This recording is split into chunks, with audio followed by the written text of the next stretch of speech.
The Great Thief. Chapter 1. Rebirth. Big Brother's going to go look for work. Be good, and stay at home and do your homework. Here's $10, don't forget to buy some food for lunch. In front of the door of a small house in the slum district, Lu Li patted the little Loli's head. He simply couldn't help but lovingly stroke her hair to see his little sister so healthy and playful was simply wonderful. All right, Big Brother, the little Loli pouted. Stop playing with my hair, you're going to get it messy. Lu Xun affectionately straightened up Lu Li's clothes, and reminded him like a little adult, do your best, alright? Big Brother's so hard-working, so I'm sure you'll be able to find a job this time. Don't worry, Big Brother will definitely find a good job, earn a lot of money and let Xun live a good life, Lu Li said as he hugged her. He said silently in his heart, I definitely won't be so poor that I can only watch as you slowly die. When Xun's older, she'll earn a lot of money as well, the little Loli said as she squirmed in his embrace, solemnly raising her fist in determination. Despite the fact that he was extremely unwilling to leave, Lu Li said his goodbyes to his little sister. On the bus, he reached into his pocket and froze, bitterly smiling. The money he had given to his little sister had lunch had reappeared in his own pocket. He knew that she would probably do this. She was simply too lovable and cute. It was currently the 23rd century, and science had been improving by leaps and bounds. All sorts of AI technology filled every corner of the world, and this development had caused people's lives to improve tremendously. However, it also meant that human labor was becoming obsolete. Unemployment was no longer something that was rare, especially to people like Lu Li who were at the bottom of society. To them, finding a stable job was simply a dream. If nothing changed, he would have continued to wander in unemployment. It was not until he joined a game union's gold collection unit, by a stroke of incredible luck, that he finally enjoyed a stable life. However, because he only entered the game called Dawn, a year after it was released, he was at too big of a disadvantage, and was never able to become an expert. 2 years later, his little sister, Lu Xun, was diagnosed with a serious illness during a school checkup. Without the money to afford the millions of dollars of medical expenses, coupled with the fact that he had been hunted down by a few other game unions, Lu Li could only watch as his only family slowly died. That feeling was worse than being cut with a knife. Lu Li had hugged his little sister while sobbing on many occasions. However, his fate had been changed. On the day he had received notice of his sister being critically ill, Lu Li had cried for a long time before passing out on his little sister's hospital bed. When he woke up, he found that he had returned 3 years in the past, a sort of rebirth. He knew that while his little sister was still healthy, he needed to earn money, a lot of money. Only with enough money could he cure his little sister of her illness, so that she could be like the other children her age and live a blissful life. Only with enough money would he not be humiliated by his girlfriend's parents. He had been asked, you don't have a roof to cover your head, nor do you have a foundation to stand on. Without a car or a house, and just your words, what do you think makes you good enough for our Mei Mei? Only with enough money, would he be able to lift his head high and not be looked down upon. The easiest way to earn big money would be through the lottery. However, it was a pity that Lu Li never thought that he would experience rebirth, and so never paid attention to the numbers. Neither did he have any experience with the stock market. Him, a poor boy, could never afford those sorts of things. Moreover, because the stock market was so volatile, it was something that poor people like him could never risk. After thinking and thinking, Lu Li was frustrated to find that although he had experienced rebirth, becoming rich would not be easy at all. The only thing that he seemed to be able to do was play games, and the game that he had played for 2 years, Dawn, was set to be released in just a few days. Lu Li had already given up on finding a proper job. Today, he would pay a visit to the Star Moon Union's headquarters, where he had worked in his past life. The Star Moon Union was not one of the 10 great unions, nor was it in the Chinese top 4. It was just a game alliance created by a group of university students. The union's leaders all had extremely rich parents, so they could spend money as they pleased. That was the only reason why their union was still of considerable size. The Azure Lake district next to the higher education megacenter was one of the most beautiful places around. It had mountains on one side and water on the other, with cherry blossoms carpeting the ground. In front of Lu Li was an office building, and behind him was a villa district. Only extremely rich people would be able to set up their companies here. Lu Li walked into a building, and the beautiful receptionist looked at his attire in disgust. She called a number, and told Lu Li that he could go in for his interview. Currently, we're only recruiting people for our suicide squads. Our gold collection unit is not recruiting anymore. The interviewer was a fashionably dressed woman. She painted her nails as she talked, and didn't even bother to look at him. The so-called suicide squad was simply cannon fodder. Dying 10 times in a day was normal for them.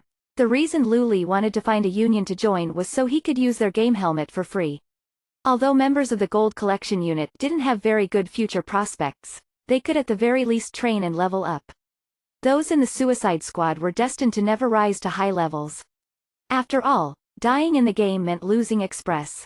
To be honest, I'm quite talented at collecting gold. Luli wasn't willing to give up and join the suicide squad.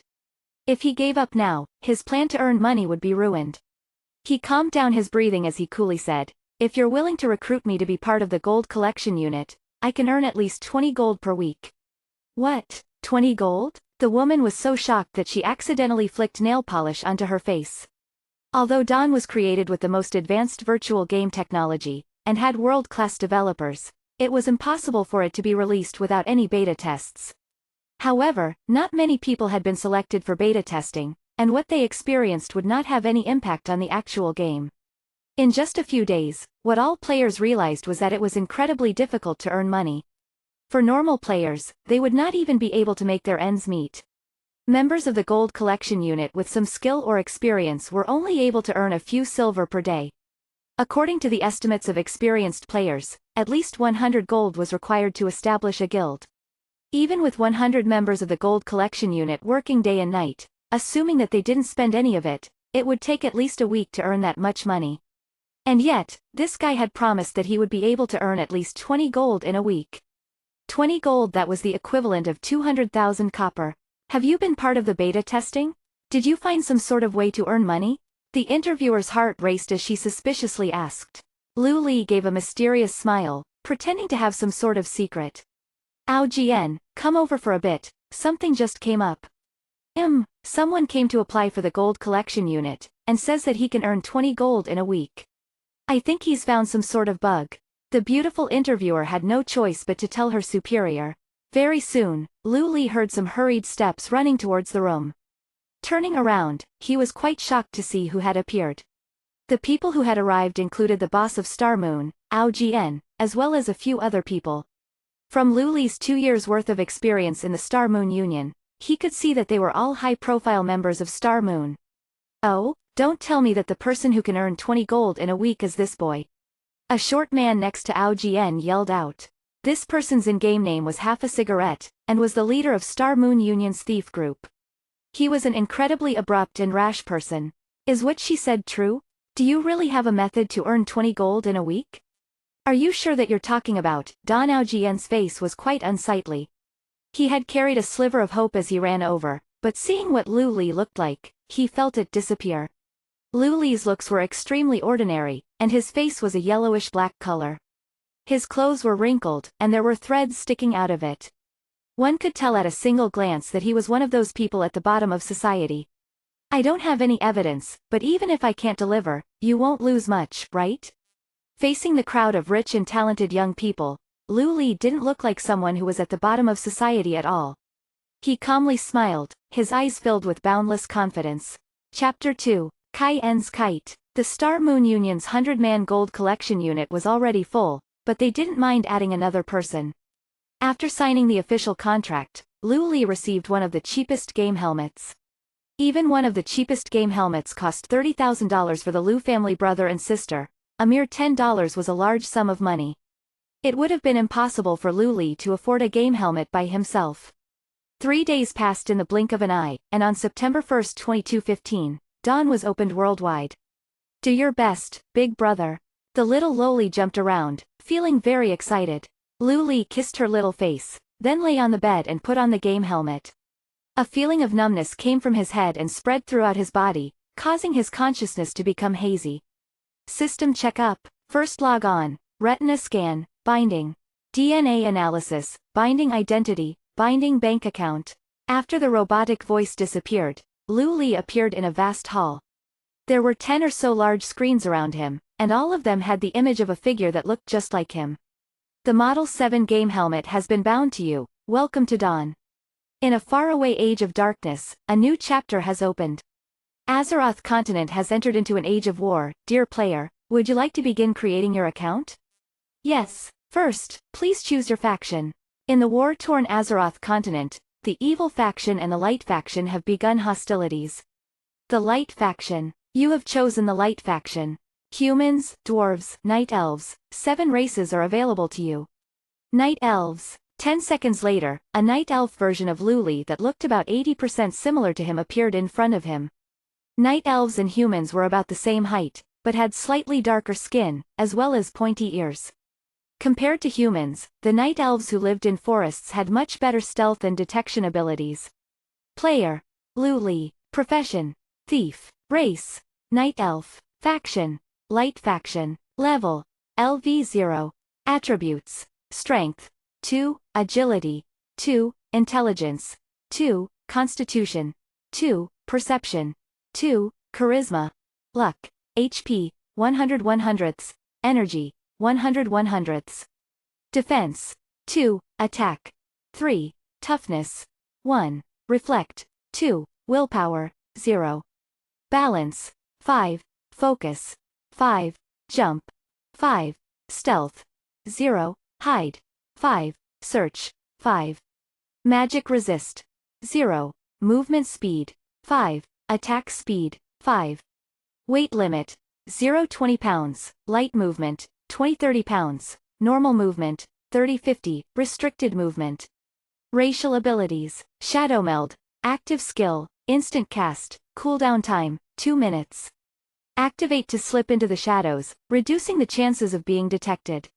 The effects last until the time runs out or upon moving. After the effects end, aggro that was held towards you will be restored. Quickness. Racial passive. Reduces the chances of being hit by melee and ranged attacks by 2%. Evasive. Racial passive. When using Shadow Meld or in stealth mode, reduces the chances of being discovered by enemies. Nature Spirit. Racial passive. Night elves possess wisdom and intelligence that other races do not. Gain +3 intelligence every 5 levels. Nature Resistance. Reduces chance of being hit by nature magic by 2%. Class Ability 1. Dagger Proficiency. 20% bonus attack speed when using daggers. Class Ability 2. Ambush. 30% bonus attack damage when attacking an enemy from behind. Class Ability 3. Pickpocket. Has a certain chance to steal money or items from humanoid creatures. Creates aggro. Cannot be used against players and non-aggro NPCs. In his previous life, Luli's profession had been a druid. He could attack, heal, and even tank. However, that didn't mean druids were powerful. In fact, one would rarely see druids in the top 10 rankings. However, most of the gold collection unit players had chosen druids. This was because druids were hard to kill, and barely had to use any consumables when fighting monsters.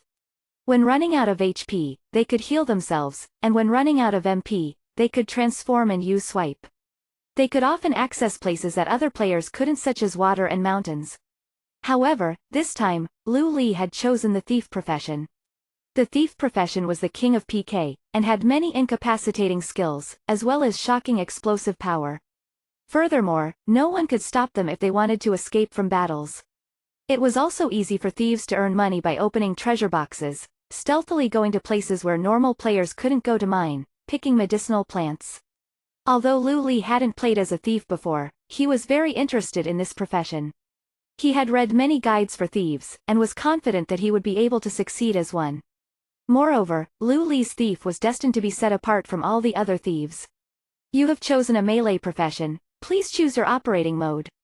Regarding the operating modes, the official website went into much detail regarding the automatic mode, half-manual mode and manual mode. Each of these modes had their advantages and disadvantages, and it was acknowledged that their difficulty was in that order. When playing as a druid in his past life, his cheetah and wolf transformations were also used melee attacks, so he knew how difficult using manual mode was. However, he was clear that all melee experts used either half-manual mode, or manual mode. I choose the manual mode. Enter the game. Suddenly, a dizzying sensation hit him, and when he opened his eyes they were filled with the verdant scene of a dark ravine.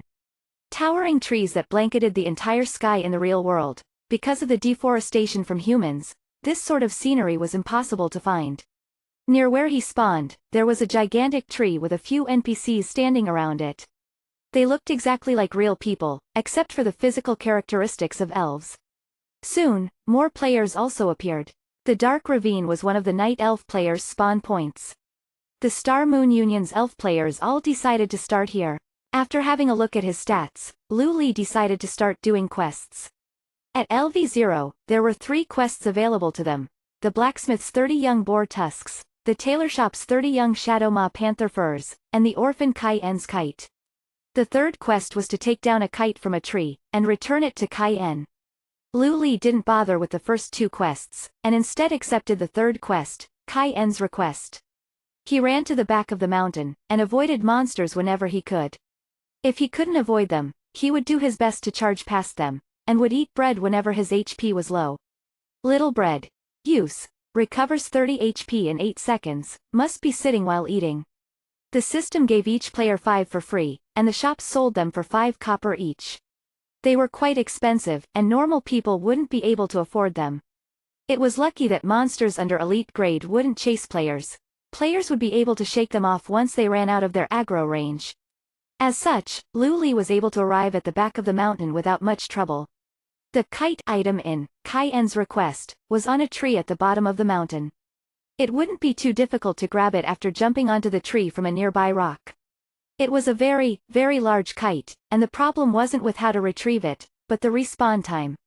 Tens of thousands of elf players in the Dark Ravine could accept this quest, but this quest item only respawned once every half an hour. This was simply ridiculous. From the very beginning, Kai En's kite was acknowledged to be the most ridiculous quest in the Dark Ravine. Luckily, Lu Li was able to obtain this quest item. However, he didn't go to complete the quest. And that was because he hadn't obtained this kite for the purpose of completing the quest.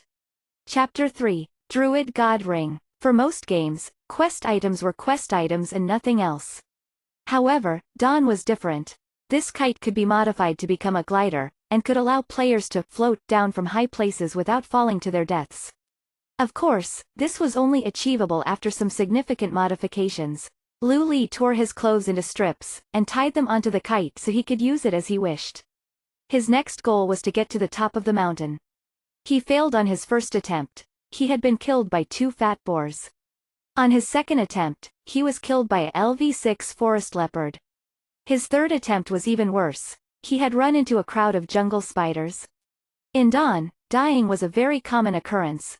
Any player, unless they forever stayed in the main city, was bound to die quite a few times. When venturing out into the wilderness for the first time, it was completely normal for players to die 10 or so times. It was only on his 7th attempt that Lu Li finally reached the top of the mountain. His weapon had been completely destroyed, and the few coppers that he had been given by the system were gone. Luckily, the kite counted as a quest item, and so he couldn't drop it when he died. Otherwise, he would have cried himself to death. After attaching himself to the kite, Lu Li breathed in deeply, and jumped down from the cliff. The wind howled in his ears, and after stretching out his wings, his descent began to slow down. Of course, the kite simply couldn't compare to an aerial mount. It was hard to maintain balance, and he nearly crashed into the mountain many times. Luckily, the kite was a quest item, so it couldn't be destroyed. Bang! 27, 3, 3, 3. The first damage figure was from falling, and the subsequent 3 feet were from stepping into magma. Luckily, he had good reflexes, and he quickly jumped out of the way. Otherwise, he would have suffered a heavy loss. Below him was a complex-looking region, with smoke everywhere. There was magma spewing out of the ground, and the thick smell of sulfur hung in the air. This was the outer region of the abyss. It was said that the Titans defeated and sealed Ragnaros, who was from Azeroth, into the abyss. After millions of years, Ragnaros' power created countless lava monsters, causing the abyss to become the most dangerous place in the entire continent. Luckily, there weren't any monsters in this area, otherwise they would easily be able to squish the LV0 Lu Li to death. Lu Li wasn't too far away from his goal, and he carefully looked around. 10 minutes later, he found the place that he was looking for. It was a stone house. Inside the stone house were a stone table, stone chairs, as well as a stone box on top of the stone table. Inside the stone box was a ring. Supreme 1 ring, silver, strength +1, agility +1, Vampirism +1. Special effects. The Lord of the Forest, Cenarius, gave this ring special powers. You can learn 3 druid transformation skills, as well as a skill for one of those transformations. Equipment requirements. None. Durability. None. That's right, this was what Lu Li came for. Equipment in Dawn were ranked as such: common, bronze, steel, silver, gold, dark gold, epic, legendary.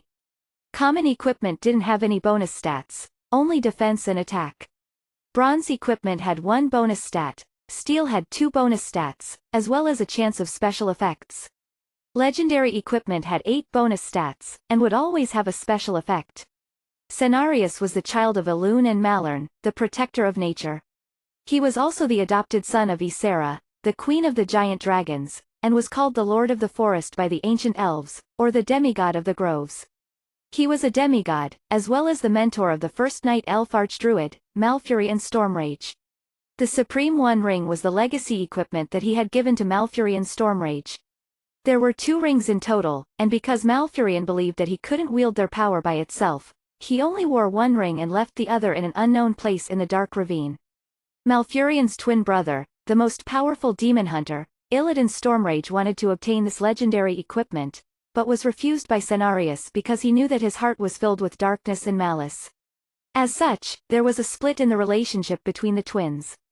The reason why Lu Li had been able to find this ring was simple: rebirth. In his past life, when he was earning gold, Lu Li had met an elf warrior called Azure Seabreeze. That warrior could transform like a druid, as had healing and stealth skills. Azure Seabreeze was like Lu Li, someone who was collecting money in the game to earn a bit of money in the real world. Moreover, because of his strange skills, he was often chased down and killed, causing his level to fall. Afterwards, Azure Seabreeze had told him his secret: he had obtained those skills through the Supreme One ring. It was a ring that could be upgraded even after 3 years. There were only a handful of items that were found that could be upgraded. It was a pity that this mystical equipment hadn't brought Azure Seabreeze any luck. Firstly, it took up an equipment slot. Although the Supreme One ring had 3 stats, they weren't that great. When there was an abundance of steel-grade equipment, these stats were worthless.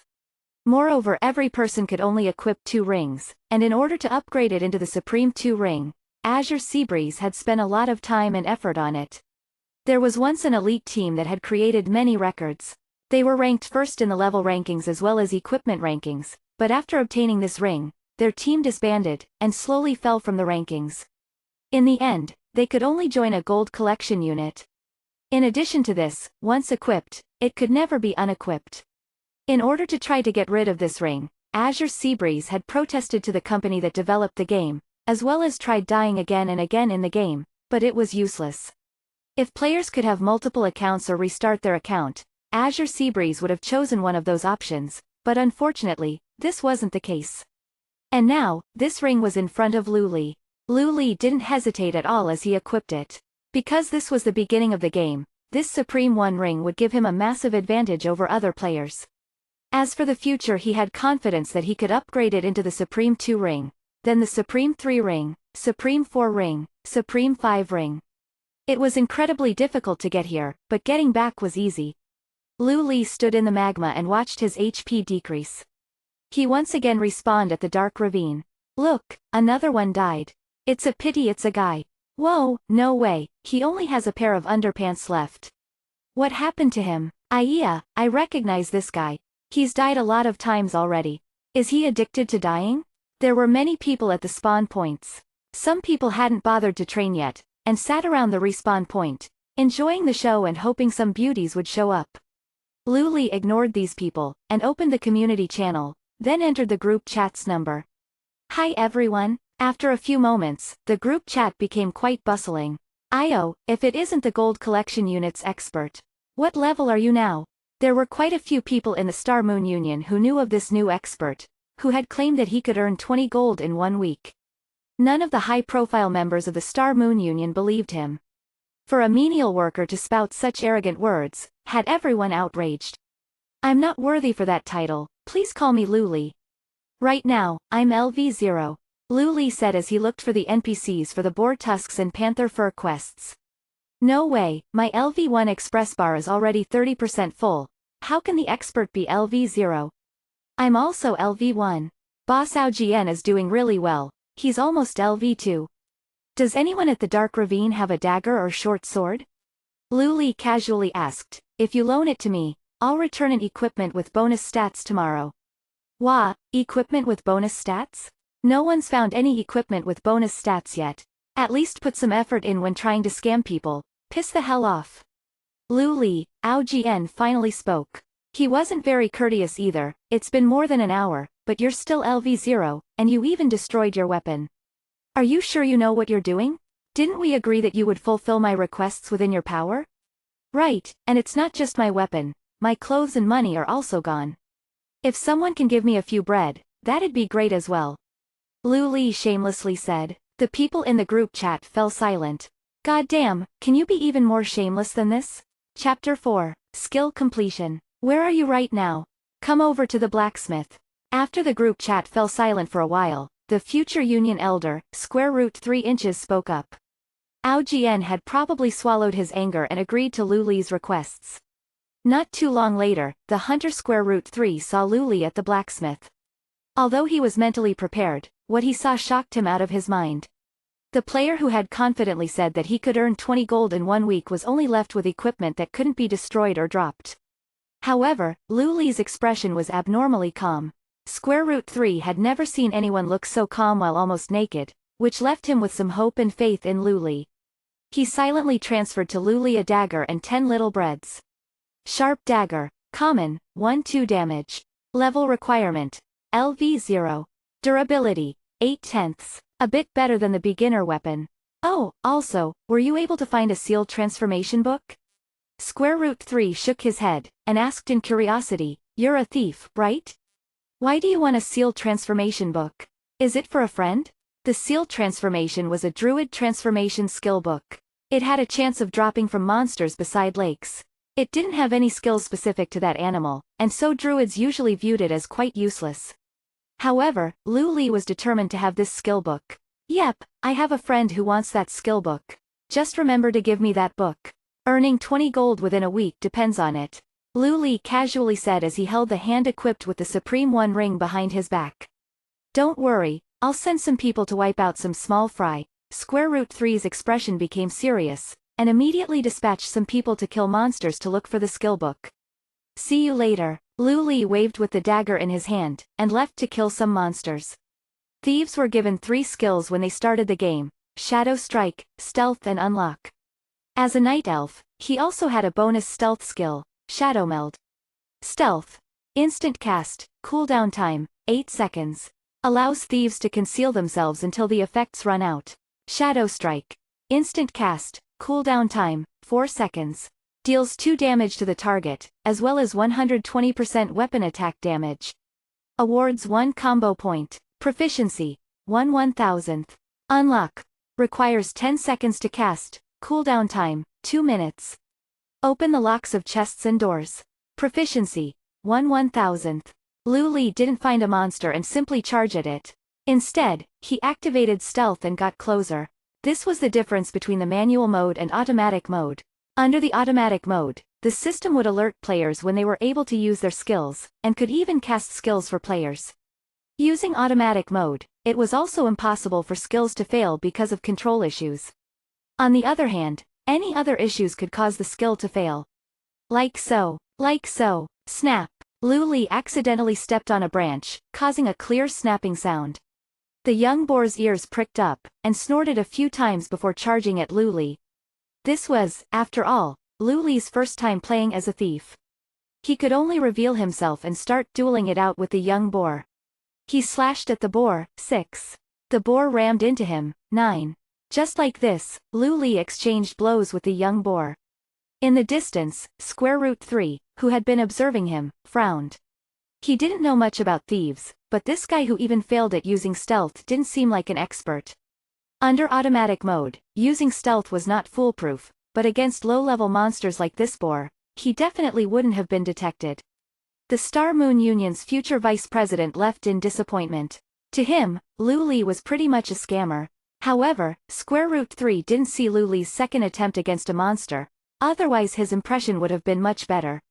The second time, Lu Li's stealth didn't fail. He arrived behind a young boar, and aimed at its hind legs as he slashed out. Blood spurted everywhere. 11.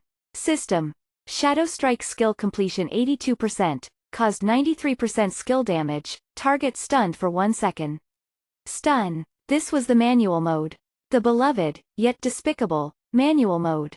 The 82% skill completion that Lu Li just achieved was not a simple feat at all. That 82% skill completion was pure luck. Currently, not many people had chosen to go with the manual mode, and those who did averaged around 50% skill completion. 50% skill completion could only unleash 40% of the skill's damage, as opposed to the 100% from the automatic mode. In Lu Li's past life, manual mode had not become popular until the game had been released for 3 years. The next few times Lu Li faced off against monsters, his highest skill completion was around 60%, which was far below the 100% for automatic mode players. After all, he had never properly played with the manual mode before. Although the rebirth gave him advantages over other players, it didn't mean he became an expert instantly. However, he wasn't worried. He patiently killed young boars while raising his proficiency and getting a better sense of the skill completion. Being a professional player could be quite dry at times, and patience was often more important than talent. Lu Li, who had killed many monsters in order to earn money, was an incredibly patient person. Lu Li's skill completion level continued to climb upwards, and by the time he had reached LV1, he could consistently achieve over 70% for the skill completion. The skill damage was now around 90%, which wasn't too far below that of automatic mode players. The quest to obtain 30 young boar tusks was quickly completed. Lu Li found 45 copper coins, 10 young boar fur, but no equipment. When he went to complete the quest, he received 300 EXP, 20 copper coins, as well as a cloth cloak. Cloth cloak. Common, 3 armor. Level requirement. LV1. Durability. 10 out of 10. The young boar fur could be sold for 2 copper coins each, and after selling them, Lu Li's personal wealth was now a single silver coin. However, after buying 10 bread, he was left with only 50 copper coins, or half a silver coin.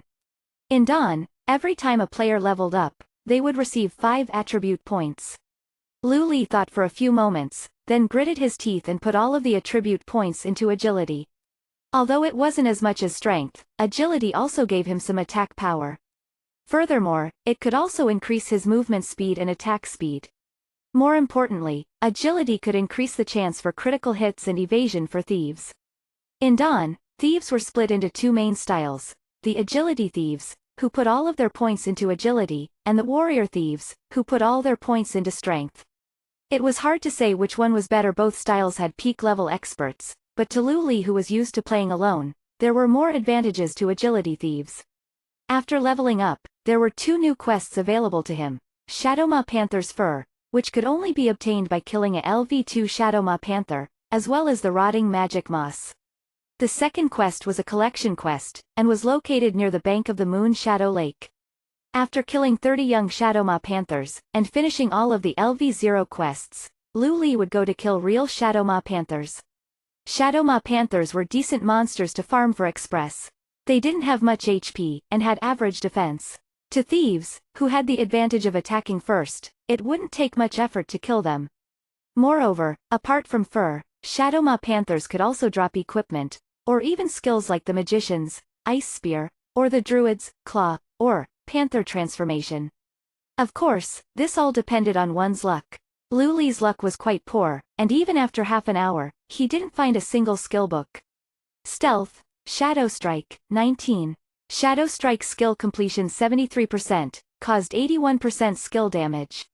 Lu Li sent out 2 attacks, and the Shadowmaw Panther in front of him let out a pitiful cry as it collapsed to the ground. A clang sounded out, causing Lu Li's heart to leap. That wasn't the sound of coins falling, but equipment dropping and a weapon, at that. Lu Li kicked away the Shadowmaw Panther's body, revealing a 1-meter-long, jade-green magic staff. Apprentice Magic Staff. Common, 5/7 damage. Level requirement. LV2. Durability. 3/10. This was definitely a good piece of equipment. Although it was only common grade, it had high damage. For LV2 weapon, it was extraordinary. With the motivation of earning equipment, Lu Li began to farm monsters in earnest. Not too long after, a second piece of equipment appeared. Fisherman's old felt cap. Common, 2 armor. Level requirement. LV1. Durability. 8/10. This piece of equipment was a lot worse than the magic staff, but at least Lu Li could immediately use it. After equipping the hat, his armor was increased by quite a bit, and he received less damage when fighting monsters. This raised the efficiency of his farming. As he was farming monsters, he felt the sensor on his waist vibrate. Lu Li quickly finished off the monsters he was dealing with, picked up a copper coin, and answered the call. The seal transformation you wanted has appeared. Chapter 5. A thief that can cast seal transformation. Where are you right now? I'll come over to you immediately. It was the Star Moon Union's square root 3. Lu Li was a little taken aback. He didn't think that the seal transformation skillbook would be found so quickly. The Union's capability was definitely greater than any individual. If it were up to him alone, it wasn't guaranteed that he would be able to find this skillbook, even after 3 days of searching. By the Moon Reflection Lake, where you said the Grells would spawn, joked square root 3. Seeing as you now know how to farm the seal transformation, could you tell me how I could farm a Tame Beast skillbook? Tame Beast was a unique hunter skill, whereby after learning it, they would be able to tame beasts. This was the mark of a true hunter.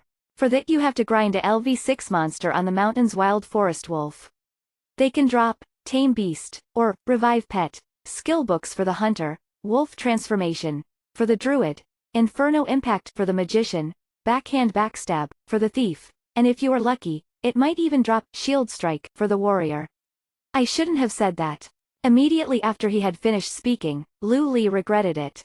It was also because he got the seal transformation so quickly, that he was a little excited. The blood of a thief should be calm. Next time he definitely needed to keep his cool. He had honestly just asked square root 3 that question in passing, not thinking that he would receive such a detailed answer. Shield Strike. With Shield Strike, professions that focused on defense would no longer be a useless burden, and the LV5 Spider Lair instance dungeon would be possible to clear. After repeatedly farming, the quest for Shadowmaw Panther skins had already been completed. He immediately set out for the Moon Reflection Lake. In the history of Dawn, there lived the intelligent Aizena of the wild. In a way that even she cannot remember the precise process of, she created a weak evil spirit race, giving them the Moon Reflection Lake as their habitat.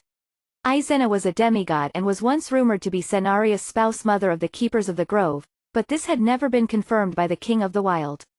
Perhaps the god of creation didn't care, but the Grells were exceedingly ugly and frequently said, "This is our territory, trespassers must die," while aiming fireballs at them.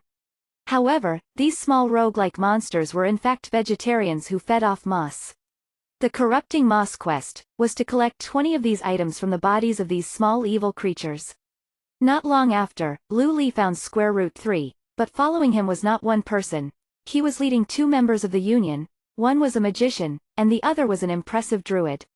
The druid, I am Richie Rich, was staring at Lu Li with hate in his eyes. It was his party that found this druid skillbook.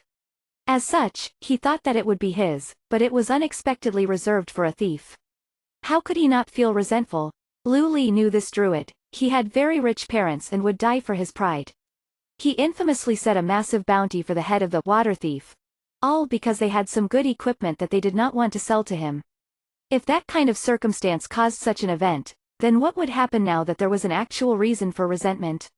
This is the skillbook that you wanted, square root 3 said, handing the skillbook to Lu Li. After the trade ended, he left without saying a word. Square root 3 had some reservations about Lu Li, saying he wanted the skillbook for a friend. Dawn only had a few open skillbooks, from which all professions could learn. However, this definitely did not include seal transformation, which was unique to its occupation. I have a magic staff, you can have it as compensation for the skillbook.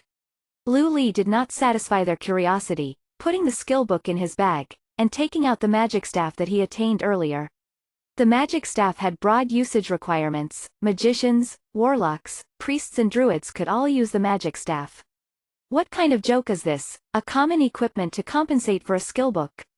You're insane. I am Richie Rich took a glance and immediately started calling out.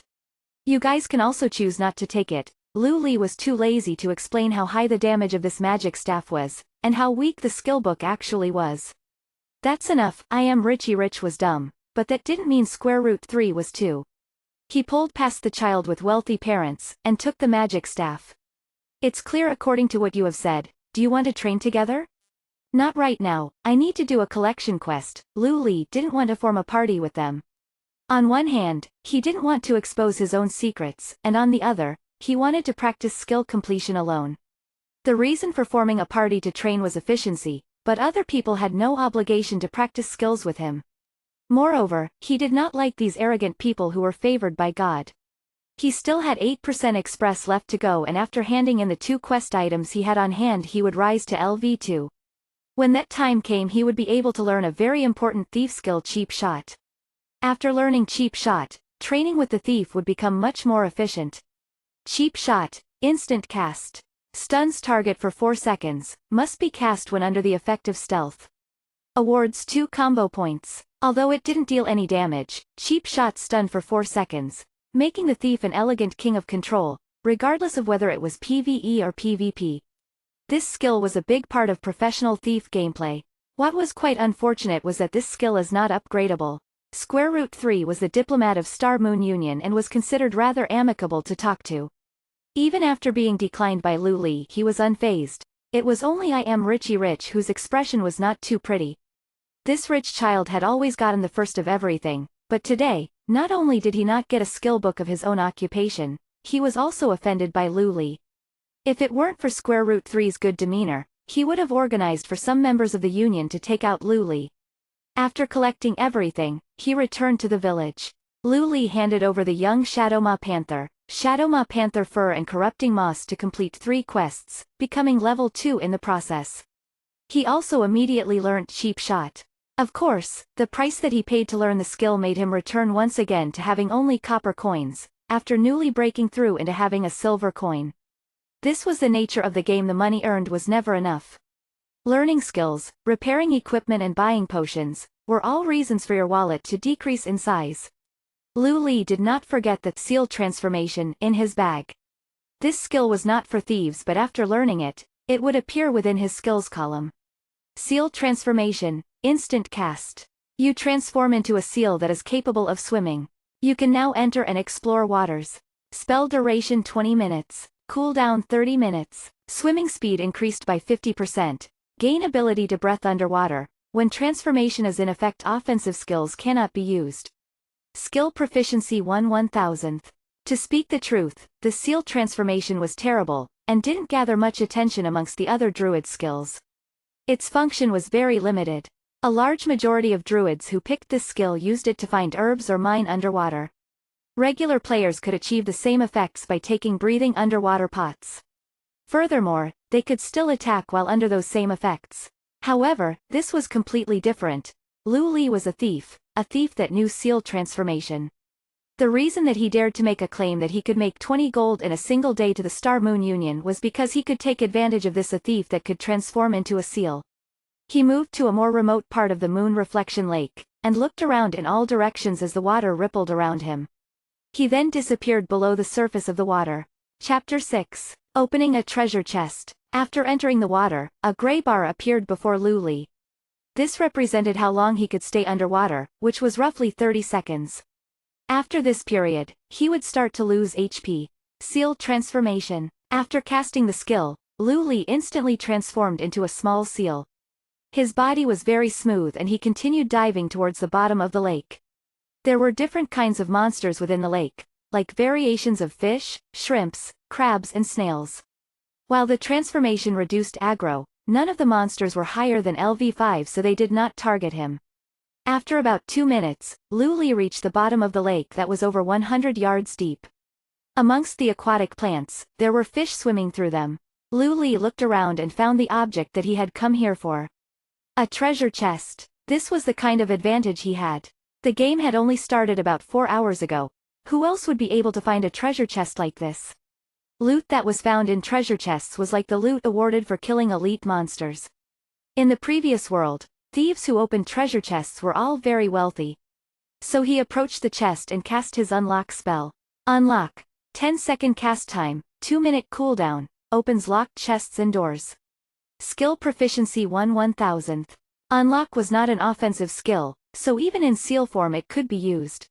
Lu Li got lucky and the chest was opened on his first try. The chest slowly opened, and he reached into it and felt around, pulling 2 items out with his seal claws. One of them was a piece of equipment. Crab Claw Band, Bronze, 8 Armor, Agility +2, Level Requirement LV3, Durability 9/20.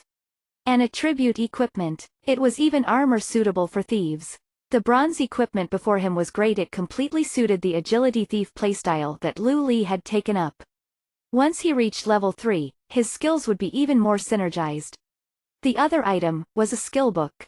Even though it was easier to find these low-grade skill books, right now it was still early in the game.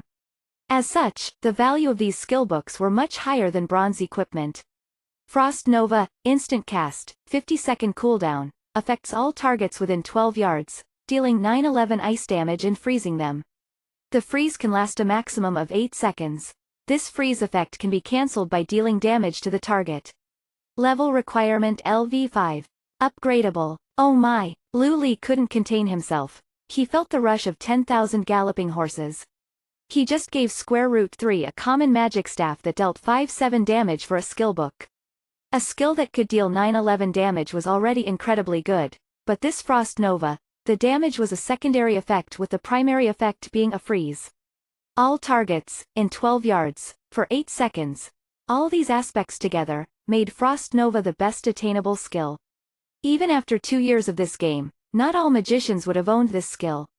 You couldn't farm it in the LV5 Spider Lair Instance Dungeon, the LV10 Death Mines, the LV15 Howling Caves nor the LV25 Scarlet Monastery. In the LV25 Scarlet Monastery, the boss might have a small chance of dropping it, a very small chance. So if a grade were to be given to it, bronze? What a joke. Iron? Definitely higher. Silver? Take any piece of silver equipment and it wouldn't compare to this skill book. Lu Li was completely shocked. He did not expect at all to get Frost Nova from this low-grade treasure chest. He thought he was dreaming, or maybe it was a bug. This book alone could be sold for 20 gold. With 20 gold you could match the entire earnings of a large union down to their last copper coin. Only after a while did he finally calm down and put the skill book in his bag to continue looking for treasure. Moon Reflection Lake had 3 treasure chests, placed randomly at the bottom of the lake. If he could get 3 Frost Nova skill books. Lu Li slapped himself to find another Frost Nova would just be wishful thinking. There were many aquatic plants around and elite monsters that could appear, so he had to search very slowly. It was only after 10 minutes did he manage to find the second treasure chest. His heart started beating faster. The life of a thief was so exciting. So far he had no regrets with this occupation. Montreal's Sickle, Bronze, Damage 1523, Strength +1, Level Requirement 4, Durability 12/18. It was another bronze equipment, this time a long 2-handed weapon. It could be used by hunters, druids, paladins and warriors. The attributes were also good, boasting significant damage and one of the best stats in the additional strength. Small black bag. Common, container, 6 spaces. This was also a good item. In Dawn, players first started with only 10 bag spaces. It was not clear now, but when the levels were a little higher and with various drops to collect, everyone would find that there would be enough inventory spaces. A 6-space bag would be sold by the Universal Shop at the Beginner's Village for the price of 80 silver when it was renovated. Lu Li could sell this bag for 50 silver or more, depending on whether people could afford it. After opening 2 treasure chests, Lu Li started to swim towards the surface of the water because the 20-minute duration of seal transformation was about to end. If he didn't leave now he could drown here. After breaking through the surface, Lu Li quickly returned to his original thief form. He climbed onto shore to find a few grells to kill.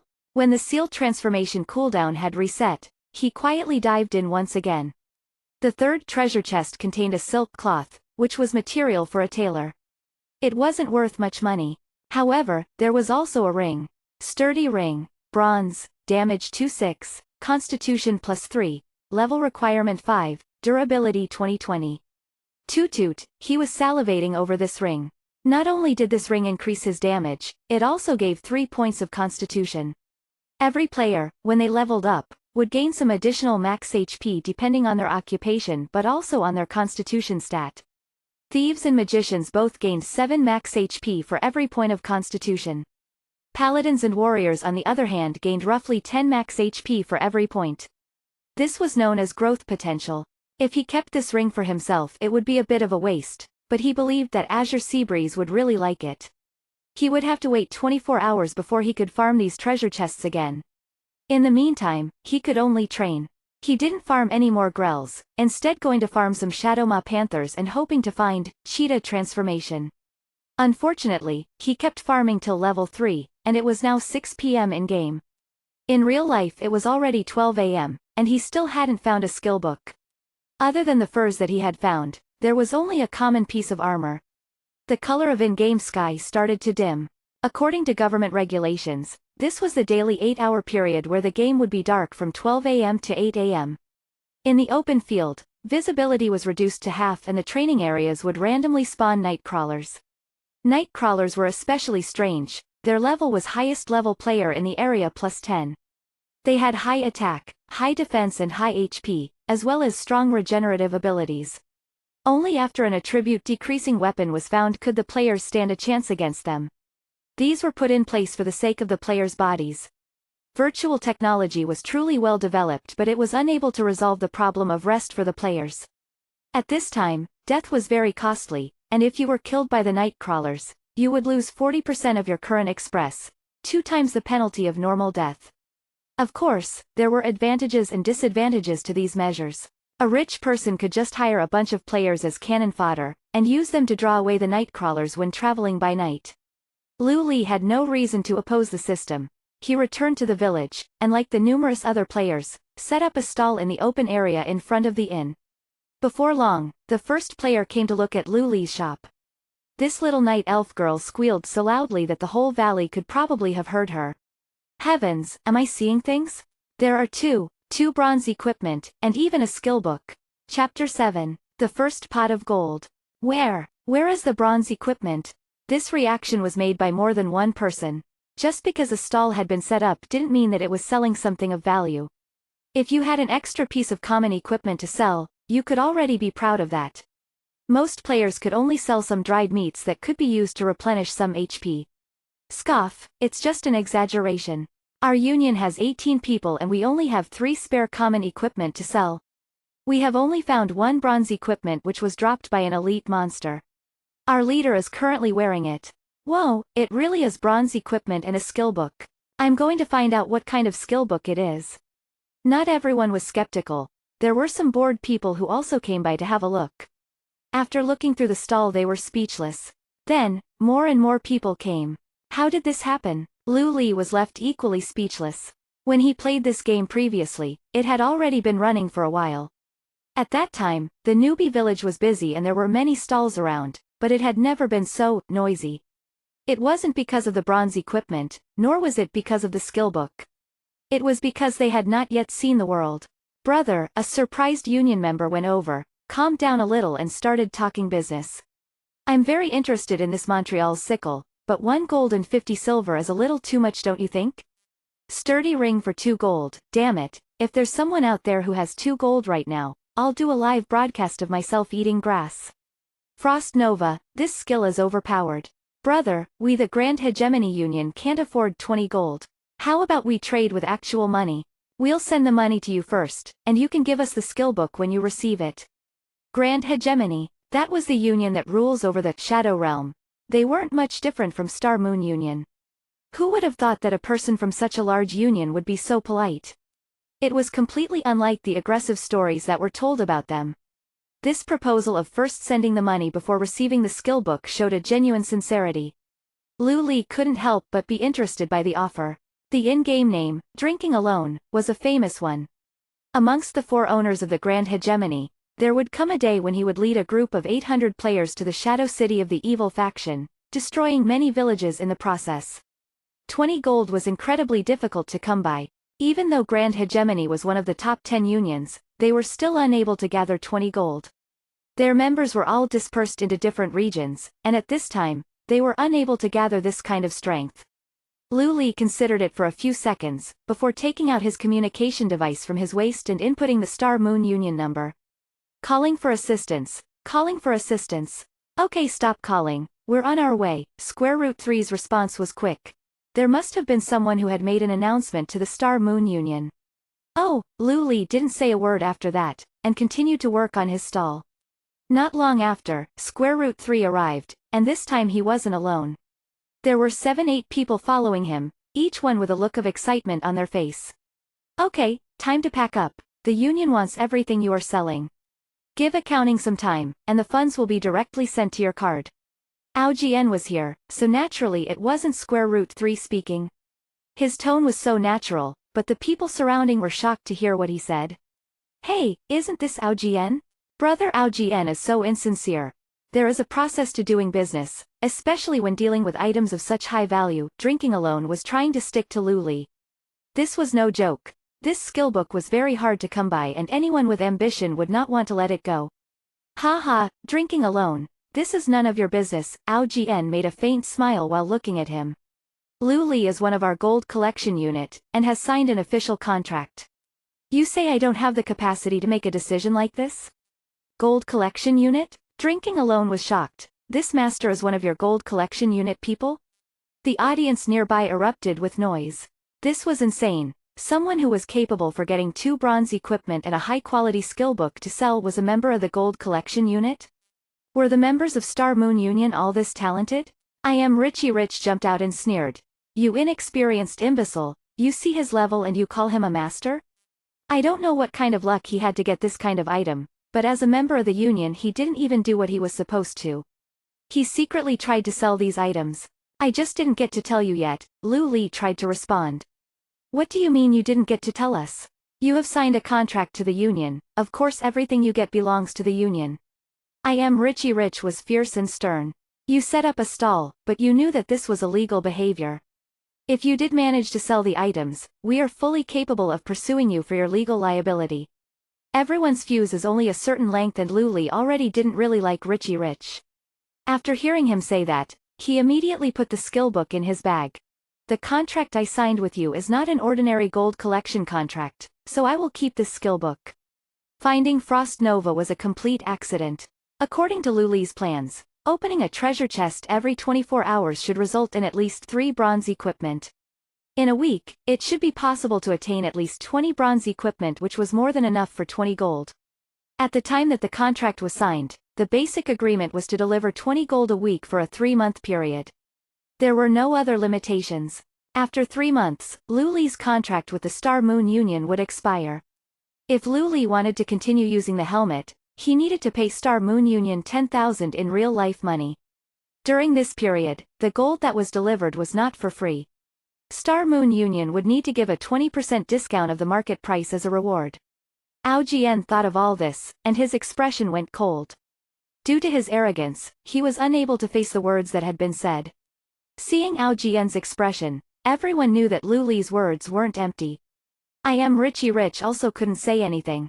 It was like he was choking. He opened his mouth but no words came out. Haha, that's just fine. We, the Grand Hegemony, know the high value of this book, 20,000 real-life money. But I don't know if Lu Li is willing to part with his treasures. Drinking alone looked ecstatic, seizing this opportunity to name a price that left people dumbfounded. 20,000, Lu Li's heart beat with excitement. How about this? With the surrounding people enjoying the misfortune of what was happening, Square Root 3 quickly spoke up. This book can be counted as the 20 gold. Your weekly duty has been accomplished and you can now play the game at ease. The lack of human compassion that was being shown through Square Root 3's words stopped Lu Li from maintaining his composure. To live for someone else, how would that ever be a good feeling? Honestly speaking, was Frost Nova really worth 20 gold? It was hard to say. But simply looking at its attributes and effects, no one dared say it wasn't. Right now any union in the game was incapable of paying 20 gold for anything. Moreover, even after 3 to 5 days no one would be able to pay that kind of money. In a time when everyone was working to contribute money to the unions, the value of gold was greater than anything else. That's why it's said that Square Root 3 knows how to deal with people. In the previous game, Star Moon Union developed and became a big union. Square Root 3's way of working obviously outclassed that of the I Am Richie Rich kind. If there isn't a problem, we'll count it as 20 gold. Ao Jian stared intently, but he wasn't an idiot. Knowing that this was the best way to take advantage of the situation, he still nodded his head even though he did not completely agree. As for I am Richie Rich, he stayed completely silent, afraid that Lu Li might remember the boastful words that he said before. Chapter 8. Ambush. Right now gold coins were valuable but there wasn't a big market for them. If you were to trade it, it would be roughly 1 to 1500 times in terms of value. After taking into account the 20% discount, Lu Li would be able to attain about 25,000 real-life money if he were to give Star Moon Union the skill book. With this bit of cash, we could rent a nice small suite near a park, and find a decent school for my little sister, Lu Li thought. As for drinking alone, the price that Square Root 3 has offered was higher and fulfilled the weekly gold quota. Lu Li really had no reason to reject him, after all, drinking alone and he were not really friends. However, this did not get drinking alone down, as he warmly said, "Brother Lu Li, add me as a friend. Next time you find some good equipment, don't forget me. I hope for an opportunity to work together in the future." Lu Li felt like it would be rude to refuse, so he hastily accepted the friend request. Ao Jian and I am Richie Rich both felt ashamed, so they found a reason to leave. Square Root 3 was left with the responsibility of trading the skill book from Lu Li and dealing with the financial transfer. 25,000 in actual money. This was almost the monthly wage of a high-position office worker. In addition, Lu Li also gave one of the bronze equipment that he found to Square Root 3. Back when he had lost everything from dying too much, Square Root 3 gave him a sharp dagger and supplies. At that time, he also pledged that he would return a weapon that had additional attributes. Naturally, he couldn't break this promise. Montreal's sickle, bronze, damage 1523, strength +1, required level 4, durability 12/18. This weapon had high damage, which was very useful for the early levels. Even the cool-headed Square Root 3 couldn't remain completely emotionless. After the trade had completed, Lu Li disconnected. To professional players, getting an appropriate amount of rest was important. Lu Li didn't want what happened last time, where after 2 to 3 months he had damaged his body. The next day when he woke up, his sister had already left for school. Lu Li would have to wait for her to come home before telling her the news of the money he had made. They could finally move out from this low-class worn-out room.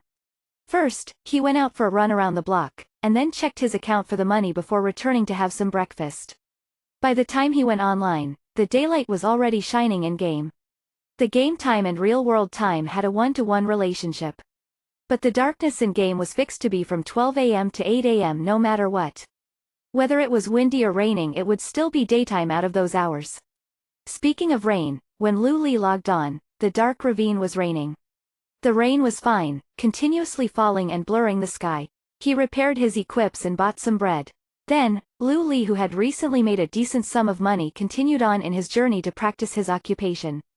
At this time, the highest level players would be around level 4, diligently working towards level 5. Lu Li wasted a lot of time getting the Supreme One ring. He also spent quite some time practicing skill completion and opening treasure chests.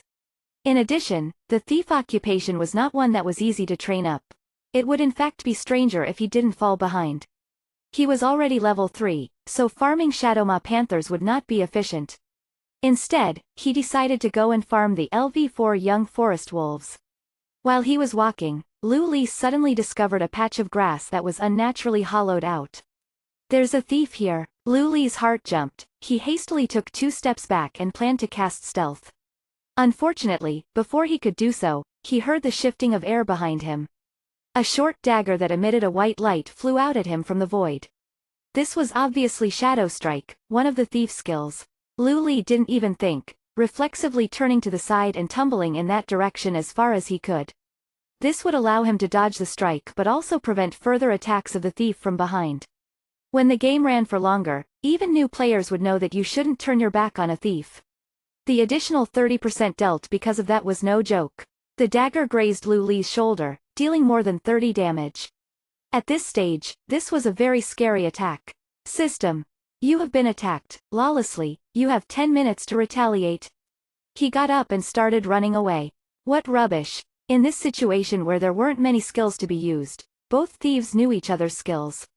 Moreover, the other thief was nowhere to be seen. Once one of them was hit by cheap shot, it would all be over. Damn it, grab him. His assailant was decisive and followed in pursuit, holding a small dagger with him. Because moving in stealth reduced movement speed by 30%, the other thief no longer maintained his stealth. He also started hurtling towards Lu Li wielding a dagger.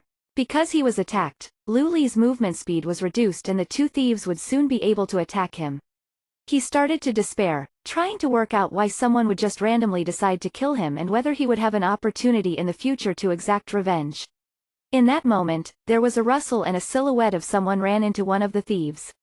The impact was great and while the thief didn't get knocked back, he was instead stunned on the spot. Charge. This was a warrior skill. The swishing of two blades could be heard, and not waiting for the stun duration to end, the warrior faced his shield towards the thief. Pa! Continue being stunned. The blades continued to swish and the thief that was attacked fell. At this time, Lu Li and the other thief finally reacted. What happened next was rather anticlimactic. It was 2-on-1 and one of them was an expert warrior. This lucky thief was also quickly taken care of.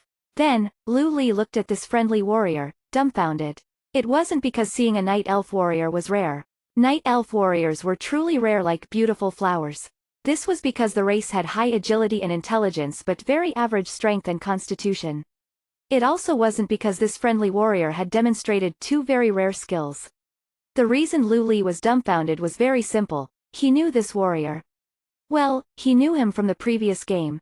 Azure Seabreeze, the guy who had the bad luck of obtaining the Supreme Ring. I said, "Brother, are you dumb?" "No, you're dumb." This was the first conversation between two fellow sufferers in a two-person gold collecting group. I said, "I saved your life. How are you going to repay me?" "The fact that you can live the rest of your life is enough." "Oh yeah, this is for you." Lu Li raised his hand and threw a ring. Sturdy ring, bronze, damage 2/6, constitution +3, equipment requirement, 8 strength, durability 2020. Lu Li kept this ring and didn't sell it because of this guy before him. After all, he took someone's druid god ring. Hopefully it would be a bit of a consolation because ever since he got that ring he had started having bad luck. Azure Seabreeze instinctively caught it and after taking a glance he excitedly said, "No way brother, are you really giving me a bronze ring?" It's not like he had never seen a good item before. The weapon he had in hand was bronze which he traded for with a skill book that teaches the magician's skill, Ice Gun. Moreover, he had also learnt Charge, and Shield Strike. The number of people who had obtained 3 skill books in-game were very few right now. But he hadn't seen a ring like this before, especially a ring that has such good attributes. "Thank you for saving my life," Lu Li said with a laugh. "If you get something good in future I hope you will return something to me." In this game one death costs 10% express, but at such a low level this was only a matter of a few tens of minutes. It really wasn't worth a bronze equip. But Lu Li wanted to make friends with this person he once knew. "Okay, I accept your friend request. My name is Azure Seabreeze. Warrior, level 5, said Azure Seabreeze straightforwardly as patted Lu Li's shoulder. He didn't say anything that wasn't necessary. "You're level 5 inches." Lu Li was surprised. "I'm Lu Li, thief, newly level 3. "How are you only level 3? No wonder you were attacked by the two thieves. Let's go, I'll help you level up." Azure Seabreeze was this kind of person. Once he made a friend he was immediately very warm and open towards them. Otherwise, Lu Li would have never found out about the secret of his ring. Speaking of, that ring was really just a mess. In some sense Lu Li had made a friend, but this wasn't completely the case. That ring didn't make Azure Seabreeze stronger, but resulted in lowering him to a point where he had to farm gold to get by. Of course you don't want to make too many requests if you are being led. But Azure Seabreeze was already level 5, so Lu Li didn't want to go farm young forest wolves anymore. "You're already level 5, how about we go to an instance dungeon?" Chapter 9, Verbally Abusing an NPC. "Are you talking about the spider lair? I heard that the monsters inside are pretty strong. The LV3 monsters inside there are as strong as LV5 monsters outside, and don't even mention the elite monsters and bosses." Azure Seabreeze was excited by this idea, but also worried. After all, dying meant losing express. "Find some people to work with us, it should be fine," Lu Li confidently said. "Do you have any friends? We'll make a 5-man team.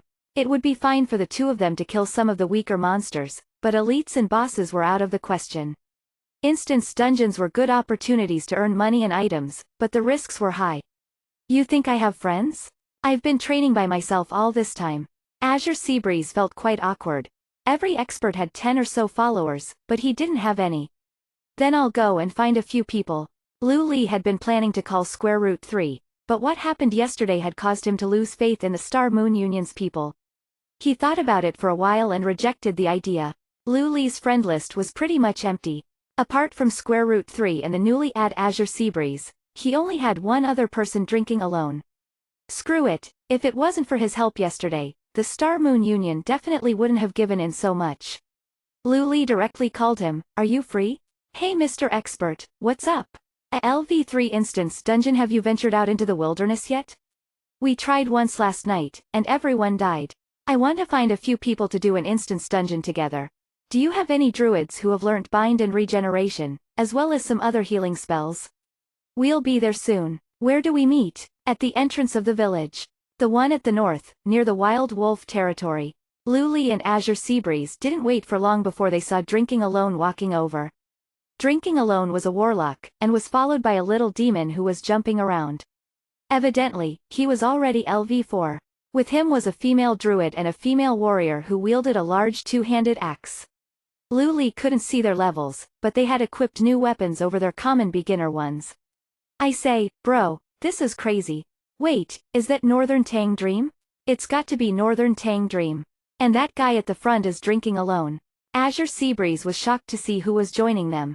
The last game he played was Shadow Realm, and he was quite familiar with all the famous people. Lu Li looked over, and saw that the person walking with Drinking Alone was indeed the Grand Hegemony's North Tang Dream. In Dawn, there were a few famous beauties.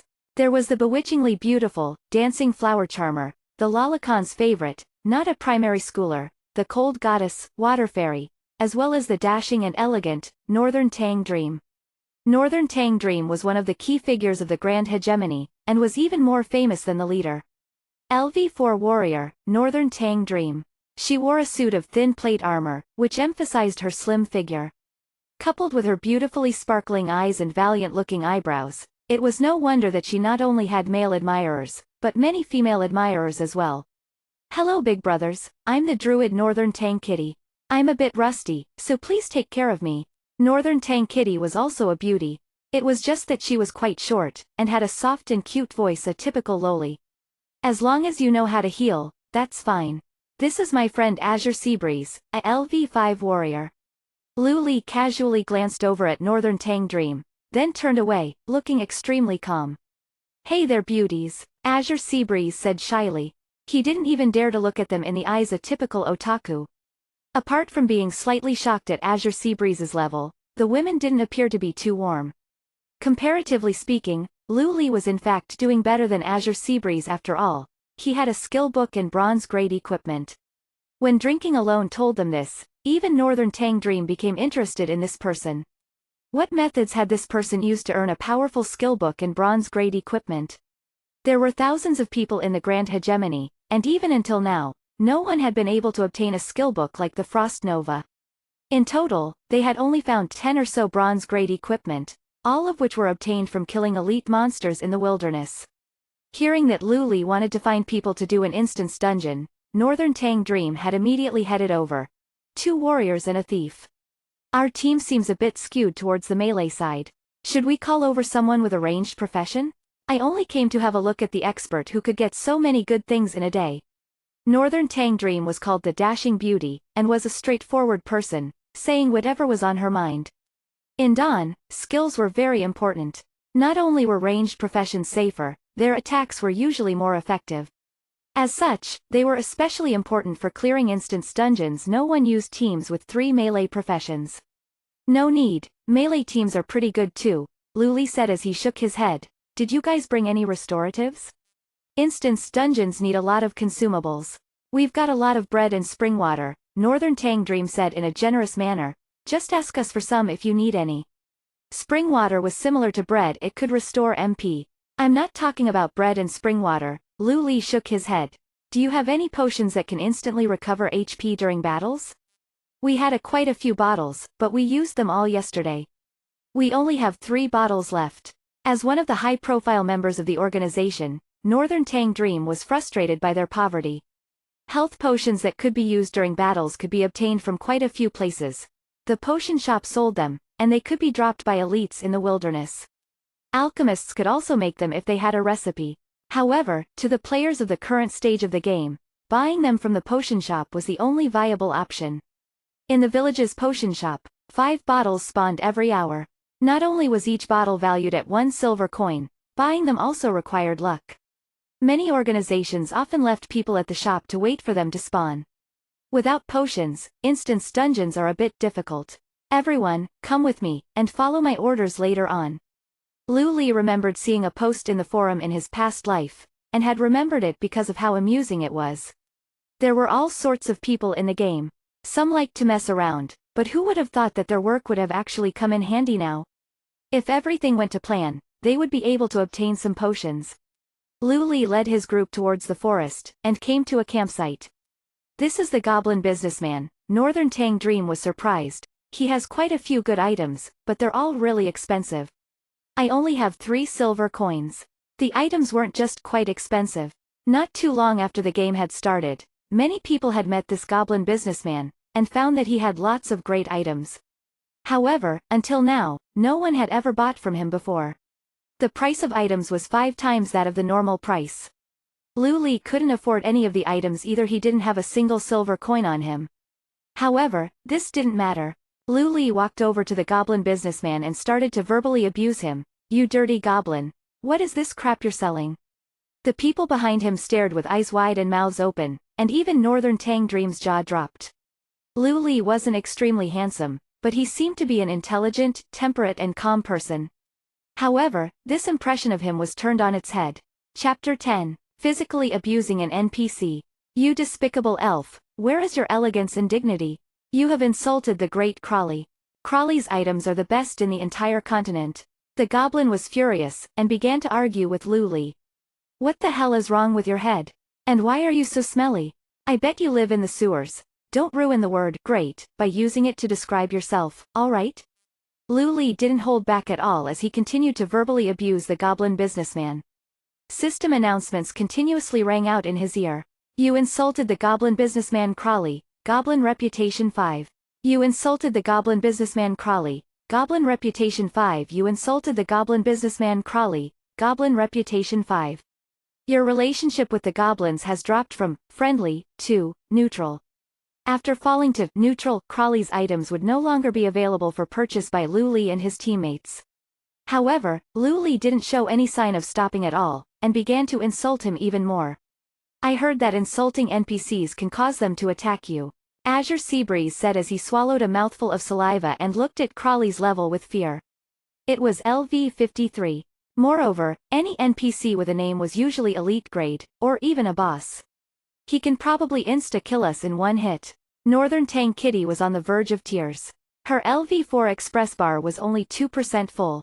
If she died right now, she would go back to LV3. What the hell is Lu Li doing? Lu Li's new teammates all took a step back. The poor goblin was at a clear disadvantage in this insult competition with Lu Li. The system only gave him enough intelligence for negotiating with players for money. He had no skill at all in an insult standoff. The great Crawly curses you, despicable elf, he cried out. You will be killed like an animal by the goblins, and your pitiful cries will be heard in every corner of the continent. System. You insulted the goblin businessman Crawly. Goblin Reputation 5. Your relationship with the goblins has dropped from neutral to hatred. Alright, Seabreeze, start attacking. Everyone else, follow suit. Lu Li took a few deep breaths before yelling to his teammates.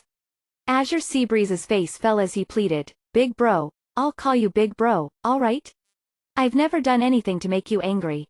I also saved you 10% express today, so why do you have to do this to me? Cut the crap, get to work. Lu Li said as he stabbed Crawly with his dagger.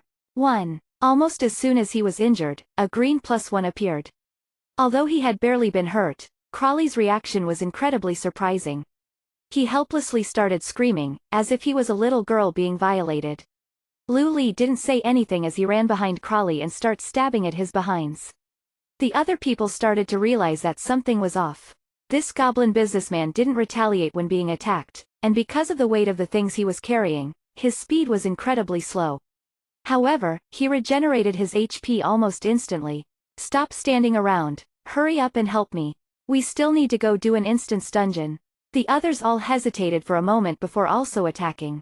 The moment they started attacking, they almost all started crying. System. Because you have attacked the goblin businessman Crawly, your relationship with the goblins has dropped to hatred. Goddammit Lu Li, go die.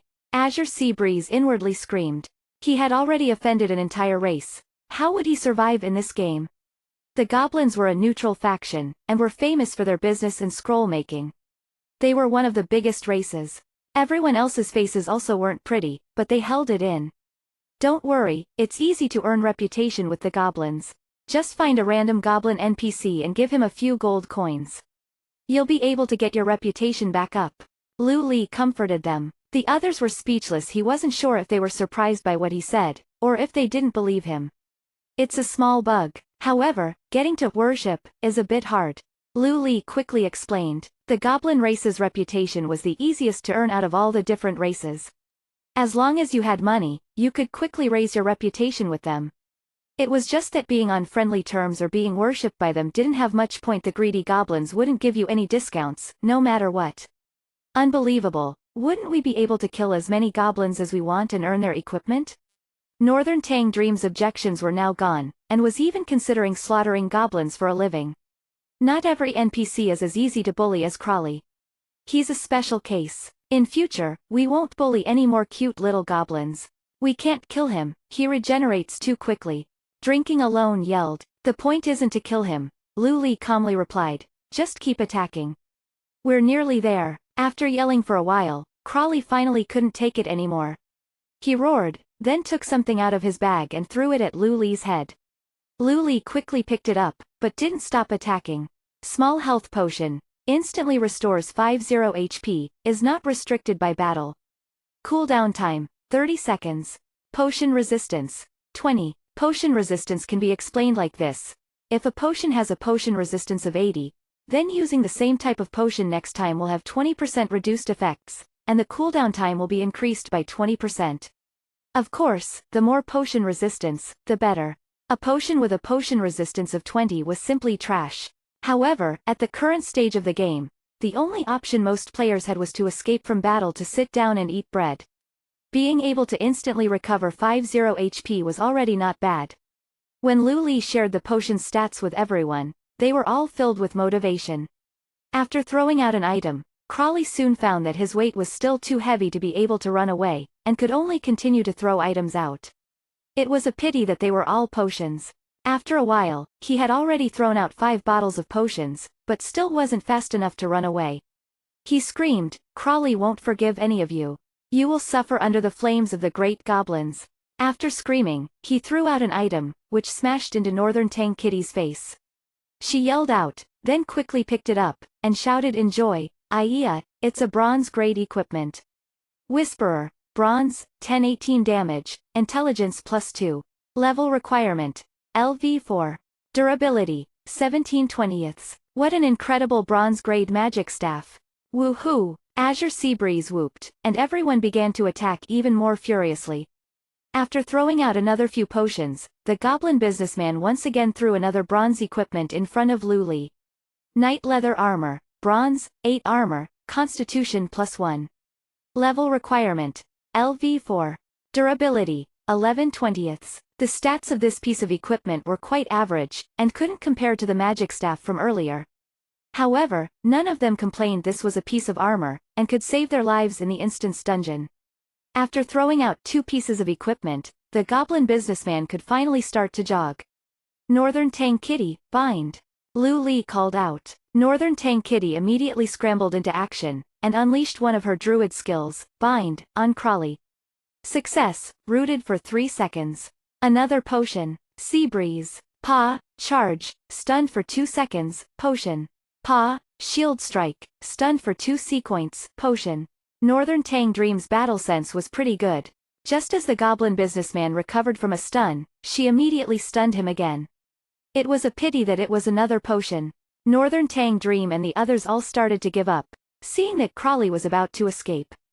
Chapter 11. Elite Level Instance Dungeon. At this moment, Lu Li quickly moved. By using Shadow Meld to disappear from the battle, followed by stealth and ambush, he was able to stun Crawley again. Dawn was quite different to other games. To use a racial passive to leave the battle, then instantly enter stealth and use the ambush skill. This was unique, no less than expected from an expert. When Crawley recovered from the stun, he threw out another item. Unfortunately, it was a potion. Everyone had used up all of their crowd control abilities, and looked at Lu Li helplessly, as if they hoped he would be able to conjure up some sort of miracle. Lu Li didn't let everyone down. The dagger in his hand flashed, then spun through the air and stabbed into the back of Crawley's head. System. Shadow Strike skill completion 83%, caused 95% skill damage, target stunned for 1 second. Although it was only for 1 second, when Crawley recovered, he threw out another item, and then continued to run away while screaming.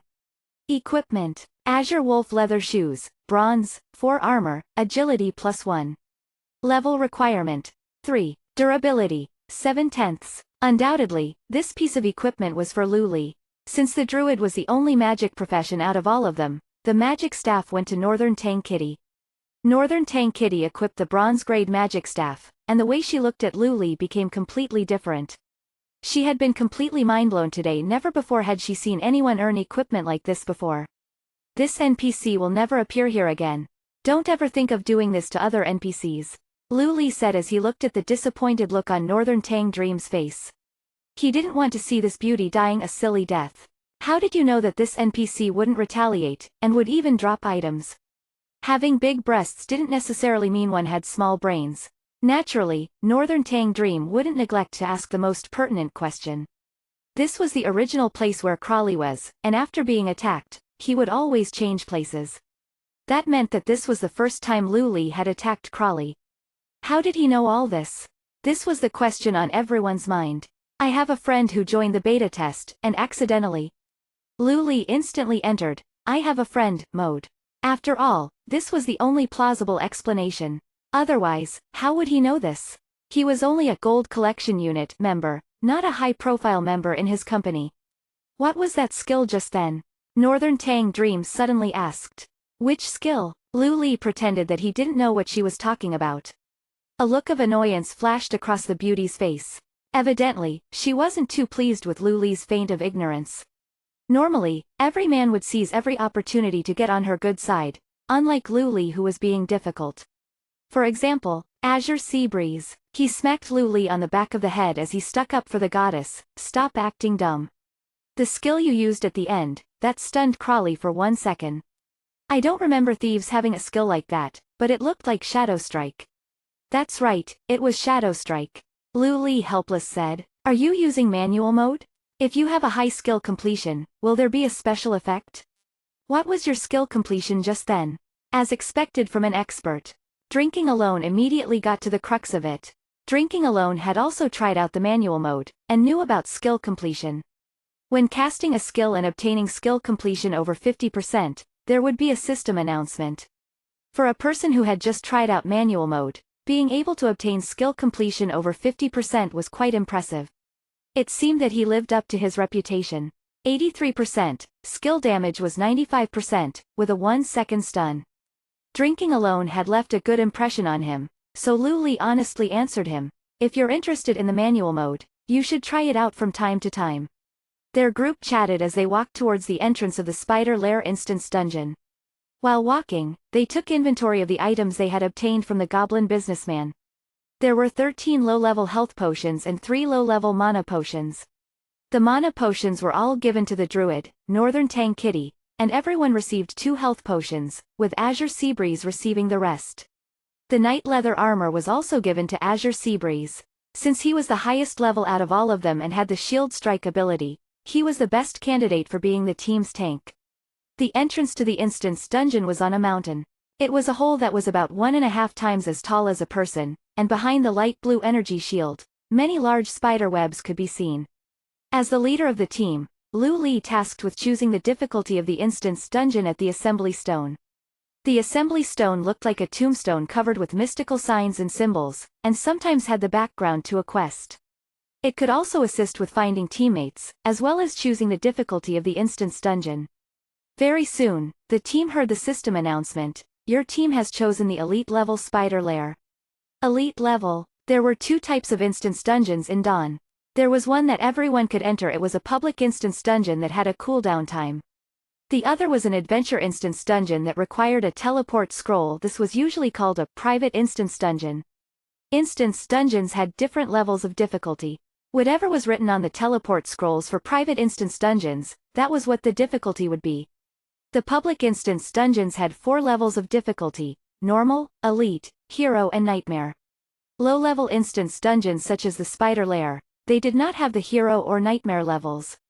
Heavens, the elite level. Yesterday, I died in the normal level so many times. Woo, my express. Although Northern Tang Dream usually acted like a cool beauty, she could also be quite dramatic. Hey beauty, don't worry, I'm here. Azure Sea Breeze said. Why did you choose the elite level? Are we really up for this? Drinking Alone was much more collected. He wasn't thinking about the potential express loss, but the possibility of them actually succeeding. The elite level instance dungeon isn't that hard, don't scare yourselves. Our tank is already LV5, and has Shield Strike in charge. We'll be fine as long as we're careful. Lu Li refuted. Everyone had been scared by the word elite. The monsters in elite level instance dungeons had an extra 10% attack and defense compared to those in normal instance dungeons, and had an extra 20% hydrogen phosphide. The real reason Lu Li wanted to clear an elite level instance dungeon was because the things he wanted to find couldn't be found in normal level instance dungeons. If Lu Li wanted to upgrade the Supreme One Ring, he would need lots of precious materials. Most of these materials couldn't be bought with money. For example, the Jade Spiderweb, which was a LV5 blue material, could be found in the elite level instance dungeons but had an incredibly low drop rate. Moreover, the Jade Spiderwebs were essential items to tailors and craftsmen for advancement. Teams that were strong enough to obtain these items never had enough for the whole team who could have any to sell. As such, Lu Li could only make his own team to find these materials. I agree with doing an elite level instance dungeon. I heard that the first team that clears an instance dungeon gets to go on the world announcements. Azure Seabreeze excitedly said as he waved the one-handed sword in his hand. When most players had upgraded their equipment and leveled up, and as long as they had a decent 5-person team, they would be able to clear the normal level instance dungeon. However, this was not the case for the higher difficulty instance dungeons.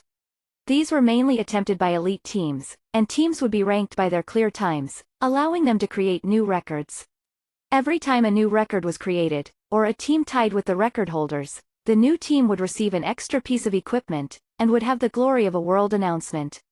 Chapter 12. Entering the Instance Dungeon. There's something I want to say before we go in, Lu Li calmly said. As the team leader, I want one of the items we obtain. We haven't even started, but he's already talking about wanting one of the items. The two girls looked at him while pouting. This guy didn't act like an expert at all. I'm fine with it, Azure Sea Breeze said. Because of Lu Li, he had obtained a bronze grade ring and a bronze grade armor, so he was already satisfied. What is it? Drinking Alone was curious. Jade Spider Web, a blue material. It's something only bosses drop. Lu Li explained. How do you know the boss will drop it? Northern Tang Dream asked with wide eyes. I have a friend, Che. The rest of the team couldn't even be bothered to Che at Lu Li, and they entered the instance dungeon. The spider lair was dark and damp, and had a slightly rotten smell. There were spider webs everywhere, and the scuttling sounds of spiders' legs echoed in the distance. In front of them was the first wave of monsters, 2 spiders that were as large as small dogs. Their 8 furry legs were covered with spikes, and they savagely looked around with their countless eyes, causing everyone to shiver. The LV5 spider lair was the lowest level instance dungeon, and its main purpose was for players to become used to the mechanics of instance dungeons. The first few waves of monsters were all normal monsters, which were slightly stronger than the monsters outside. The 5-man team quickly disposed of them. After defeating 5 waves of monsters like this, they arrived at a brook. Above the brook was a bridge, and a jade green spider that was at least twice the size of the normal monsters was sitting on top. It was called a spider lair guard. This is an elite grade monster, it should be pretty strong. Northern Tang Dream and Drinking Alone had tried out this instance dungeon the previous day, and both held a lingering fear towards elite monsters. It's not that bad, it just has an extra venom spit skill, Lu Li dismissively said as he started to give out orders. Seabreeze, go and draw aggro. When the charge bar for its venom spit is about 2/3 full, use your shield strike to interrupt it. If he used it before 2/3, the guard would start to charge it up again. If he used it after 2/3, he wouldn't be able to interrupt it. These sorts of things were impossible to find out without trying a few times. However, Lu Li had experienced rebirth, and didn't need to waste time on things like this. After 30 seconds, the spider guard started to howl. Get ready, it's starting to charge up. Just as Lu Li spoke, a light gray charge bar appeared above the guard's head. Azure Seabreeze held his breath, and as soon as the charge bar was 2/3 full, he smashed into the guard's head with his shield. The guard was stunned, and its charge up was cancelled. Things went smoothly from there. The guard soon ran out of HP, and fell to the ground.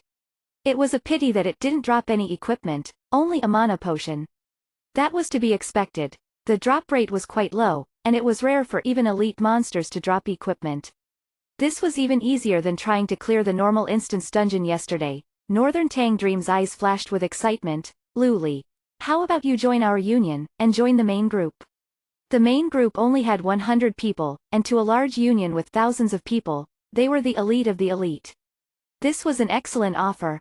However, Lu Li shook his head and replied, I'll think about it. He had joined the Star Moon Union for the game helmet. As soon as he had enough money to buy the game helmet, he would immediately leave them, but he didn't plan on joining the Grand Hegemony either. Comparatively speaking, the Grand Hegemony would offer him better treatment than the Star Moon Union, but it was less than ideal. After all, the thousands of people there all had their own agendas and goals. Seeing that Lu Li had rejected her offer, the beauty didn't seem offended, and continued to walk. However, Lu Li called out to stop her. Everyone, put your weapons into the brook. Lu Li went around the bridge and put his dagger into the brook. What could be special about the water in a spider's lair? The black water looked incredibly dirty, and had a striking smell to it. The two girls' faces both became pale. After soaking your equipment in there for 30 seconds, you'll gain a buff which increases damage to spider-type monsters by 20%. Hearing this, everyone charged over. This doesn't work for druids and warlocks. Only melee professions benefit from this. Drinking Alone and Northern Tang Kitty looked depressed. This was why Lu Li said having a melee team wasn't so bad. In Lu Li's past life, everyone knew about the effects of the water here. People who were farming spider-type monsters would come to the instance dungeon just to get this buff, even though it only lasted for an hour. After passing by the bridge, more and more monsters appeared. Sometimes, a wave would have 2 spider lair guards, but with the buff, the speed at which they advanced did not fall at all. One of the elite monsters dropped a bronze-grade bracer, which gave 3 armor and 1 strength. Northern Tang Dream graciously gave it to her fellow warrior Azure Seabreeze. After all, the stronger the defense of the main tank, the easier the druid's job would be in healing him. The spider lair had 2 bosses. One of them was a big spider called the Fallen Spider Chief. The other was a man-faced spider called Mandolin. The team stood in front of the Spider Chief. Team leader Lu Li was LV3, Azure Seabreeze was LV5, and everyone else was LV4. The Spider Chief was a LV5 boss, and had 12,000 HP. The Spider Chief isn't very hard to beat. There are 2 stages that are important. Due to his experience from his past life, Lu Li didn't need to work out the boss's attack patterns bit by bit. He started to give out orders. Every time it loses 20% of its HP, it will summon a wave of smaller monsters. We don't have any crowd control, so don't try to attack them. They'll explode after 5 seconds, so just keep away from them. When its HP drops to 5%, it might go berserk. Our druid needs to heal everyone as much as possible, and Azure Seabreeze needs to prepare a lot of potions to drink. How did you know this? Oh, right, you have a lot of friends. Northern Tang Dream was curious to the point of exploding, but she knew that Lu Li wouldn't tell her. As such, she could only vent using some sarcasm. How much HP does the boss in the normal level instance dungeon have? Azure Seabreeze felt quite a bit of pressure. He had never heard of anyone killing the Spider Chief before. After all, only 5 people could enter this instance dungeon.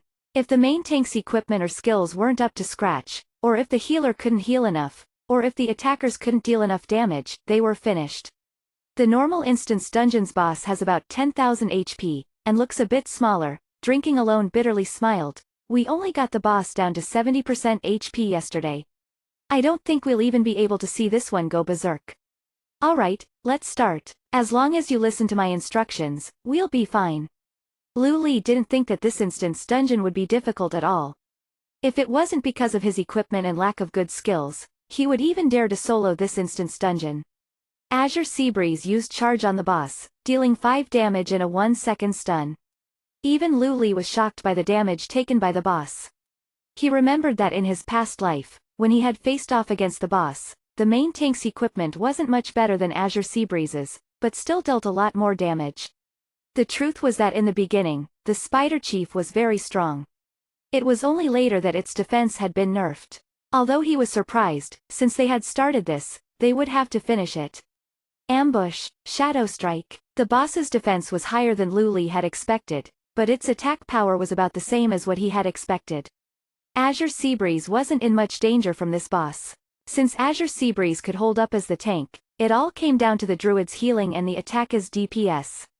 Their druid was quite experienced, but didn't have any good healing skills yet, and didn't have enough MP either. After healing 10 or so times, she was out. This was when the potions that Lu Li had earned with everyone came into play. Just as Azure Seabreeze liked to say, a potion in the hand means no fear in the heart. Chapter 13. Baiting. System. Shadow Strike skill completion 80%, caused 89% skill damage, stun for 1 second. Boom. 14. The big spider shrieked twice, and raised its back. Don't worry about the boss anymore. Other than Seabreeze, everyone gather next to me. After 4 seconds, Seabreeze should use charge on me. Lu Li calmly walked away from the boss, reminding everyone else of what to do. They quickly followed Lu Li away. At this time, a large number of small spiders spawned out of the spider's back. They were the size of a fist and were all rushing towards everyone. 3, 4. When Azure Seabreeze counted 3, he had already started turning his body, and by the count of 4 he had already cast charge. The small spiders were rushing towards them like flowing water. The others turned pale with fear. Drinking Alone's party had mostly died because of these small spiders. Each small spider could deal significant damage to a player, and when multiple of them exploded, this could instantly kill them. However, dealing with them was easy. You just needed to move around and stay out of range of them. Lu Li led the small spiders around the boss. After a few seconds, the small spiders started to explode one by one. On the other side, Azure Seabreeze had already started to lead the others to start hitting the boss again. After experiencing that once, it was dealt with much more calmly when the boss did that again. In the second stage, when the boss dropped to 5% HP, it went berserk as expected. Northern Tang Kitty worked hard to keep healing in addition to the potions that Azure Seabreeze had in hand. In the end, the boss's berserk mode wasn't enough, and after a final cry it lay dead on the ground. Lu Li was already about to level up. His whole body lit up as the express bar completely filled, raising him to level 4. Can I loot the corpse? He took a deep breath, really curious to know what items the boss would drop. Stop, said Azure Seabreeze and Northern Tang Kitty with one voice. Drinking Alone and Northern Tang Dream didn't say anything but looked worried nonetheless. What is it? Are you sure you want to loot it? Northern Tang Kitty quickly said. All this time, your role points have never exceeded 20. Up till this point, there not many bronze equips had dropped. There had only been 3, but there were many commons and materials. While there were several roles that had happened, with Lu Li undoubtedly performing the best, his roles were 6, 13 and 2 successively. He hadn't received a single piece of equipment. Just because I've rolled low numbers doesn't mean I can't loot the body. Generally when I loot corpses I find good things. Lu Li had a dark expression and tried to defend himself. Many years ago, there was someone called Lei Feng. He took pleasure in serving others, putting other people before himself. And Lu Li clearly was someone who was hurt for the benefit of others. When he looted he always found good things, but could never win in rolls. The others were doubtful, but they didn't want to put their team leader to shame. Everyone just thought it would be fine to let him be unlucky this one time. After a long gaze, Lu Li slowly squatted and reached over to the boss with both hands. Silver Light Crossbow, Steel, Damage 1220, Agility +3, Attack Speed +1. Level Requirement LV4, Durability 16/25. A steel weapon, probably the first in the game. Too bad, it was a crossbow. Although a crossbow could be used by melee classes, only in the hands of a hunter could its true potential be unleashed. Other people could only use it as bait. How come it's not a magic staff? How unlucky, Northern Tang Kitty couldn't hold in her disappointment. Please, you already have a bronze weapon. I'm still using a common and you're sad it's not a magic staff. Northern Tang Dream had a nasty expression on her face. Shadow Cloak, Bronze, 2 armor, Intelligence +1, level requirement LV3, durability 14/18. And 1 potion, that's it. Druid Northern Tang Kitty and Warlock Drinking Alone's eyes immediately lit up. Although the cloak was just general equipment, cloak drop rates were extremely low. They hadn't even seen a common cloak before. Did the jade spider web you want not drop? Northern Tang Dream was somewhat disappointed, but she was also curious as to what exactly the material Luli wanted was. Drop rate is low. Luli was not disheartened. Silver light crossbow, 3 occupation-specific items to roll for, I'll just go for it. 23 points. Peeved, Northern Tang Dream laughed, and casually rolled an 87. It should be mine, just so you guys know. Seabreeze big brother is not only handsome, I also roll with power, Azure Seabreeze said complacently. 99 points. Oh my, so he does. Everyone stared at him viciously, wondering if his luck came from the heavens. Azure Seabreeze was also surprised, laughing. Split it amongst yourselves. 3 points of agility is more useful to you guys. Count it as a payment of your compassion. In Dawn, any occupation could equip a ranged weapon. Physical professions equipped crossbows, magic professions equipped magic wands, and other special profession had their own ranged equips like the Shaman's Totem, and the Paladin's Holy Covenant. Luli then bluntly equipped it on himself, his recent level up allowing him to do so.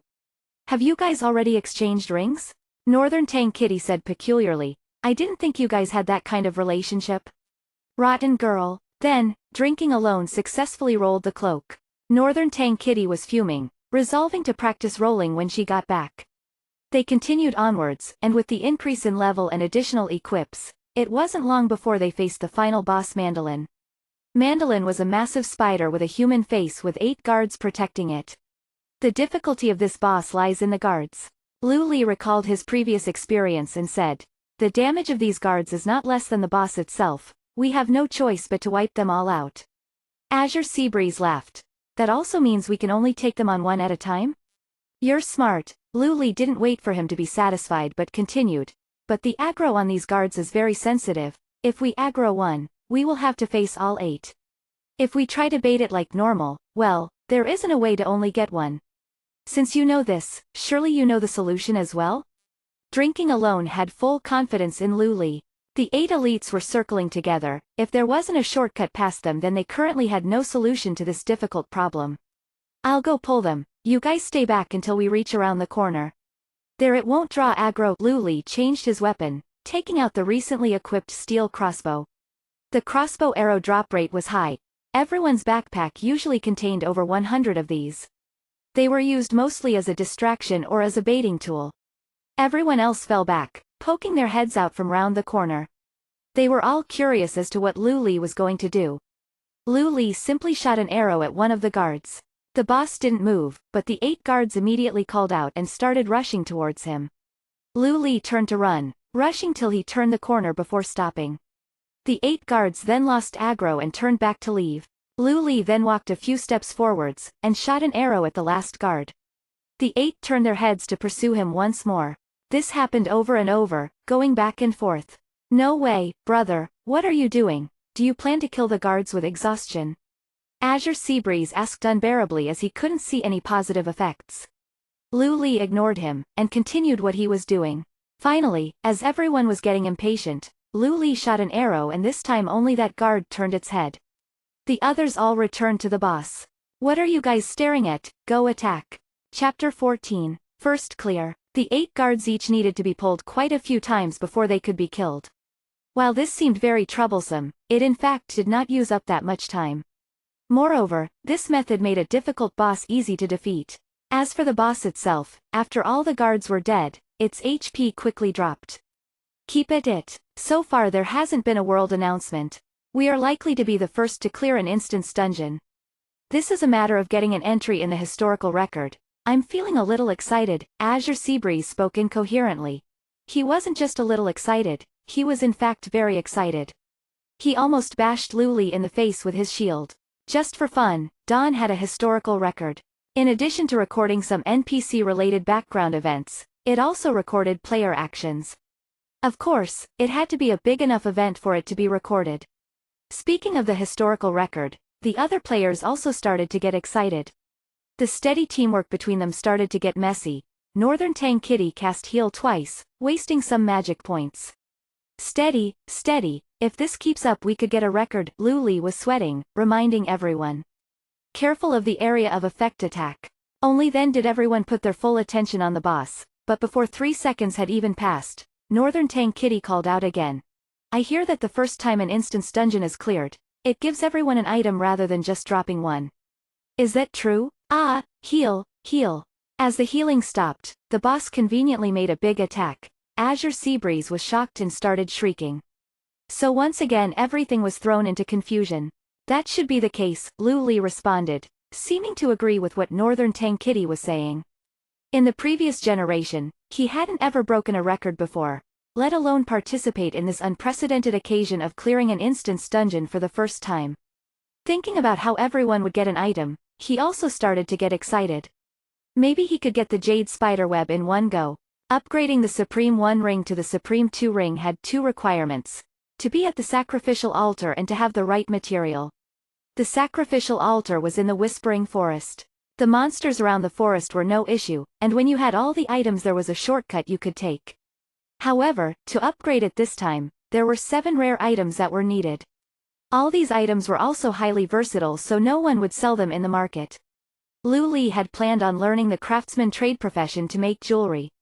Leveling it up to an intermediate level required 2 jade spider webs. In total, that meant he needed 12 jade spider webs. Who knew if the boss would even drop any, or if the person who got it would want to give it up? As he was thinking, the boss HP fell down to 5%. Azure Seabreeze called out in alarm again. It's gone berserk, heal. Whoa, its damage is quite high, and shield strike missed, heal, heal. The boss going berserk was expected. Most bosses in Dawn would go berserk in the final moment, unless of course if you could kill the boss in a very short window. But with the equips they had now, this was impossible, and berserk bosses had a strong resistance to crowd control skills. The additional attack damage, attack speed and aggression by the berserk increased the strength of the boss by a significant amount. Azure Seabreeze, who was originally holding the boss back as steadily as a mountain, was being pushed back. His body had a trickle of red, there were clear remnants of blood. Main tank, fall back for a bit, Druid cast bind. Lu Li's voice was still calm. It didn't hit. Northern Tang Kitty was in a mess trying to read her skills, not to any great effect. But this wasn't anything new for her, at least she knew to go back to healing Azure Seabreeze. Azure Seabreeze had been hit and was bleeding out. He raised his head to drink a HP restoring potion. His HP was mostly restored, and he immediately charged back into battle. Lu Li took a breath, his wrist twitching, throwing out daggers seemingly at random. Damage values started to float up one after another, and the others who were watching were so dumbfounded they almost forgot to keep attacking. If you looked carefully, every time he attacked it seemed like he didn't use all his strength, doing just enough to maximize the limits of his attack. This technique was not something Lu Li made up, but was developed by a famous Dawn player, the female goddess, Water Fairy. The beauties in Dawn were extremely beautiful, but those who were experts were very few. Northern Tang Dream, for example, had attractive cheeks and great stature, but her technique was at best second class. However, this wasn't absolute. There were 2 notable exceptions, with one of them being the female thief, Water Fairy. Water Fairy was a legend in Dawn. First of all, she was a beauty, but also an expert. Moreover, and most importantly, she was a tycoon. When others were searching for their first legendary equipment, half of her body was already covered in legendary equipment. To her, money was just a number. As long as there was something she wanted, she would just pay for it. With such good equipment, her damage was naturally extremely high. It was said that the ordinary attack of Water Fairy was comparable to a big trade union's main force using the thief's final skill together. Lu Li had personally seen Water Fairy use a skill. It was an incredible scene that could only be described as cutting corners. Taking a complex skill as an example, the thief's Bonastab. When this skill was performed it was very beautiful, with an exaggerated action and high damage. Generally, every thief who wanted to maximize damage dealt would carefully observe all of the details. However, for Water Fairy, only the most important parts were performed. As such, the skill wouldn't fail but would also not have high skill completion. While other people took 3 seconds to cast Bonastab, she could do it in less than 1. But, because her equipment was insane, the damage difference wasn't much. As of now, when there weren't many skills, Lu Li could raise his attack frequency in this moment, but the effects of doing that were not generally good.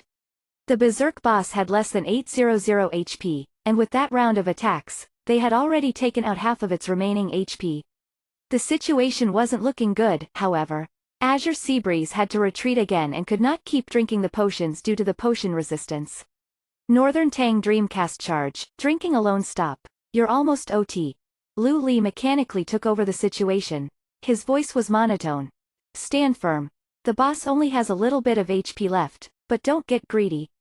Drinking alone had been standing back, unaffected by the boss, but for a while he had been drawing the aggro of the boss. The charge of Northern Tang Dream was similarly resisted by the boss. What was even more unfortunate was that Azure Seabreeze suddenly got hit by a big attack again, dropping HP as quickly as water flows. I'm almost out of mana. Northern Tang Kitty stamped her foot, feeling helpless. Mana was a slang term that referred to magic points used to cast spells. It's over, Lu Li smiled, as the shade cleared and he cast Cheap Shot out of stealth. The boss was successfully stunned on the spot. Behind the boss, he stabbed the dagger into the back of its head with all of his strength. System. Shadow Strike skill completion 87%, dealing 100% of skill damage, stun for 0.8 seconds. The boss then recovered from its stun, immediately crying out before crumpling into a pile of 8 legs, unmoving. Before he could even take a breath, Lu Li received a system announcement. Honorable player, your team has successfully cleared the Spider Lair, Elite, Instance Dungeon. The system will now make a global announcement. Would you like for your name to be announced? Chapter 15, Battle Loot. Of course we want our names to be announced. Azure Seabreeze said loudly, unless you want to hide our names? Some people are afraid of being famous. Once your name goes onto the global announcement, there will be many people looking to cause trouble with you. Lu Li thought otherwise. The real world and the virtual world were different. The cost of crime was significantly lower.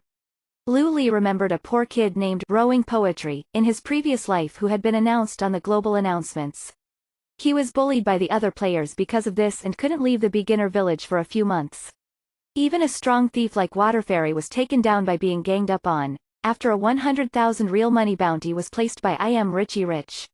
The reputation of the first people to clear an instance dungeon would be good for a big organization, but for a ragtag group of players it was useless. It would only open themselves up to harassment. After being identified, the large unions will all extend their offers to you. Drinking alone guessed that a master such as Lu Li wouldn't stay with Star Moon Union. Grand Hegemony was also afraid of being looked down upon by others. I don't plan to join any union, I plan to be a professional player. No matter what other people believed, Lu Li had no intention to join any unions. The welfare treatment within a union was good, but good things don't fall out of the sky. If you wanted something, you would have to work for it. Joining a union would mean that he would be earning money for them. Dawn's growth would be very rapid. Even the game company would not be able to anticipate its growth. An entire industry would form around the game, and as it grew, Lu Li would be able to make so much money that he wouldn't be able to spend it all. If you want to be a professional player, then you have to be famous, Azure Seabreeze said dismissively. Don't not say it. You led a team to clear an instance dungeon. If this is known, there are definitely many people who would want to recruit you. Professional players are very valuable.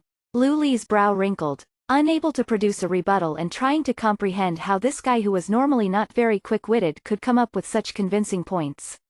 In actuality, this had something to do with the previous life. The top players didn't really dare offend anyone. It was really the ordinary people that you needed to be worried about. Even Water Fairy, the tycoon goddess, was ambushed by the Steel Blood Alliance Union.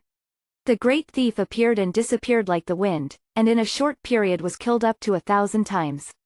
But the Steel Blood Alliance Union wasn't acting alone. They had the influence of other big organizations. If the Jade Spider web is dropped, what do we get for giving it up? Drinking alone earnestly said, Northern Tang Dream and I are well-known players. If we are recorded in game history, it would be great for the development of our union.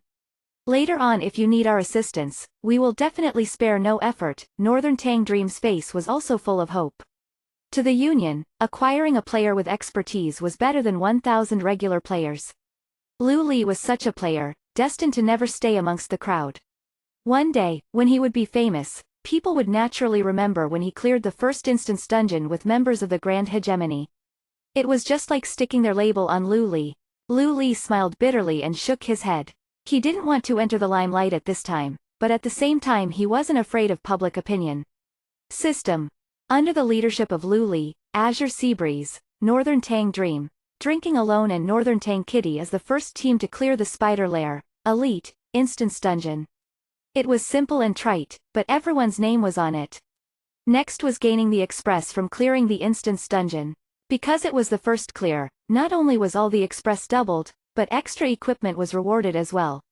Lu Li looked in his bag and saw that he had obtained a dagger. Broodmother's Kiss, Bronze. Damage 815, Agility +2, Level Requirement LV3, Durability 18/18. The damage of a single-handed weapon could not be compared to the likes of a two-handed magic staff like the Whisperer. However, it added 2 points of agility, making it an equivalent bronze equip. The others also inspected their rewards and their faces lit up. What was unfortunate was that Lu Li wasn't awarded with the material that he needed. Let's see what the boss dropped. Northern Tang Kitty was keen on looting the boss. The others looked at Lu Li, unsure if he wanted to loot the boss. The current game rules were that if there wasn't a special designation, the leader would loot and distribute the battle loot. Go for it, Lu Li said casually with a shake of the head. His words were very unusual and no one believed him. Wah! The first time they killed a boss that had a small chance of dropping something good, he was like an excited little girl, refusing to let go of the item. Suddenly, Lu Li's communication device began to manically vibrate. This was to be expected, but he didn't know that people would react this quickly. After a brief check, he found that they were all friend requests. Lu Li thought for a while, then refused all the friend requests. He resolved to not add anyone. Even though he could make money by opening treasure chests, the most important thing right now was training. He didn't want to be disturbed by too many people. After he got rid of all the friend requests, only 2 entries remained. One was the Star Moon Union chatroom and the other was from Square Root 3. Lu Li watched Northern Tang Kitty inspect her equipment while opening up the chatroom. The moment he entered, he was immediately assaulted by a messy chorus of 6 or 7 voices. Lu Li, you got the first clear right? It was Ao Jian, Star Moon Union's president. It was just luck, Lu Li replied. Spider Silk Hood, Steel, 5 Armor, Intelligence +2, Constitution +2, Special Effect. Dark damage effects increased by 10%. Equipment requirement LV5, Durability 21/25. The chance of a steel item being dropped on the elite difficulty was not high, so it seemed like the bonus of the first clear was truly significant. On the other side, Ao Jian was so angry he couldn't speak. What do you mean lucky? That was an elite instance dungeon. You didn't find people from our union, instead gathering your own team of players. Do you have no sense of pride or honor in our union? Drinking Alone led, and just brought me along. Lu Li assigned the hood to Drinking Alone. This was typical Warlock or Shadow Priest equipment. As expected of an item dropped by the boss, its attributes were very powerful. As you can imagine, Ao Jian's complexion was terrible. It didn't take much to figure out that Drinking Alone was a high-ranking member of the Grand Hegemony Union. If he was the one who truly led them, then Lu Li would not have been assigned party leader. Generally speaking, 2 kinds of people can be party leaders. An officer or a team leader. Don't give me this rubbish. Say what you want, but once you've handed over the equipment it won't be your responsibility anymore. Once the union is established, you can hand it in to the warehouse. I Am Richie Rich obviously cared the most about the elite difficulty instance dungeon equipment. The boss truly dropped some good items. This second item was also steel grade. Weaver's Leather Armor, Steel, 12 Armor, Agility +4, Strength +2, Equipment Requirement LV5, Durability 7/25. Compared to the previous item, it lacked a special effect, however, this didn't mean that it was necessarily bad. The armor value was 2 times the previous one, adding 6 points to its best attribute, but for a thief, this increase wasn't really practical. Other than these 2, there were 2 more pieces of equipment that were both bronze. Although the attributes of these were good, both of them weren't used by thieves, so they were rolled for by the other players. After all that, Lu Li casually sent the information of the equipment to the Star Moon Union office. The chat room fell silent for a second, then an immense commotion boiled up. "I want that spider silk hood, no one take it." Quickly realizing that what he said was not quite appropriate, I Am Richie Rich hastily added, "Wait till I earn some money to collect some gold. Our union must be established as soon as possible. I guess it'll just be like this, everyone start collecting gold. Do not fear the high prices, you will be compensated," Ao Jian said soon after. "Lu Li, give that steel hood to Richie. As for that steel leather armor, you can use it for now." Chapter 16. Leave. Whoops, you gotta be earlier next time. All the items have been given out. The last item that was looted by Northern Tang Kitty was the jade spider web. Lu Li's spirits were high and he spoke thoughtlessly. "Taking random players into the instance dungeon is one thing I can let go of. But you gave the rewards the outsiders as well? Lu Li, is there something wrong with your brain? The world definitely contained people like this. Those that are completely self-centered and take issue with anything that doesn't go their way. Leave." His voice was monotone, but the words were rude. Gasps could be heard in the chatroom. Did they hear that wrong? It was I Am Richie Rich being told to leave. This wasn't something that had happened in a long time. The game was currently in its peak period, and the previous announcement had received the attention of almost everyone who played the game. The Star Moon Union had about 300 to 400 people, and in front of all these people, a gold collection unit player was saying this to a high-ranking player. Leave. I Am Richie Rich's skill was average, but he was rich and willing to spend money. He was followed by Ao Jian and played dozens of games, spending millions in each one. As such, he eventually became Ao Jian's number 2, even if someone like Square Root 3 didn't care much about him. Right now, his dignity was being trampled. The chatroom was dead silent for a good few seconds and all that could be heard was labored breathing. The leader of the union was surprisingly silent. In fact, Ao Jian was actually rejoicing. Last time he squared off with Lu Li, he had spent 25,000 real money to get one skill book. Every time he thought back to it, he felt more regret, but from another perspective, he also understood. Compared to these rich second-generation people, Lu Li was of a different breed. This verbal slap to the face could have easily been directed towards Ao Jian. Ao Jian looked over to the side. He was training with I Am Richie Rich. Feeling a shared distaste towards Richie Rich, he felt a sense of satisfaction to see his misfortune. Oh okay, I Am Richie Rich was so angry he couldn't form a sentence. Who I do instance dungeons with is none of your business. Who the items are rewarded to within our party is none of your business. The items that I choose to use for myself are none of your business. He didn't mention that he had over 20,000 real money on his bank card. Even if he didn't, he wouldn't mention something like that to cause more trouble. Why you know I can stop you from continuing in this game, Richie Rich said with hatred. If there was someone who could stop me, it definitely wouldn't be you. Lu Li wasn't particularly good at this back and forth insulting, but he could remember some people from the previous generation who really could stop him. At that time his sister had gotten sick, and he needed sell all the equipment he had for money.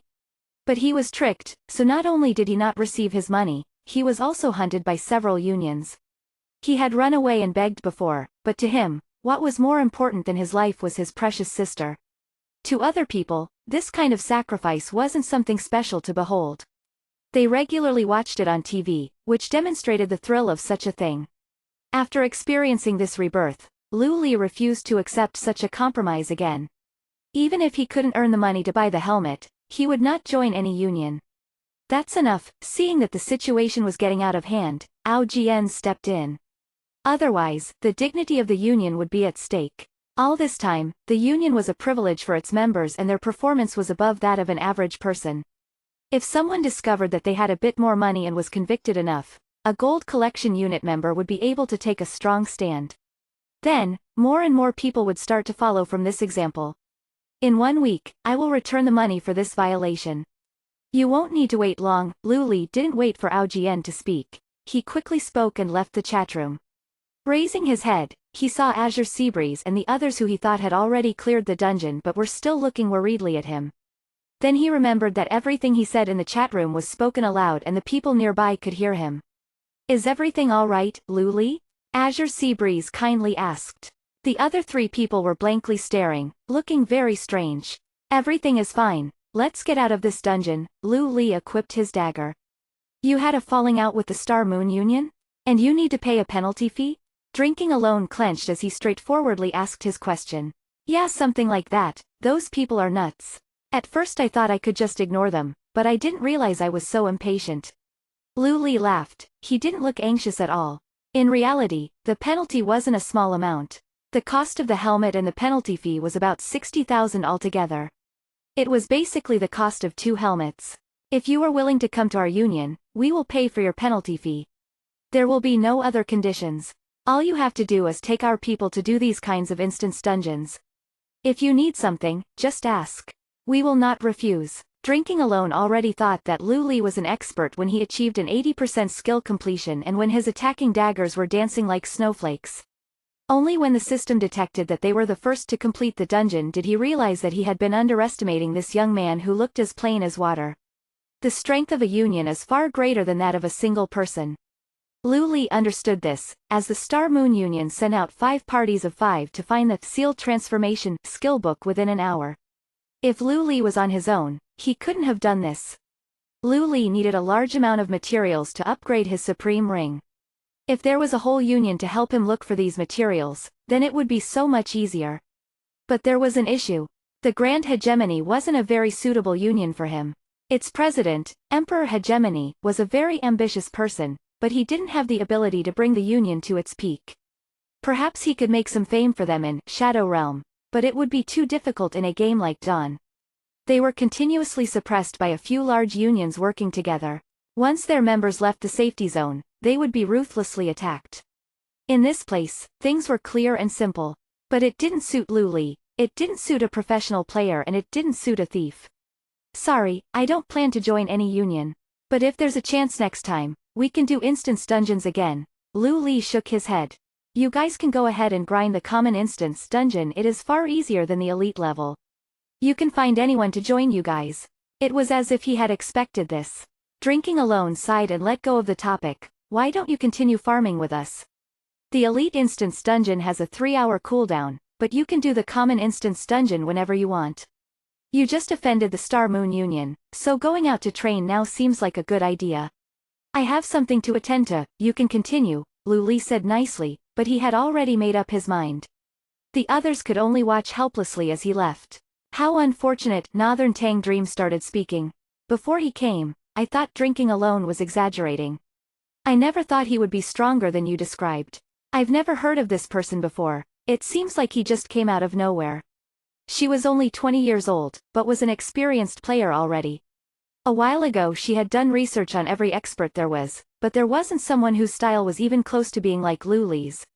He is stronger than you can imagine, do not underestimate him. Drinking Alone said, do we want to share the strategy to the instance dungeon? Northern Tang Kitty responded, for they hadn't mentioned this matter. In successfully clearing out an instance dungeon, other than gaining fame and equipment, you could also sell the strategy for clearing it out for a large sum.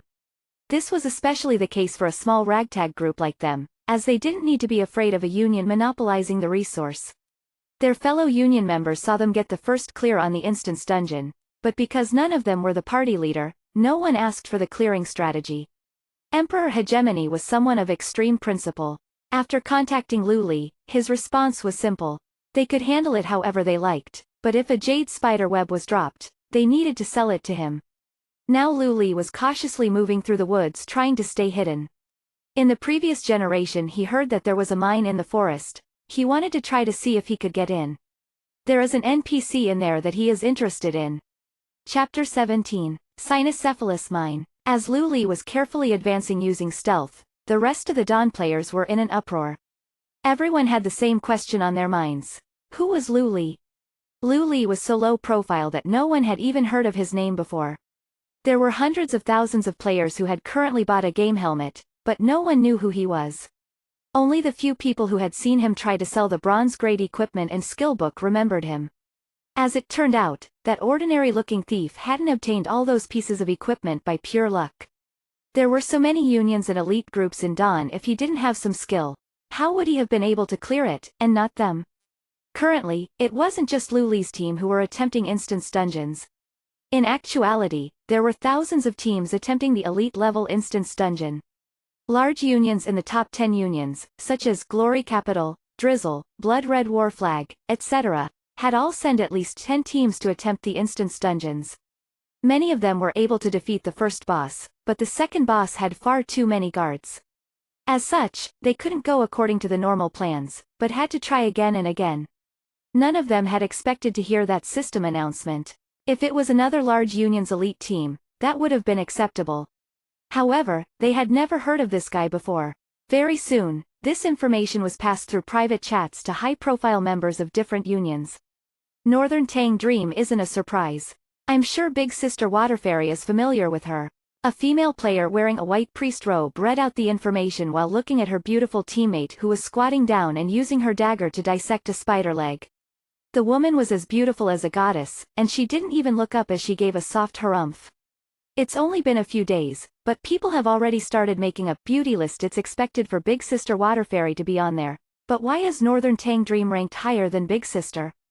Another teammate wondered out loud, surprised. The female thief didn't say anything, and put the dissected spider leg inside her bag. She then pointed her dagger towards the spider's poison sac. Her dissection of the spider made her cold demeanor feel even colder yet, causing everyone else to gulp in anxiousness. Drinking Alone and Northern Tang Kitty are also in the Grand Hegemony. The priest continued to speak. There isn't much information about Azure Seabreeze, but was a little famous in Shadow Realm. There was a period of time where he sat at the top of the player level rankings. He was probably an expert hired by the Grand Hegemony.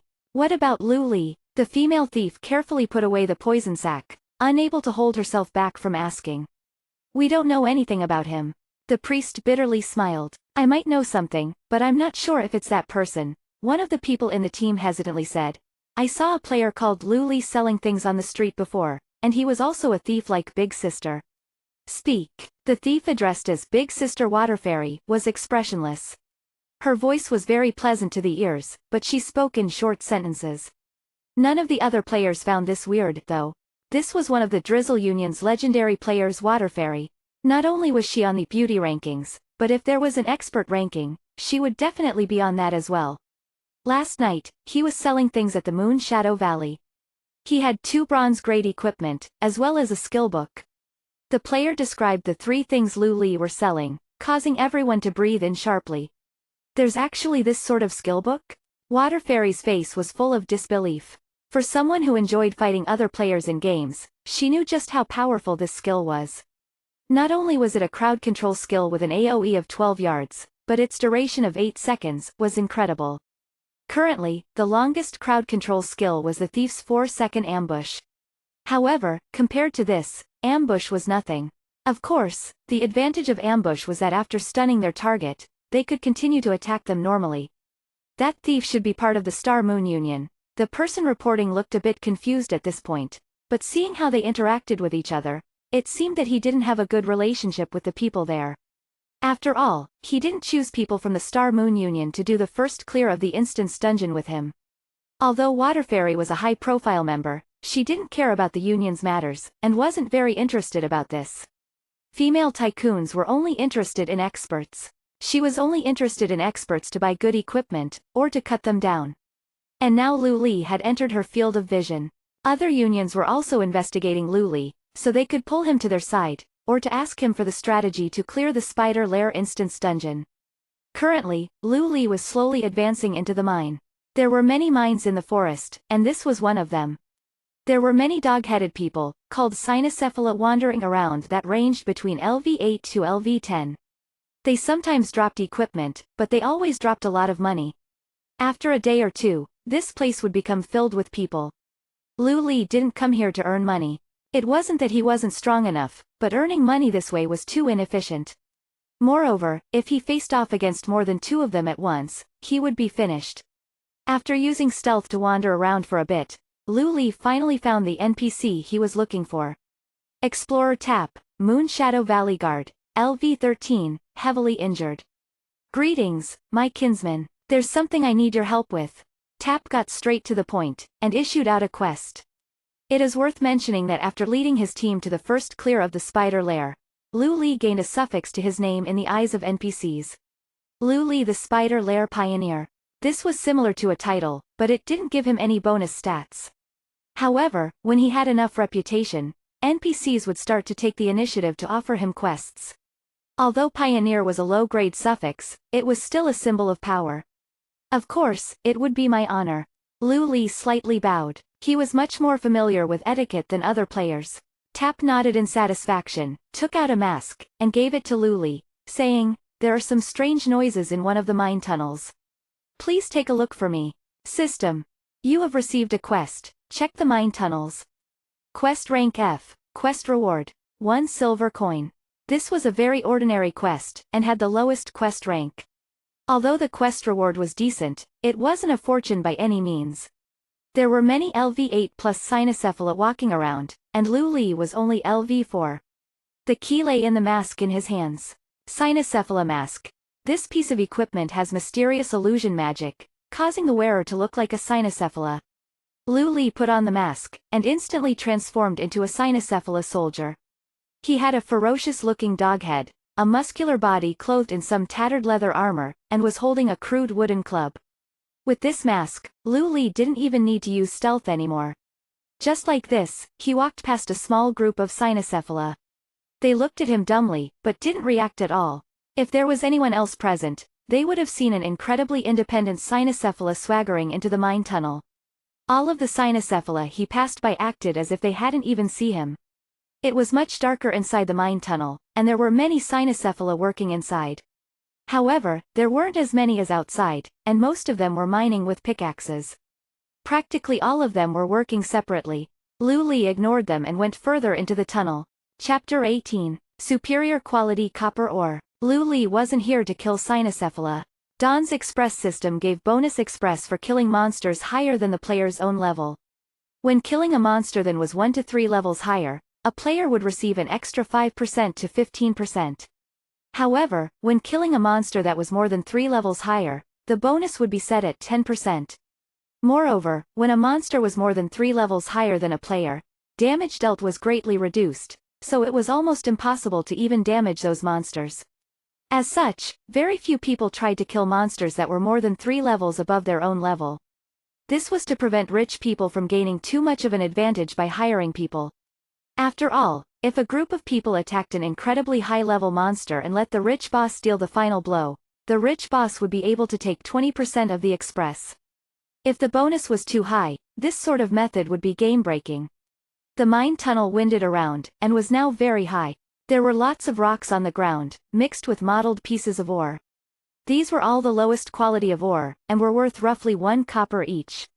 They were also quite heavy, so Lu Li completely disregarded them. After walking for a minute, his eyes lit up. There was a depression in one of the walls, and there seemed to be something rectangular hidden there. Nearby, a Cynocephalus was striking the wall with his pickaxe. Every time it had hit the wall a few times, he would turn to look at the rectangular object, as though it were in a hurry. Lu Li took a few steps back, took off the mask and used stealth. This Cynocephalus was LV9, and was a whole 5 levels higher than Lu Li. When Lu Li was close, it stopped striking the wall and looked around, trying to see what was making it feel uncomfortable. Lu Li did his best to calm down his heart, and silently attacked.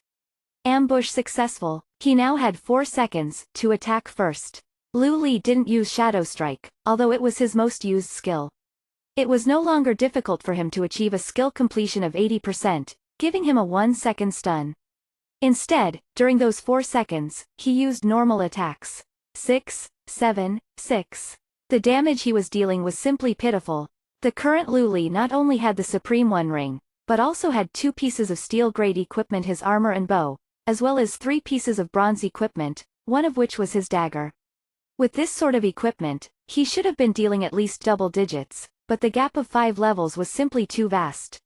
However, this didn't mean that Lu Li wasn't able to kill this LV9 normal monster. In less than a minute, Lu Li had killed the Cynocephalus. The 300 express he received was nice, but he had also used a basic health potion in the process. When he finally retrieved the rectangular object, the potion he had just used didn't seem like much anymore. A treasure box. There was a pile of coins inside. According to the system announcement, there were 43 silver coins in total. Clearing an elite level instance dungeon, not including the boss, would yield about this much money. However, that money would be split among 5 people, so these 43 silver coins was quite a fortune for Lu Li. Now, Lu Li had 60 or so silver coins. In real life, this would be worth about $1,000. Before, even working as a menial worker, he wouldn't be able to earn this much in a month. Treasure boxes usually contained 2 items. Lu Li dug around, and found something that felt like a band. It was a bracelet. Lu Li was overjoyed. Bracelets were different to bracers. Anyone could equip bracers, but only female players could wear bracelets, which replaced bracers.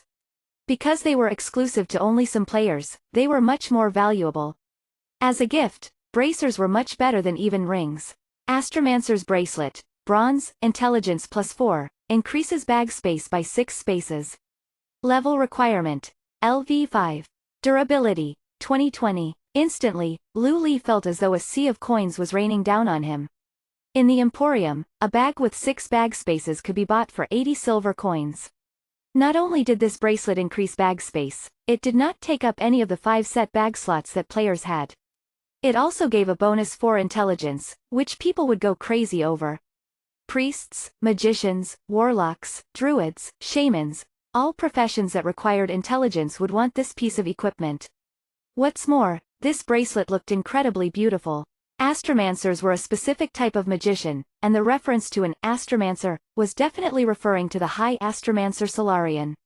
She was an upper-class elf, and was a noble of nobles who loved beautiful and luxurious things. The bracelet evidently reflected this. Although this piece of equipment was not worth as much as the Frost Nova skillbook, if he met a tycoon who desperately wanted it, he would be able to sell it for at least 5 gold coins. Think about it.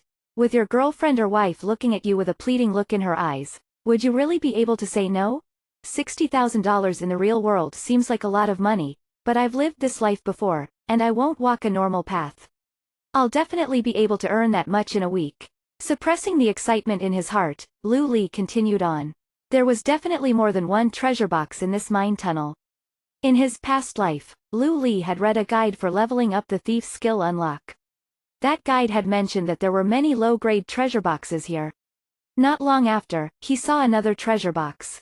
In Lu Li's eyes, its crude and dusty exterior couldn't block the golden light it was radiating. This treasure box only had bronze-grade equipment. One of them was a pair of shoes for magicians which gave 2 intelligence. It wasn't too good or too bad. The other piece of equipment was a shield for protection warriors. Not only did it give a fair bit of defense, it also gave 3 constitution. Although it wasn't as good as the bracelet, it was still worth a lot. For a team to take down a boss in an instance dungeon, the main tank's HP and defense was one of the deciding factors. Lu Li, we've obtained a jade spider web. Where are you right now? We'll take it over. Drinking Alone had sent him a voice message. Just send it over to me. I never thought that you would have cleared the elite level instance dungeon again so quickly. Lu Li replied. Anyone could mail things at inns. The delivery cost was 5 copper coins, which wasn't much. Hey, you turned off your friend function? Our boss asked me to thank you. If it wasn't for your guide, we wouldn't have known about the buff from the brook, or how to take down the boss at the end. Who knows when we finally could have cleared that instance dungeon? Drinking Alone earnestly said. How many teams do you have doing the instance dungeon? Lu Li asked. We have 10 in total. All of them are above LV4, but only 4 teams cleared the instance dungeon, and only 1 team found a jade spider web. Its drop rate is way too low. Plus, the equipment they got were all quite average. Drinking Alone was worried that Lu Li might think that they had kept some for themselves, so he explained in detail. That's pretty normal. Keep working hard. Lu Li didn't continue to chat, and went back to looking for treasure boxes. Lu Li soon found that there weren't as many treasure boxes as he had expected. After having a thorough look, he confirmed that there were only 3 in total. 3 treasure boxes with a refresh time of 24 hours. Only fools with heaps of time on their hands would use this method to level up their unlock skill. This was actually due to changes Lu Li was unaware about. What Lu Li was relying on was his experience from his past life. However, many things had changed from the beginning of the game to when he had actually started playing. For example, in order to calm down the countless protesting thieves, the company had, later on, increased the number of treasure boxes in many locations. Of course, the treasure boxes in those areas were quite mediocre. The mine was one of those places.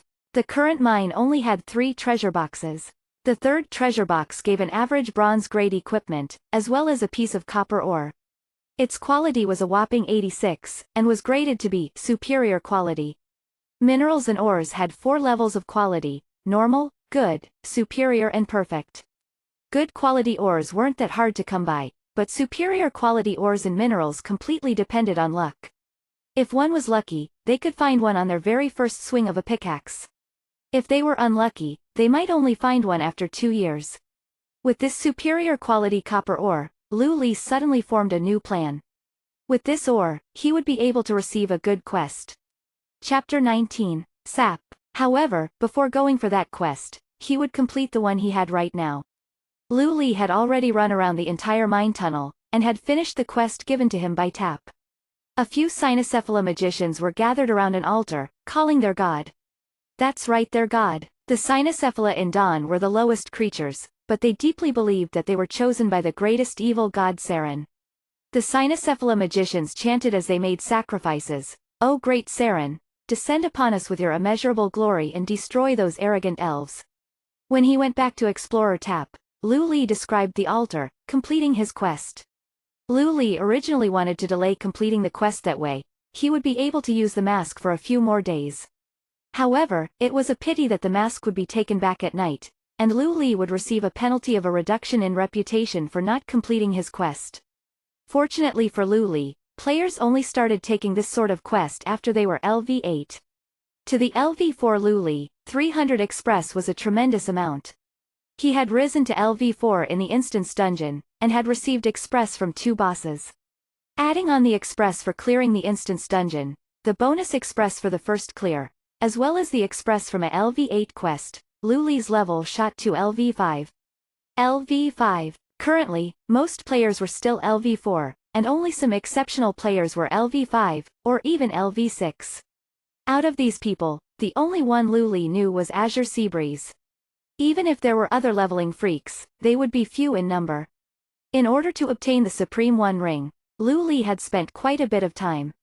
He had also used a lot of time in clearing the Instance Dungeon, as well as traveling to this mine through the forest.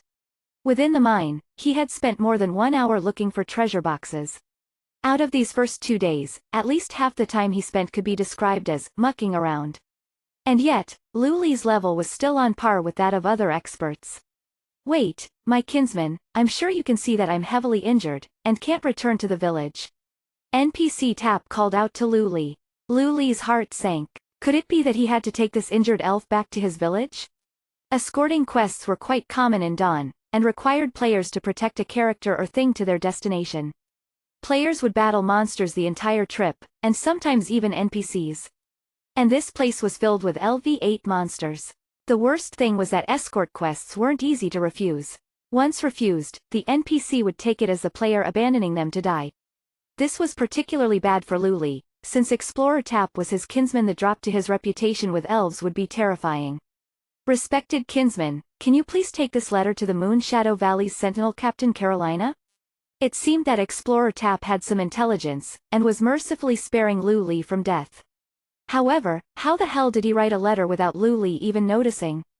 By the time Lu Li returned to the Moonshadow Valley, it was already late. Lu Li first headed over to the profession trainer. A LV5 thief and a LV4 thief were worlds apart. This was because of the skill Double Dagger Proficiency. Double Dagger Proficiency. When using 2 daggers, physical attack damage plus 40%, attack, skill, success rate plus 5%.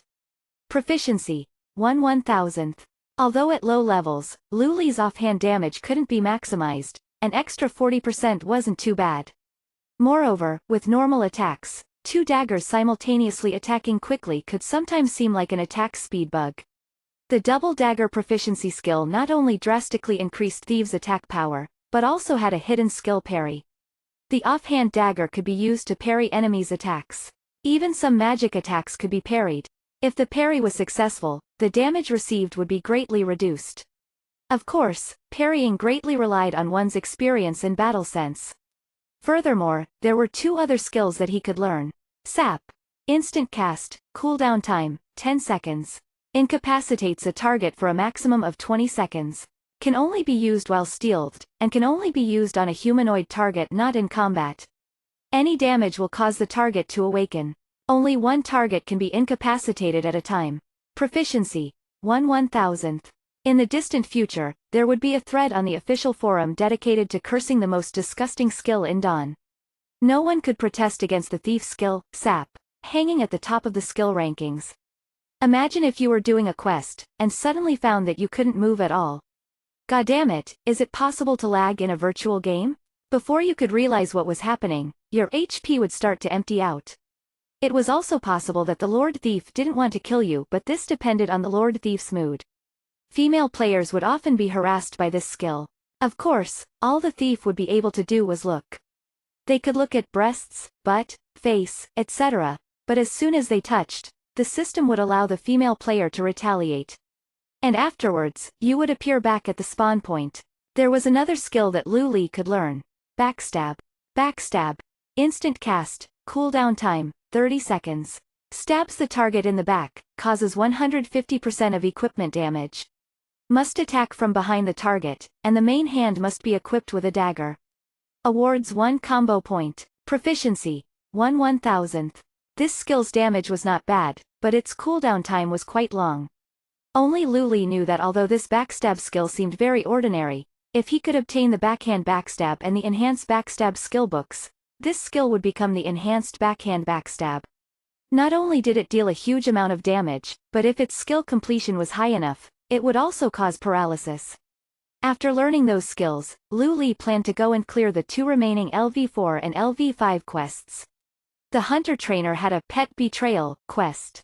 Apparently one of his pets, a wolf, had escaped, and his request was for players to kill the wolf and bring back its head.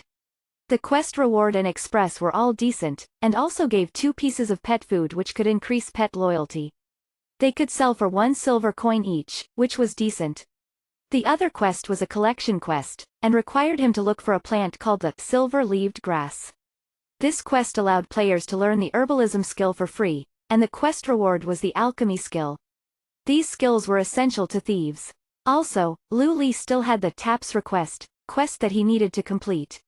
The Sentinel Captain Carolina wasn't stationed in the village. She was somewhere in the wilderness, so doing these 2 quests meant that he would also have a high chance of running into her. The collection quest was quite easy. Silver-leaved grass was one of the most common herbs, and while looking for the escaped wolf, Lu Li quickly found 20 of them. However, he still couldn't find the Sentinel Captain. A scream sounded out, and Lu Li instantly entered into stealth and rushed over. A gigantic black wolf was mauling a player, who quickly turned into a white light and flew off. The face of the little girl next to him was completely pale, and she didn't even dare to move. Chapter 20. Kill Stealing. The escaped pet. Seeing the target of his quest, Lu Li stared in shock for a few moments. This thing was a bit too different from what he had seen in his past life. The wolf in front of him was gigantic and towering, whereas the one in his past life had been the size of a small husky and didn't have much HP. This was the difference between a normal monster and an elite grade monster. However, he realized that this was normal in order to allow players who had started later to catch up. The game company had reduced the difficulty of many of the quests. By the time Lu Li had joined the game, the escaped pet could easily be killed. Hey, do you want to form a party? It would be difficult to fight by himself and there was no one else around, so Lu Li casually asked the girl in front of him. But my big brother's dead, the little rabbit-like girl said with watery eyes. It's just a game, it's not like your brother's permanently dead. He'll be back soon. Lu Li sent over a party request. It was accepted by a player called Lonesome Flower. The other player in the party, March Rain, was evidently the little rabbit in front of him. Who would have thought that this scared little rabbit would be one of the members of the champion team of the 5v5 team fights in 2 years' time? Bro, wait for me, I'll be right there. Lonesome Flower was the player who was just killed. A party of 3 people against an elite grade monster wouldn't be too hard. Flower, you're a magician, so start attacking at full power once I start attacking. March Rain, when I tell you to heal, make sure you heal immediately. After chatting for a bit, Lu Li started to give out orders. Don't call me Flower. If you have to shorten my name, at least call me Lonesome. The magician sounded quite annoyed. Alright, Flower, get ready. Lu Li used stealth and went to the back of the monster, and used cheap shot to stun it. He and Lonesome Flower began to rapidly attack it. Lonesome Flower evidently hadn't cleared any instance dungeons before, or killed any elites. He didn't have a single piece of bronze-grade equipment, and his damage was simply pitiful. I say, bro, what hack are you using? Seeing that his skill damage couldn't even compare to Lu Li's normal attacks, Lonesome Flower couldn't stay calm. I'll tell you for 1 gold coin. Deal? 1, just 1 gold coin? Lonesome Flower was quite disappointed. If Lu Li had wanted a higher price, he might have accepted. 1 gold coin was far too little for something so precious. Lu Li was definitely joking. System. Backstab skill completion 65%, caused 72% skill damage. Lu Li successfully used his new skill. However, it was not executed very well, so he only dealt about 20 or so damage. Seeing his maxed out combo points, Lu Li could only inwardly sigh. Once a thief reached LV5, they experienced profound changes. However, what truly made a thief strong was their ultimate skill. Ultimate skills required combo points to use. Right now, if Lu Li had an ultimate skill, he would be able to insta-kill a magician with common-grade equipment like Lonesome Flower. It wouldn't even require a critical hit. Heal me, Lu Li commanded. But you're still at full health. March Rain felt quite confused. Just as she spoke, she saw Lu Li's health being reduced by half, and she hurriedly healed him 3 times to return him back to full health. Lu Li wasn't angry, and patiently explained, healing requires intuition and prediction. You need to predict when a boss will attack, and start healing just as your target starts receiving damage. This wolf's attack damage isn't that high, and isn't very tricky to deal with. Otherwise, if it continuously attacked me twice, I would already be dead. No wonder you told me to heal when you were at full health. But how do I tell when the monster is going to use its skill? March Rain seemed to really like her priest profession. Normally, she didn't dare to say much to Lu Li, but as soon as he mentioned skills for being a priest, she instantly became excited. Normally, only elite-grade monsters or NPCs can use skills. These sort of characters have fairly good AI systems, so their movements, expressions and words all have meanings. For example, the giant wolf's howl was slightly longer than normal. That meant it was going to use a skill. Plus, the amount of HP it has left indicates that it's probably in its struggling state. You know so much, March Rain paused, even more than my big brother. Lonesome Flower's face fell. Was this guy here to steal his little sister? Make sure you spend time and effort practicing. Healing takes a lot of skill, and will often determine the outcome of a battle. March Rain had always been interested in being a priest, but she had never felt that priests were strong or important. However, upon hearing Lu Li say this, she felt a spring of hope well up inside her. Lu Li didn't know how much of an impact his words had had on this little rabbit. Back then, she had joined at least half a year earlier than him, and for games, half a year was incredibly important. The escaped pet is over here. Big brother, come over quickly, it's about to be killed. They suddenly heard a few players and soon saw them appear. The giant wolf's HP had fallen to 20%, and neither Lonesome Flower nor March Rain had expected any other players to barge in. Their faces turned a bit pale. Flower, go and lead the giant wolf somewhere else. Go with your big brother, March Rain. I'll kill these guys first and then meet up with you. Lu Li retreated a few steps, and entered into stealth. The boss's aggro was instantly transferred onto Lonesome Flower. They haven't done anything though, March Rain said in a small voice. It's going to happen sooner or later, Lu Li said in the party chat, then stopped speaking. The newcomers were a small party made up of a priest, warlock, hunter, magician and a druid. From how much HP the druid had, it seemed that he was the main tank. Druids were jacks of all trades, and could play a variety of roles. The bear transformation could greatly reduce damage taken, which helped in tanking. The group of people came over while sniggering. They didn't view Lu Li's party as a threat at all. Seeing Lu Li enter into stealth, the magician commanded the druid and hunter to gather around the priest to protect him. As long as the priest didn't die, he could continuously heal back the damage the thief dealt, reducing Lu Li to an insignificant threat. However, just as they got into position, the magician found that there was something wrong with the warlock next to him. His eyes were clouded, and was slightly swaying, as if someone had smashed his head with a stick. Sap! The magician immediately prepared to release a blizzard around himself and the warlock. AoE skills were incredibly effective in forcing thieves out of hiding. Blizzard was an instant cast skill, and only required a hand gesture. It was fast and easy to activate. This magician had pretty good reactions, and had good judgment. It was a pity that he had run into Luli. Just as he started to raise his staff, he felt a sharp pain in the back of his head. Swish swish swish, 67, 82, 74. A chain of terrifying numbers quickly arose. By the time the hunter had pulled out an arrow, the magician was already dead. Luli had 2 pieces of steel-grade equipment and 3 pieces of bronze-grade equipment. The magician only had a single ordinary piece of bronze-grade equipment. Not only was there a great gap between their equipment, Luli was also 1 level higher than him.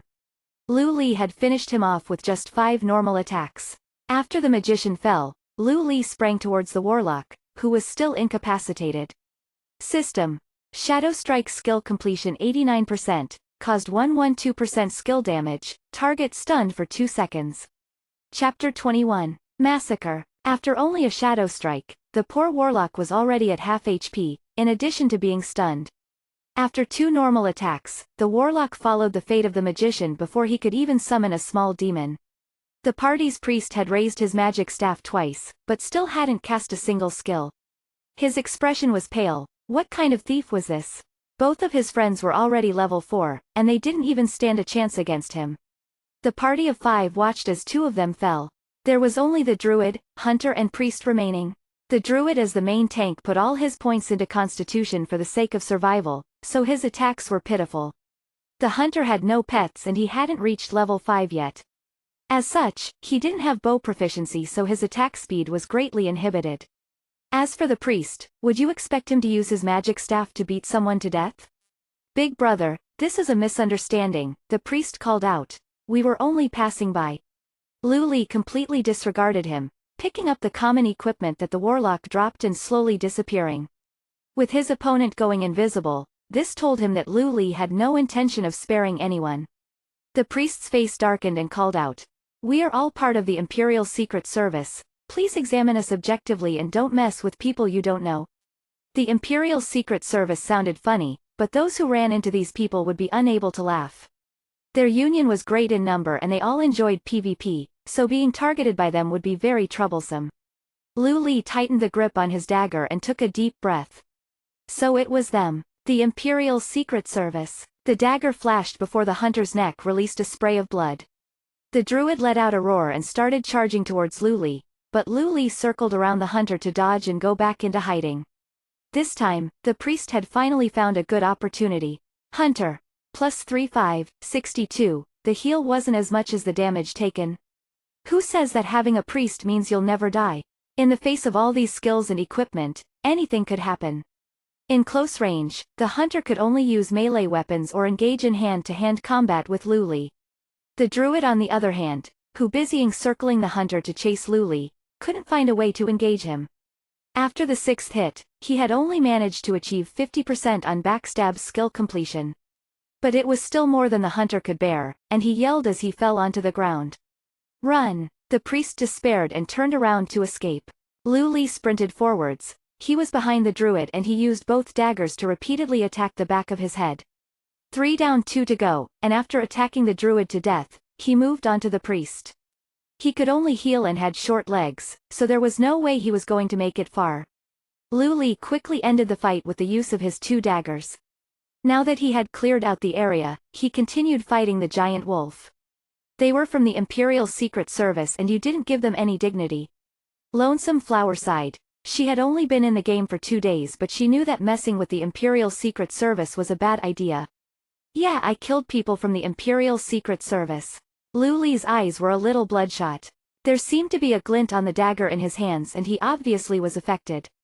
In the previous life, he had many unions hunting him, one of which were the Imperial Secret Service. For the sake of raising money to treat his sister's illness, he asked a friend to be a middleman to apologize to a high-level Imperial Secret Service member. He apologized and even promised to do the same on a public forum, but he never thought that the Imperial Secret Service member would agree and then later set up an ambush to kill him once. Until this day, he still hadn't understood how he offended this union, and would take that question to the grave. In terms of who he hated, the Gangnam Royals were first and the Imperial Secret Service was definitely second. What those unfortunate eggheads didn't know was that once they spoke the words Imperial Secret Service, they had sealed their fates. As long as a person was part of the Imperial Secret Service, Lu Li was determined to immediately kill them. In this life, this was one of the reasons he chose to play thief. The thief was not the strongest in PvP, but in terms of mobility, or quickly eliminating someone, he was unrivaled. The escaped giant wolf didn't have much HP left and after short flurry of attacks, it cried out before falling onto the ground. The wild elite monster didn't drop things that were as good as the elite instance dungeon, but he was lucky. It dropped a bronze equip, and 3 head of escaped pet. Obviously within the game, it was impossible for the players to take out a knife and actually decapitate the wolf. We just need to take the quest item, we don't want the equipment, March Rain timidly said. He didn't even dare look at Lu Li and was completely scared, not knowing if he was going to have nightmares about him. This is a priest item, you can have it. Lu Li picked up the items and lightly said, PvP is a very normal thing in the game. Go quickly, there's going to be many Imperial Secret Service members here soon. You didn't enter a war so they won't be able to find you. I still need to find an NPC for a quest, Lu Li said. What kind of NPC? We've explored this nearby area, and we're quite familiar with it. March Rain didn't dare participate in PvP, but he didn't want to just leave, instead looking for other ways to help out. Moon Shadow Valley's Sentinel Captain Carolina, Lu Li responded. Carolina? We've seen her before, she was by the small river saddled on a horse. If you walk west along the main road, you should be able to catch up to her. Let's add each other as friends, we can play together later if we're free. Lu Li put the quest item in his bag and slowly escaped back into the shadows. Goodbye big brother Lu Li, March Rain bit his lip, and made a fist. Next time we will definitely be stronger, we won't hold you back. Okay, if you want to be stronger, next time, I can take you to an instance dungeon. Lu Li's voice sounded from afar, slowly dissipating. The breeze ruffled the grass, undoing the footsteps that he left behind. The yellow flowers in the grass waved in the wind and you couldn't tell that someone had walked through this area. Oh, Lonesome Flower pat her thigh. Speaking of instance dungeons, was brother Lu Li the one who got the first clear on the spider lair? It had to be him. His equipment was so good and his technique seemed too strong. With such a big gap in skill, March Rain's eyes darkened but quickly lightened up again. I will definitely learn to play the priest well. I want to be Dawn's #1 priest. Occasionally you could see silver-leaved grass by the side of the road, but Lu Li didn't stop to pick them. He quickly moved while invisible, wanting to find the NPC quickly and hand over the letter. Then he could return to kill those Imperial Secret Service members who were doing their job. His equipment was good, but that didn't mean that he was immortal. As long as the party was ready for battle, it was possible that he would be affected by crowd control until his death. However, as Lu Li understood better than anyone, becoming an expert comes only from killing others. In Dawn, PvP accounted for a large proportion of gameplay. It taught skills that could not be learnt by merely training with the NPC. Carolina was riding a white leopard, leisurely walking along the road. There were a few players following behind her. Carolina was a famous demon woman. Her stature was fantastic and she only wore enough clothes to cover the important parts. There were many perverted people here who would just follow her all day, not doing anything else. Of course, her beauty was one thing, but her temper was considered bad. Those who gathered in front of her were killed instantly and their deaths cost double express. Your Excellency, I have brought news from TAP. Lu Li revealed himself in front of Carolina with a hand on his chest. Her expression was solemn as he performed this act of courtesy. In the face of a superior demon, politeness would only serve as an advantage. Oh, so it's a thief. It has been a few days since I have seen TAP. How is he? Under the gaze of numerous players, Carolina not only did not instantly kill this person obstructing the road, but instead sat up from her saddle and spoke with a delightful voice. Chapter 22. Kills in 10 Steps. I'm very sorry to have to tell you. My kinsman has found himself in trouble and has sent me to deliver this letter. Lu Li took out the letter TAP gave him, using the game function to organize his sentences. In the previous life, there were countless experts who wrote guides which all basically said, interacting with an NPC in this way is the best way to garner approval, thus resulting in more quest clues and bigger quest rewards.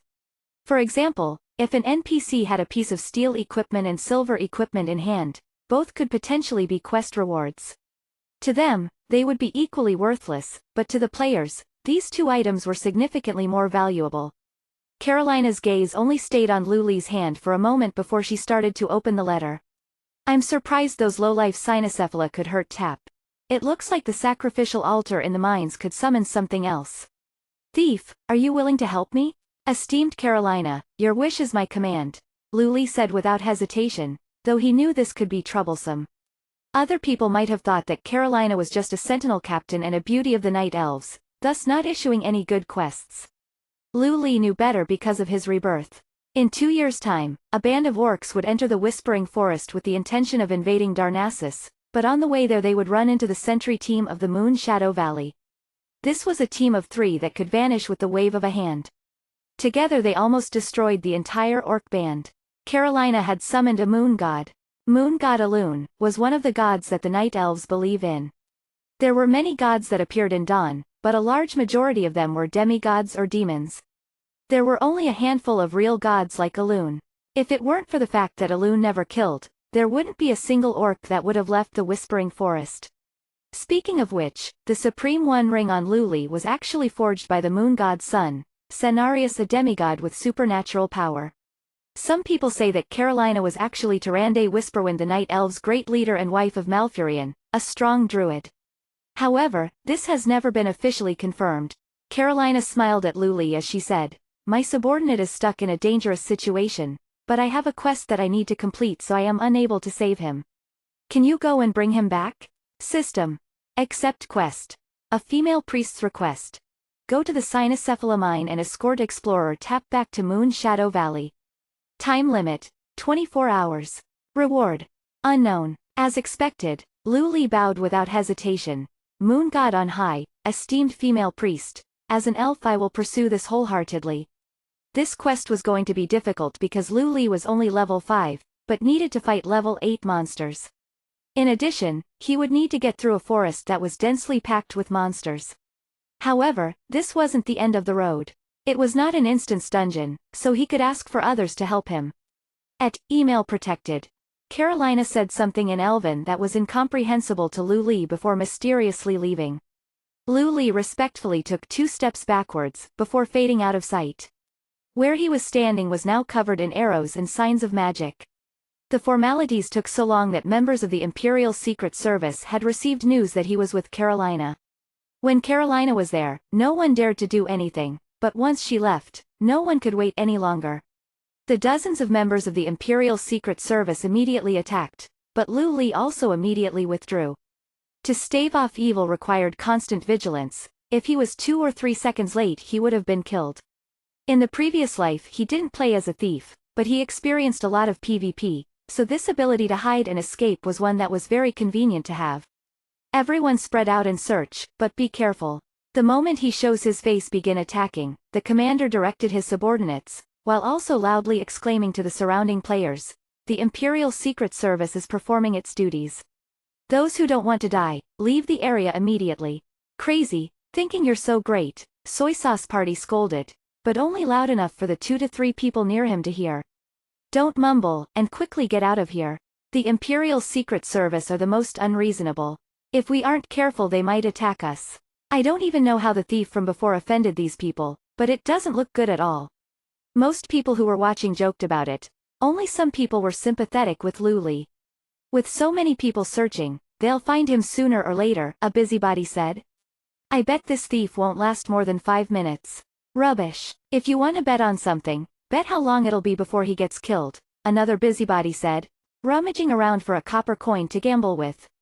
Nobody thought that Luli could run away, let alone kill anyone. On the other side, the Imperial Secret Service had over 20 members present, all wielding weapons. They were densely packed and swinging all over the place, hoping to flush out Luli from hiding.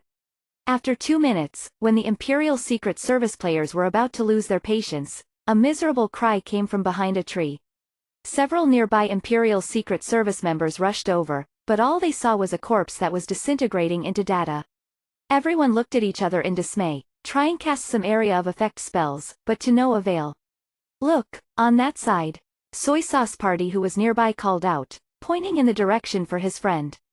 His companion saw where he was pointing, and saw a warlock player with his head low, completely still. Behind him was a thief wielding his dagger.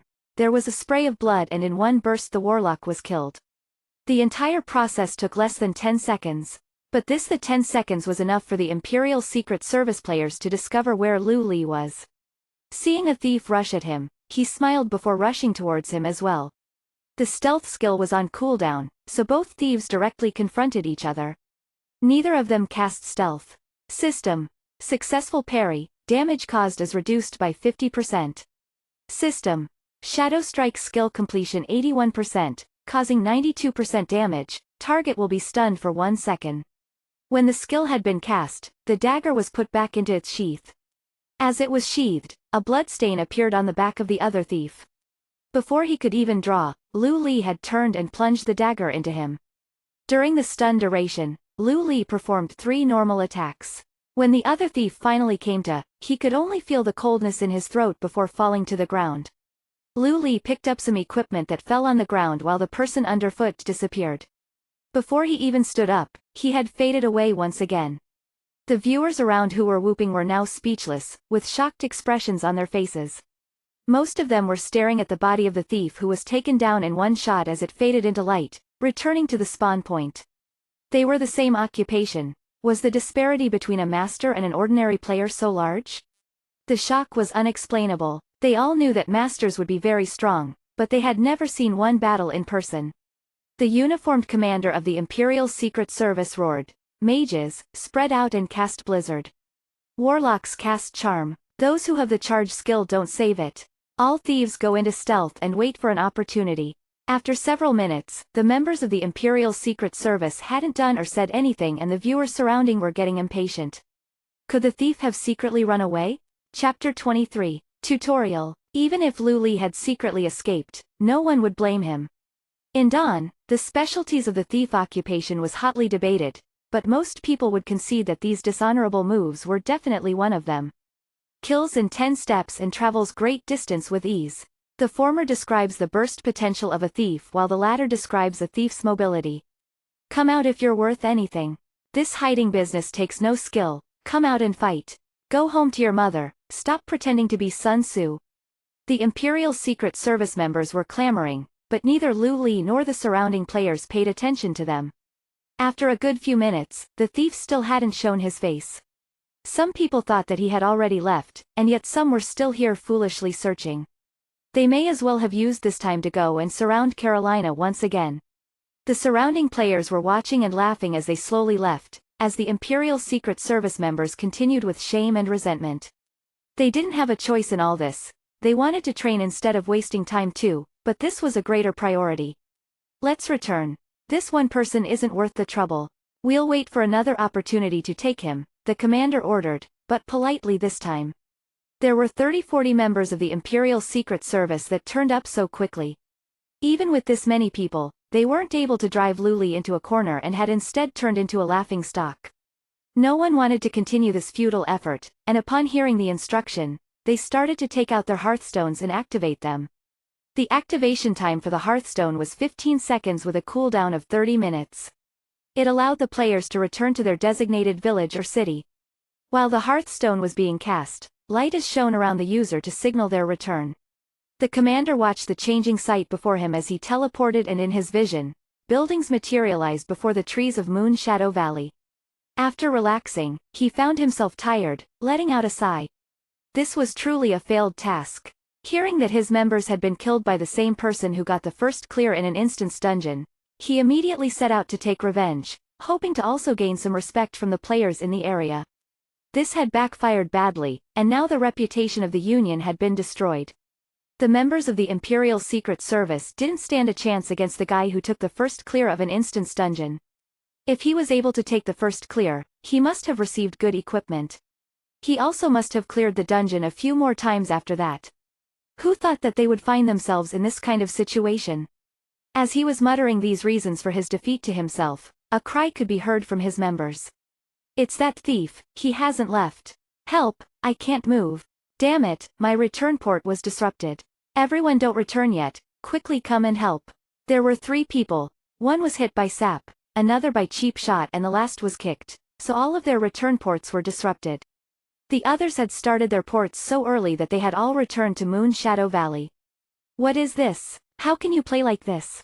The return point was densely packed with members of the Imperial Secret Service. In such a small space, this was enough to display their strength, causing ordinary players to keep their distance. But today, there was a chill in the air around them. Until now, there were members who were arrogant about their ability, even though they hadn't done anything. Numerous members had this mentality, however, now that they had faced that thief, they were too ashamed to call themselves experts. He was the real expert. He first killed an entire party, and then, under the noses of dozens of other members, he had butchered another 3. Can we not play with you anymore? Nope. They had to ask the expert whether they could leave. Lu Li kept 3 mages behind. He didn't need to manage the ones that had been hit by sap or cheap shot because of the stun. The one he was facing was the most important. He needed to finish the fight in 20 seconds before the other player returned from the effects of sap. Mages learned a teleportation skill at level 10 called Flash before they cast it. Their movement would be significantly reduced. If someone were to come into close range, they would have no hope of escaping. Their only option was to keep at it. What Lu Li found was strange was that the target that he was attacking right now was not only in a complete mess, but didn't know how to retaliate at all. Lu Li didn't know how strange what he had done to the other player was. After disrupting his port and immediately attacking his face, he had no idea how to respond. After 6 seconds, the second player who used ice arrows woke up. Lu Li had already dealt with the first mage. The ice arrows hit Lu Li's body, exploding into shards of ice and dealing 35 damage. It also applied a 20% movement speed debuff. It was a debuff spell, the opposite of a buff. This didn't matter, as Lu Li was already close by and could easily approach the mage. He stabbed the opponent in the stomach like a viper and immediately pulled back. Lu Li then disappeared as he tumbled and reappeared behind him, casting Shadow Strike. The other player had just finished loading the next ice arrow when Lu Li had disappeared from view. He then felt like he had been stabbed, which interrupted his skill and stunned him. This mage that had been stunned was not bad. The moment he recovered from the stun he knew exactly what he needed to do and immediately began his attack when the opportunity presented itself. It was too bad that his opponent was Lu Li. It was as if his mind was read, and when he quickly turned around after he recovered, Lu Li was already behind him again. With your back to a thief, this was one of the most brainless ways to die. Immediately after Lu Li had killed his target, he immediately entered stealth. The last player that woke up was nervous, brandishing his magic staff and calling out, "Don't come over here, don't come here." After a few seconds, a light shone behind him and the cheap shot skill was successfully cast. He was stunned for 4 seconds. The result had already been determined. Lu Li quickly dealt with this kid who was scared out of his wits and picked up the items that were dropped before fading into the shadows. This time he really left. It sounded like this all happened over a while, but the process of Lu Li interrupting their return ports and killing them actually occurred in under a minute. In the return point, the 3 unlucky kids appeared. Their faces were sullen and restless. The others were completely silent. No one made a sound in that return area.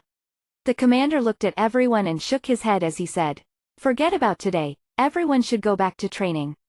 If you see this thief then run away and wait for a later opportunity.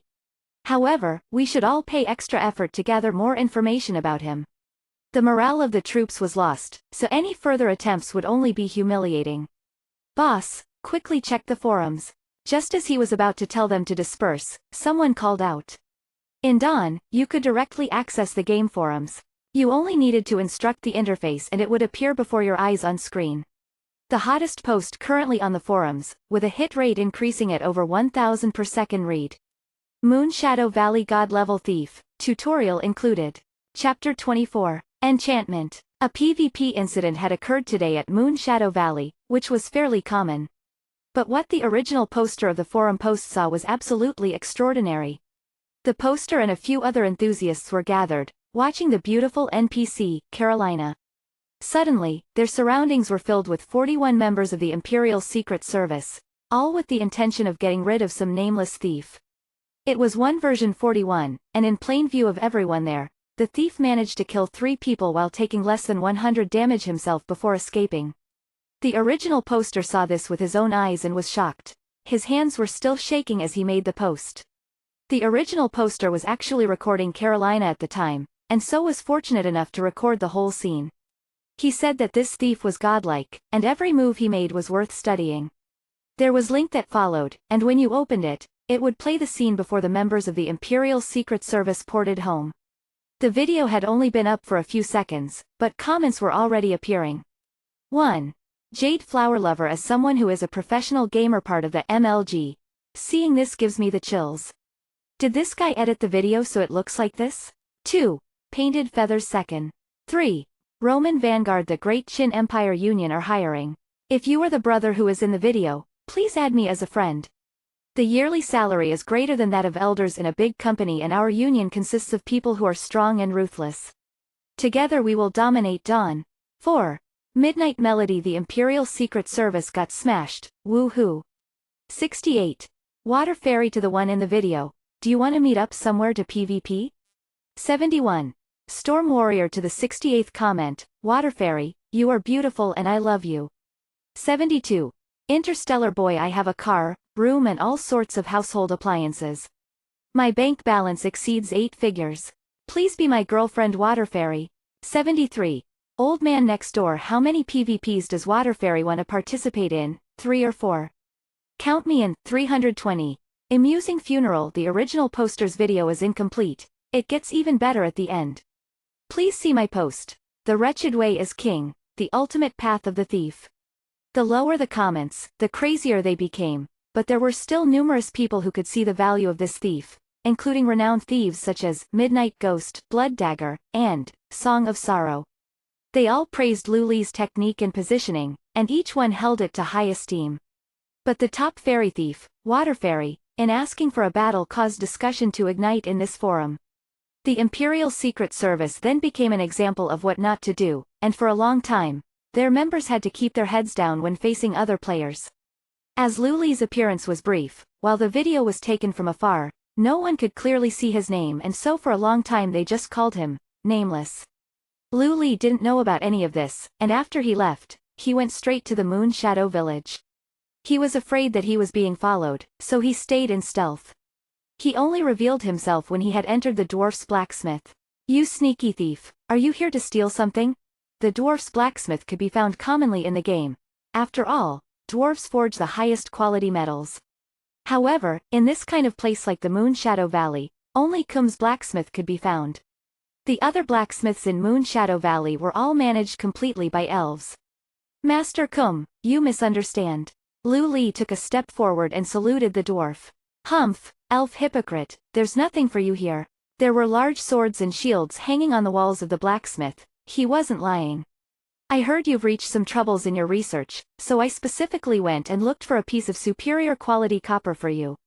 Lu Li turned his wrist and pulled out the superior quality copper ore from the mines, placing it gently on Kum's workstation. Superior quality copper ore? Kum chuckled with disdain. How can the deserted Whispering Forest produce a superior quality copper ore? Ever since I was sent to this damned place, I haven't seen any high-quality ores. Although his mouth spoke with spite, his hand still reached out and picked up the ash-covered copper piece. Well, Kum was surprised as he felt it, hastily picking up his magnifying glass to study it. Quality 86, it's pretty good even for a superior quality copper ore, Lu Li said. You have a good eye. The dwarf gripped the copper ore tightly, clearly satisfied. This wasn't true though, as the system directly told the player the grade of the ore. No visual observation was required of the players, but he obviously didn't tell the NPC that. Lu Li smiled as he took out a dagger from his backpack. Master, you can keep the ore. All you need to do is enchant this weapon of mine. Enchantment involved using magic to attach an effect to a weapon, helmet or other equipment, either temporarily or permanently. Lu Li did not know whether Kum from the Moon Shadow Valley was an enchanter, but according to the guide he knew, Kum was the only one willing to undertake tasks for the player. What a surprise, you know about enchantments? Kum asked. It is a great art, graciously given by the gods, Lu Li patiently flattered. In fact, the current players hadn't even heard of enchanting. The life occupations that were officially listed only included forger, potion crafter, tailor and forager, picking medicinal herbs, mining or hunting for skins. Others such as enchanter, jeweler, scribe, builder and cook would only appear in the next update of the game. When the players reached a big city, they would come into contact with an enchanter. With a ridiculously high price, they could add an attribute to a piece of equipment. This could make a small or big difference and could also be good or bad. Lu Li's flattering made Kum feel more comfortable. The elf before him didn't seem so bad.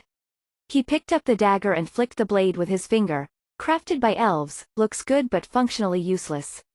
Broodmother's Kiss, Bronze, Damage 815, Agility +2, Equipment Requirement LV3, Durability 18/18. This bronze weapon wasn't too bad. It was a weapon that could be used when you were level 3, but was nothing compared to what the dwarves could produce. Lu Li didn't really address the criticism, just smiling with embarrassment. Master Kum, can you give it a new life? Of course, I'm not only a dwarven blacksmith. Kum was also a special enchanter. Khazagarath on high, your generosity is to be admired. Lu Li bowed in gratitude, successfully enticing the dwarf to take on the job.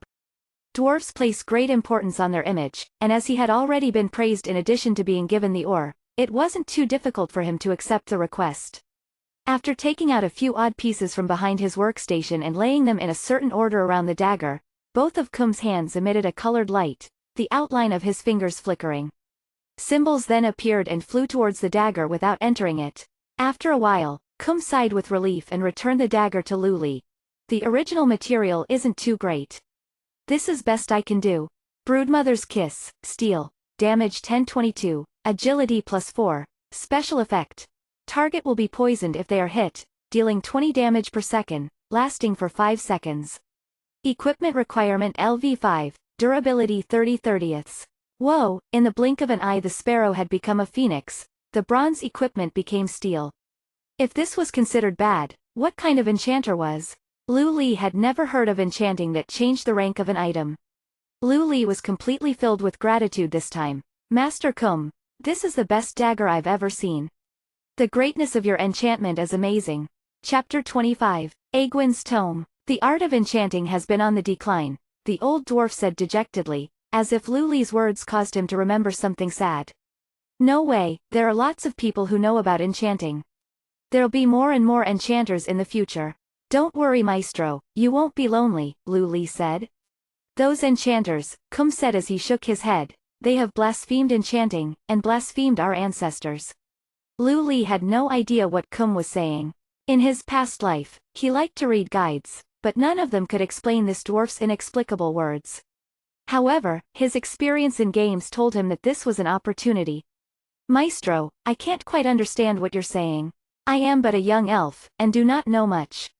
Perhaps it was because Kum had been holding all of this within him for so long, and upon seeing Lu Li's respectful attitude, he replied, the history of enchanting started with a magician in the ancient times, and has been developed for tens of thousands of years. Modern magicians strive for efficiency, and try to minimize materials used while maximizing their effects. But they're wrong. As the quality of materials go down, enchanting will become more and more worthless. The glory of enchanting has been instead covered with dust and dirt.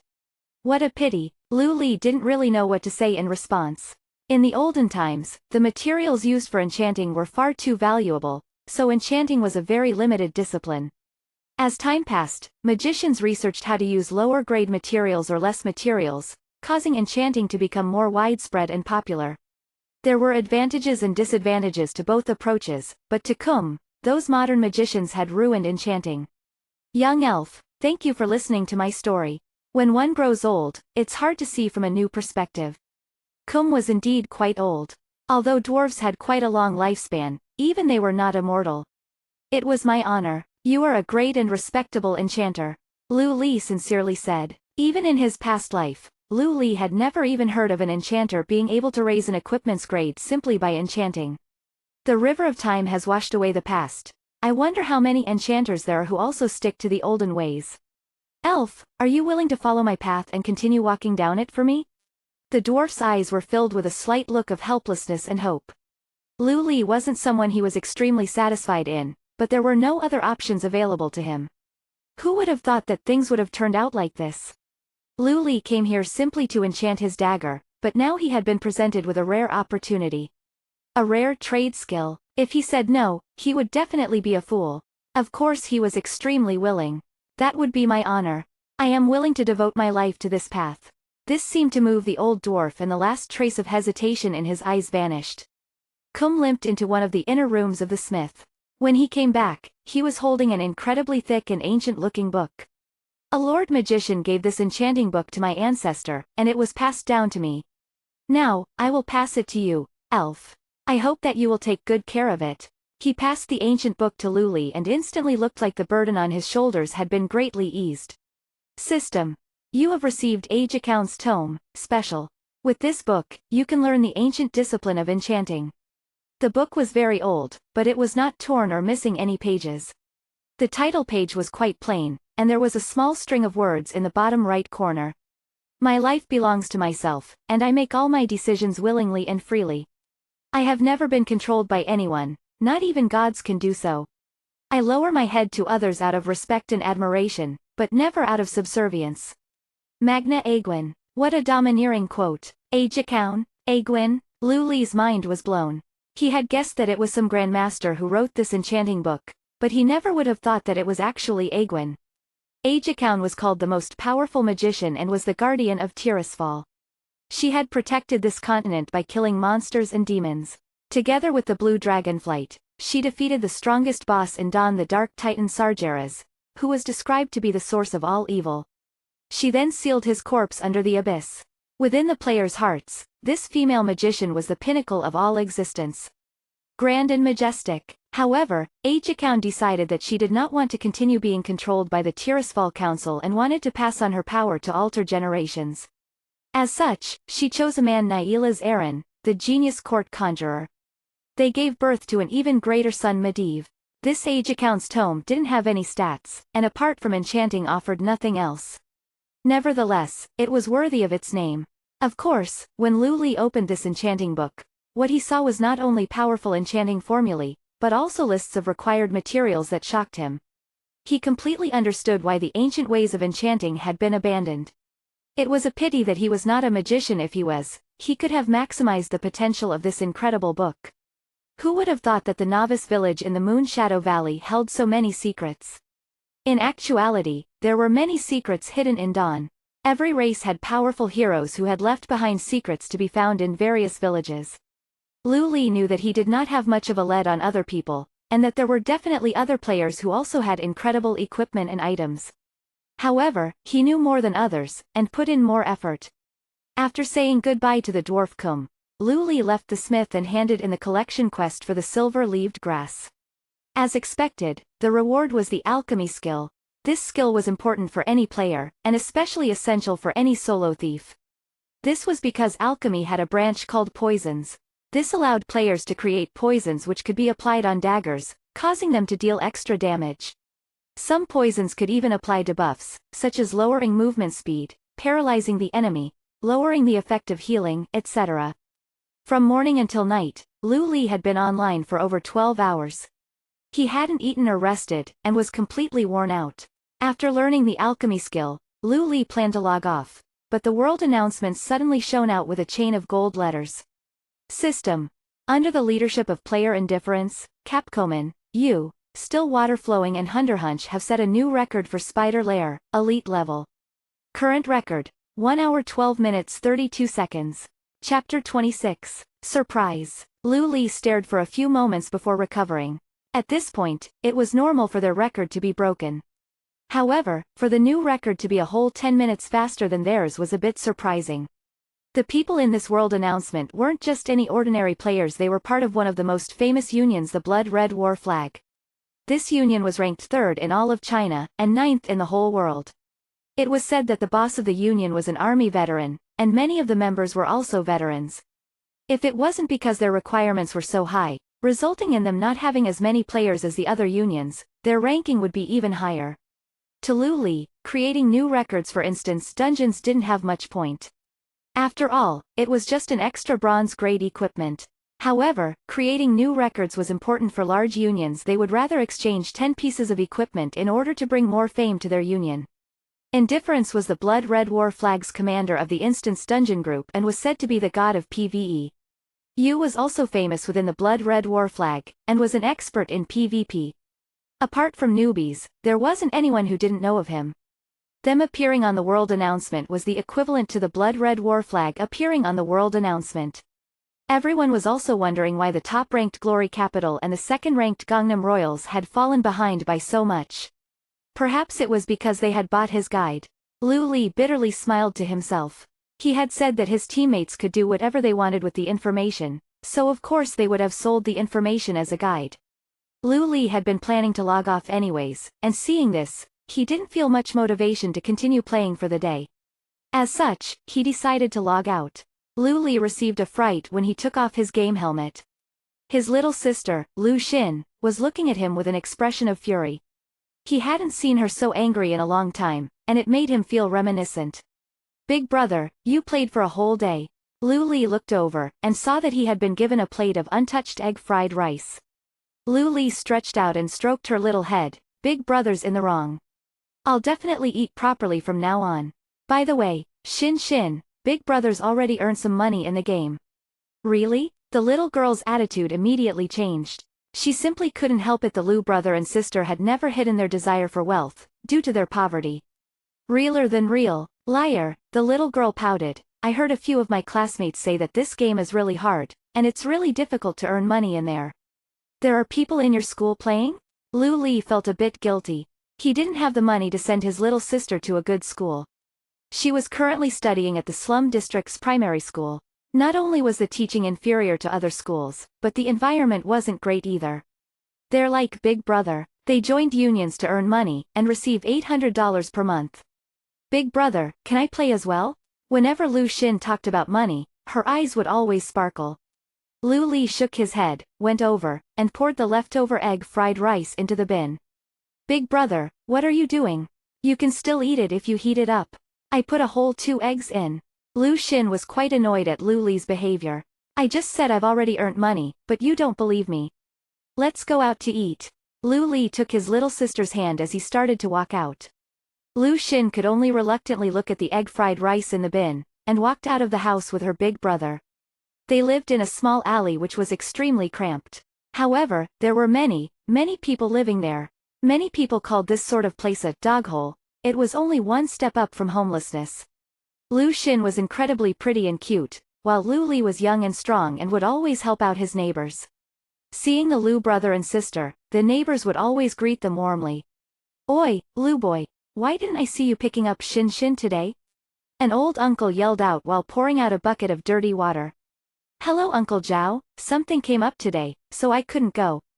Lu Li explained. You can't do that. Uncle Zhao stopped Lu Li, angrily saying, you know how unsafe this place is. If it wasn't for me today, Xin said she might have been bullied. Such a pretty girl walking by herself in this sort of place just isn't safe. What Uncle Zhao had said was true. After all, the slum district was where the lowest members of society lived. Lu Li looked at his little sister in shock. Xin, those bullies from the rubbish dump followed you again? Why didn't you say anything? Lu Xin looked down with a bit of guilt. I didn't get the opportunity to tell you. Look after your little sister properly. You should know that girl from the Eastern Alley was nearly violated. If I wasn't, once people reached a certain age, they liked to talk a lot and nag. However, this was out of the kindness in his heart, and Lu Li sincerely thanked him many times. After saying goodbye to Uncle Zhao, Lu Li walked out of the alley, and turned to walk towards the rubbish dump. Lu Xin quickly stopped her brother, anxiously saying, Big brother, don't be rash. I'm fine, right? Don't fight with them. If someone dies, then you'll go to jail. Lu Li didn't want to worry his little sister, so he could only put that thought away. It seemed that the beating he gave them a few days ago was too light. These people healed way too quickly. Alright, I won't fight with them. Let's go eat for now. Tomorrow's Sunday, so let's go and find somewhere else to move to. Lu Li was originally planning to give the Star Moon Union the penalty for breaking the contract, and then rent a better place to live when he had saved up a bit. However, seeing what had happened today, which happened regularly, Lu Li decided that it would be best for them to move as soon as possible. Lu Xin's eyes widened. Big brother, you really earned money? Lu Li gently patted her head and said, you little rascal, did you really think that your big brother would trick you? I've really earned a lot of money, so tonight you can eat whatever you want. Let's have a good meal. After eating, Lu Li had a shower and immediately entered the game. This week, Lu Li not only needed to earn enough money to cover the contract penalty, but also enough to move to a better home. He had to give it his all. There were only 2 hours until night fell in the game, but he still hadn't opened the treasure boxes at the bottom of the Moon Reflection Lake. However, he decided to raise his level first. Before he even left the village, his communication device rang. It was Azure Seabreeze. Lu Li, you're finally online. Azure Seabreeze said. I was having dinner. What's up? I have some things to give you. Where are you right now? What is it? Let's meet at the place where we first met. Lu Li decided that it would be easier for them to meet at a familiar place. Alright, just meet me there. I'll be there soon, Azure Seabreeze said and ended the call. Not long after, Lu Li saw Azure Seabreeze, the elf warrior, jogging over. What is it? You were being so mysterious. Lu Li said. Azure Seabreeze immediately opened up a trade window, and threw a pile of things in. Holy crap, where the hell did you get these? Lu Li simply couldn't stay calm. Chapter 27. Buying Loyalty. Within the trade window were 4 jade spider webs. Jade spider webs only spawned in the elite level instance dungeon for the spider lair, and had an incredibly low drop rate. Yet Azure Seabreeze had suddenly taken out 4. Don't worry, they all came by legitimate means. Azure Seabreeze sent them over as he explained. After clearing the instance dungeon, I contacted some of the big unions, and planned to sell the guide to clearing it. After comparing the compensation they each offered, I decided to sell it to the Blood Red War Flag? Lu Li realized what was going on. That's right, I sold the guide to them. We agreed that they would give all of the jade spider webs to me, but I couldn't sell the guide to anyone else. Azure Seabreeze said. 4 jade spider webs. That's amazing, Lu Li sighed in awe. The Grand Hegemony only obtained 1. The Blood Red War Flag was much more powerful than the Grand Hegemony, and they had probably invested at least 100 teams into clearing the instance dungeon.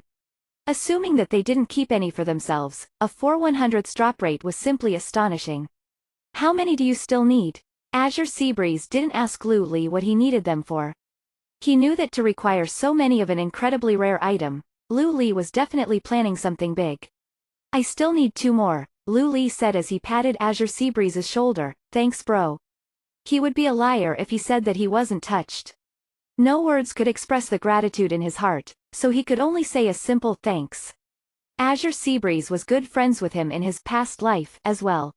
Azure Seabreeze's character was bold and refreshing, and wasn't the type to plot against others. Once he saw you as a friend, he would be completely loyal and devoted to you.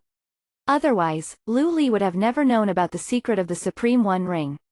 Lu Li couldn't be as open as Azure Seabreeze, but that didn't mean he didn't want a friend who would be open with him.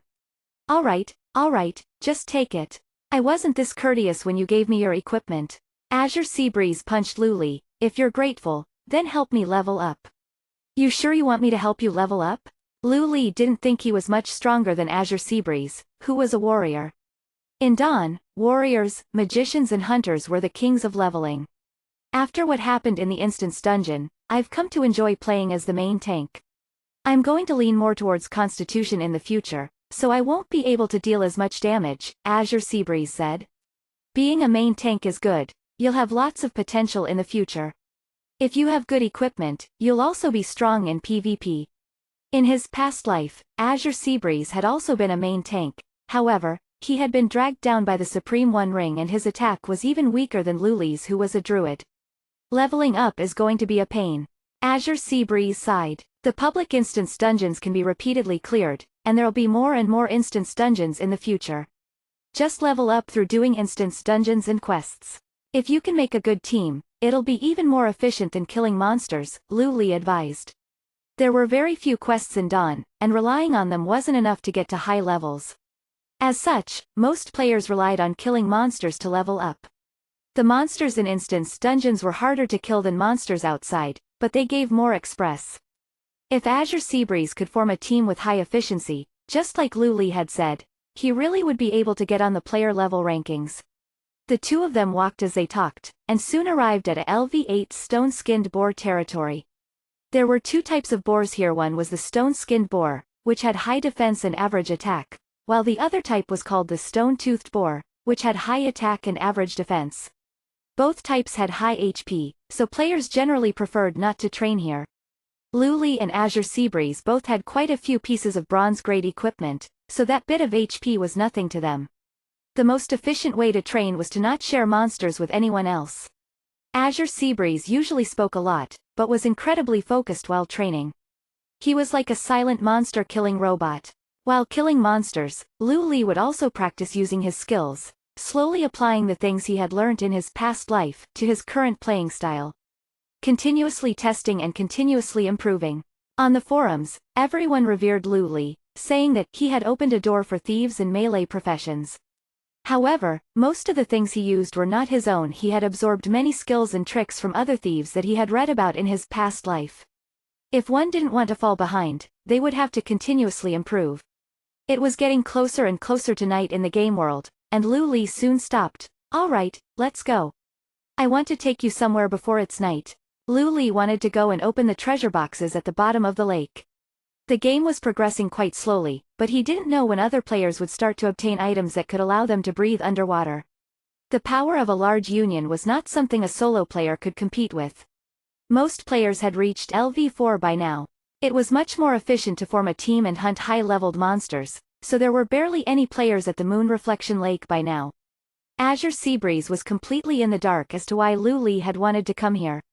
What made him even more curious was that Luli told him to stand on the shore, then looked around and jumped into the water. Suicide? Before Azure Seabreeze could yell out, he saw a seal break out of the water and nod towards him. The elf warrior was completely shocked and his eyes widened as his world collapsed. Luli grinned, then dived into the water. Not long after, he found one of the respawned treasure boxes. There were 2 pieces of bronze-grade equipment, both of which had average stats. With treasure boxes, the more there were together, the worse the items inside would be. However, during the early stages of the game, any equipment was good equipment. A bronze-grade piece of equipment that had a decent bonus stat would definitely sell for at least 50 silver coins. Equipment that weren't gender or class specific and had 2 good bonus stats could sell for at least 1 gold coin. Normal players couldn't afford that sort of equipment, but a team definitely could. A group of people could pool together their money to buy good equipment for their main tank or main attacker, and upon earning more money, they could buy the rest of their team equipment. This was how non-affiliated players played. There were water plants everywhere, and it was difficult to find the other 2 treasure boxes. Luli looked around the bottom of the lake, but couldn't find any, so he could only go back to the surface and wait for the skill to refresh again. Upon reaching the surface, he saw Azure Seabreeze anxiously looking down. "You finally came out. I thought you drowned. I opened a treasure box down there, but there should be 2 more. I'm going to go down again after my skill refreshes." Luli replied. "Goddamn, you're frickin' overpowered. Even GMs might not be as overpowered as you." Azure Seabreeze could not help it, as the crude words rolled out of his mouth in shock. Even receiving 4 jade spider webs hadn't made him this shocked. This guy Luli was simply incredible. He had turned into a seal and dived down to open treasure boxes. Perhaps he was the only person in the game to do this. Luli was speechless. He didn't really know what to say. Inwardly, he was muttering, "It's because of the item you got in my past life. But as a warrior, you wouldn't have been able to open the treasure boxes anyways." Luli could only take out a few pieces of equipment saying, "Have a look, and take what you need." What magnanimity! Azure Seabreeze nearly got down on his knees and called Luli, "Big Bro." Chapter 28. Underwater Boss. Azure Seabreeze seemed like a carefree person who said things offhandedly, but he had a good sense of what was and wasn't appropriate. As such, although he knew Luli could go into the water, he didn't ask why. Since Luli had offered him the equipment, he didn't hold back and chose a valuable shield, as well as plate pants. If these equipments were sold, they could definitely fetch a price of at least 3 to 5 gold coins. If someone told you their secret and trusted you to be their friend, refusing their goodwill would simply be an act of rudeness. Friends who always acted extremely courteously and did not accept each other's goodwill could not be said to have truly deep ties. Luli had considered the potential consequences of telling Azure Seabreeze his secret, but after thinking it through, he still decided to tell him. Luli had received a lot of help from Azure Seabreeze in his past life, and he felt that he owed him for the Supreme One ring. After getting to know him for 2 years, he knew that as long as he didn't let Azure Seabreeze down, Azure Seabreeze wouldn't let him down either. Moreover, Lu Li had some plans of his own. Dawn simply wasn't a game that could be played as a solo player. Instance dungeons were incredibly important, as many rare and valuable equipment and materials could only be found within them. Take the jade spider webs for example. There was great demand, but only the elite level of the spider lair spawned them, and they had a horrendous drop rate. Waiting to buy that sort of material for a decent price would take at least 1 or 2 years. Joining casual groups temporarily was fine, but it wasn't good for the long term. Seeing that Azure Seabreeze was keen on once again embarking on the path of a main tank, Lu Li decided to recruit him for his team. The main tank was usually the core of the team. Azure Seabreeze was skilled, and was also a decent person. It would be difficult to find a main tank like him. A permanent party didn't necessarily mean that every single person was a permanent member, but the main members had to be able to work together efficiently, as well as be amicable in splitting the rewards. If everyone got along, then they wouldn't have to worry about disagreements and people trying to take advantage of each other. In actuality, the 4 jade spiderwebs that Azure Seabreeze had given Lu Li were worth far more than the 2 bronze-grade equipment that he had taken. When trade professions became more popular, a single jade spiderweb could be worth as much as 100 gold coins. Then again, these jade spiderwebs were exchanged for Lu Li's guide to the instance dungeon. All in all, this was a good transaction for Lu Li. If they really became a permanent party, this would have happened anyways.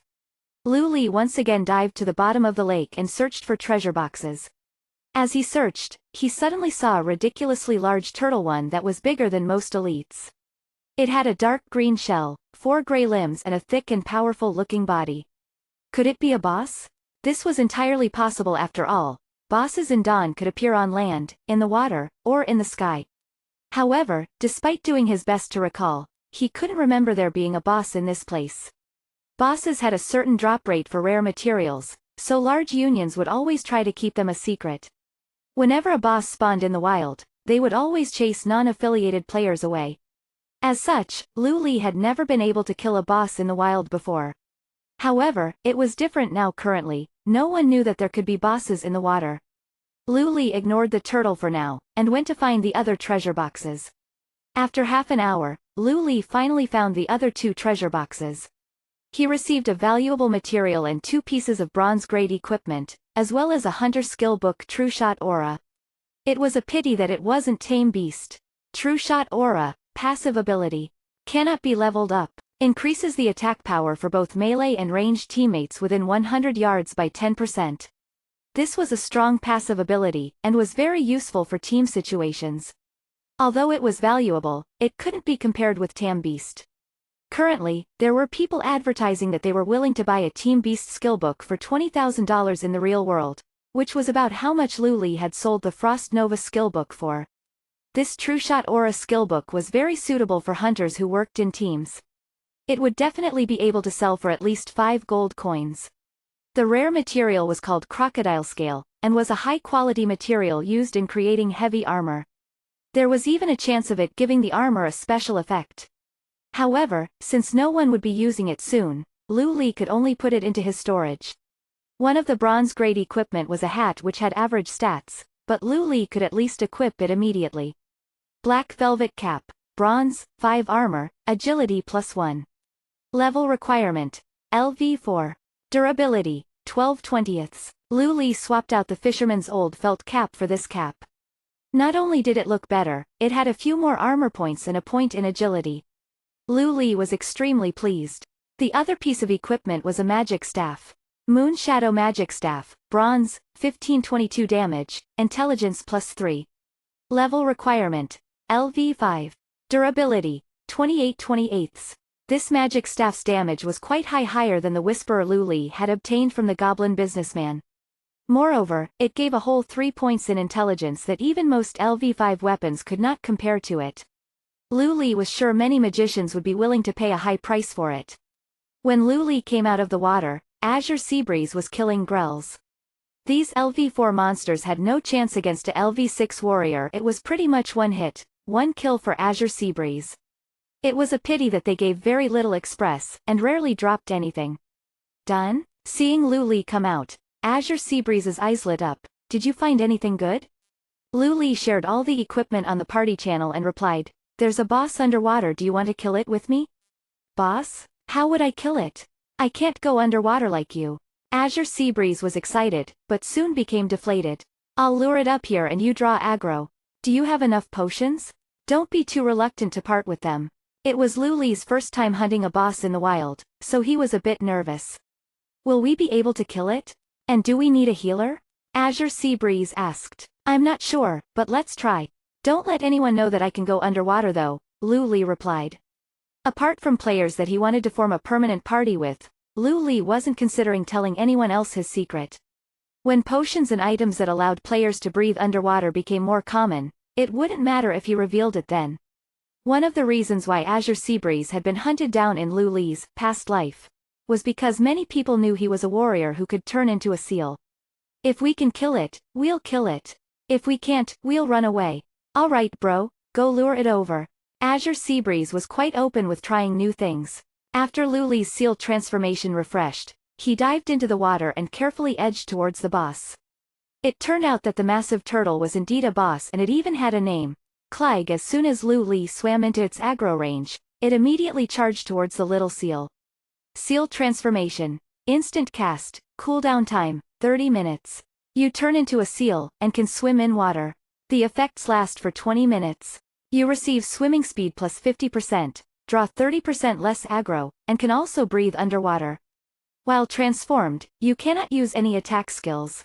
Proficiency, 23 1/1000ths. If it wasn't for the bonus 50% to his swimming speed, Luli probably would have been caught very quickly. Luli could only swim as fast as he could as he watched the turtle boss closing in on him. The little seal furiously swam for its life.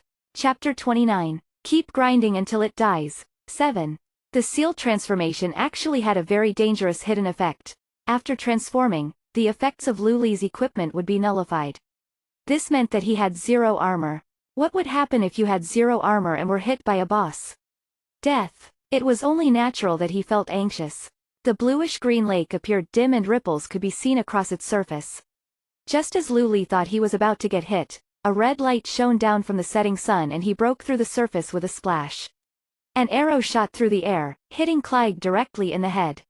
Although it only dealt a little bit of damage, there was still a noticeable spray of blood. Clyde wailed and abandoned the small seal at the surface, instead charging towards the damned elf warrior near the bank. Damn it, this monster's defense is insane. I barely even damaged it, Azure Seabreeze cried out in surprise. He changed his weapon from the crossbow to a long sword and shield as the turtle rushed towards him. While this was happening, Luli had climbed back onto shore and stabbed Clyde in the tail. 7. He was shocked. What kind of defense was this? When he hit bosses from instance dungeons, he would deal at least 10 to 20 damage. When he PvP'd with other weaker players, he could deal up to 100 damage. Clyde was only a level 3 boss, but he could only deal 7 damage. Clyde sobbed like a baby, its cry was high-pitched and sad. It opened its mouth which was densely filled with teeth and began attacking Azure Seabreeze. Each tooth looked lethal, like the tip of a sharp knife. I was scared earlier, but it turns out it has very low attack. Azure Seabreeze breathed a sigh of relief after he was attacked, putting away the potion he was about to take. It was only after Luli had checked the battle announcement that he understood why he said that. Battle announcement. Azure Seabreeze's charge deals 4 damage to Clyde. Clyde deals 8 damage to Azure Seabreeze.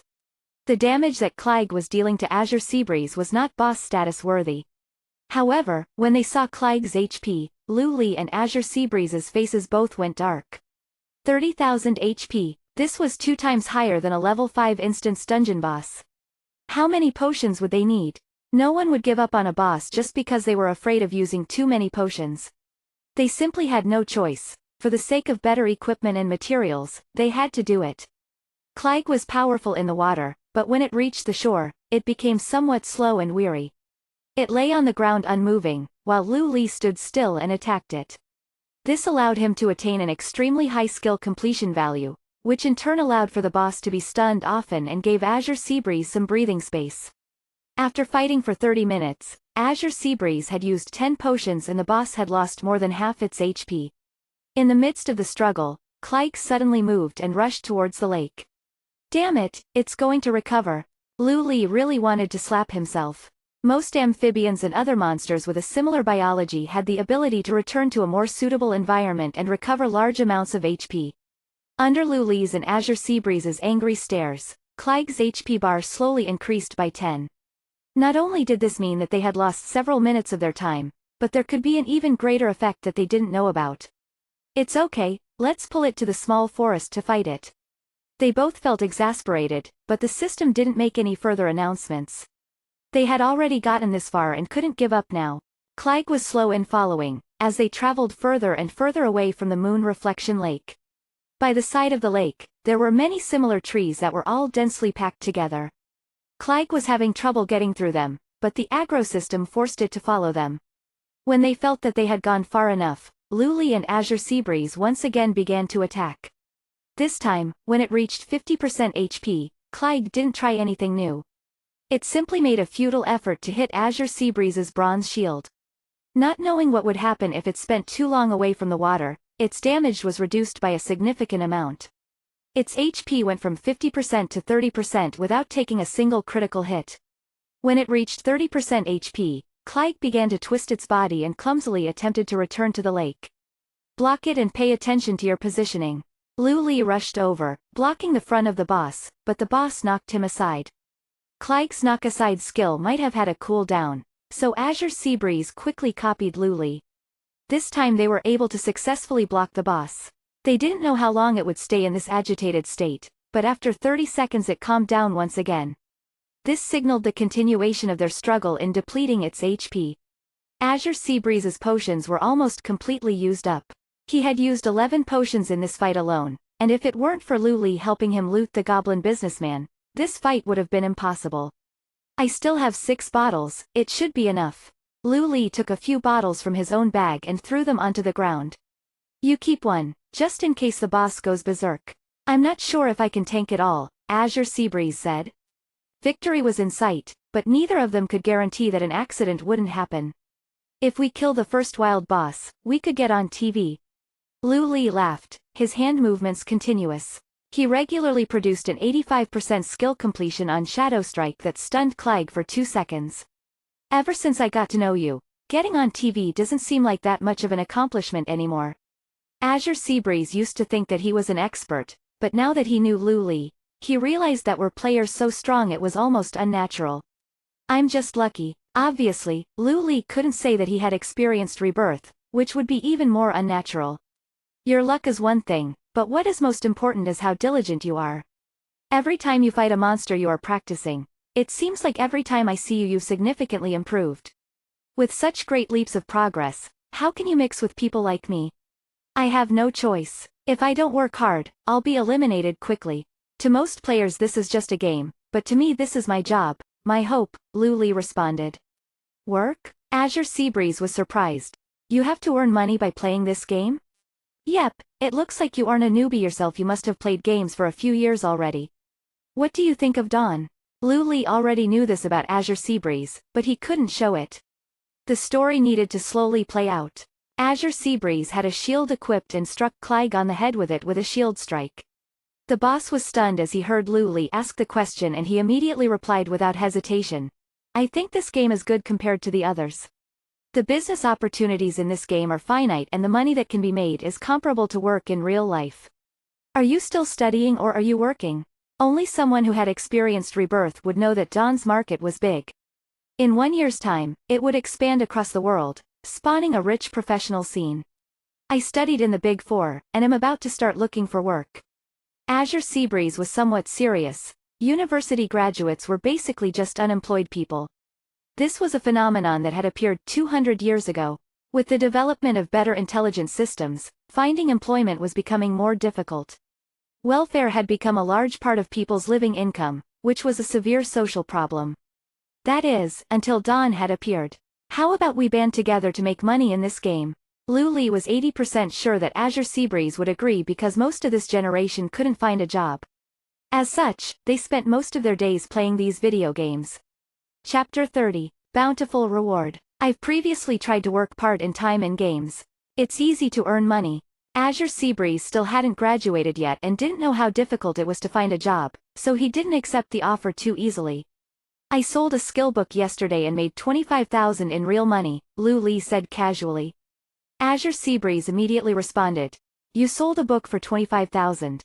I still have some equipment in my backpack and if I sold them, I could probably make several thousands more.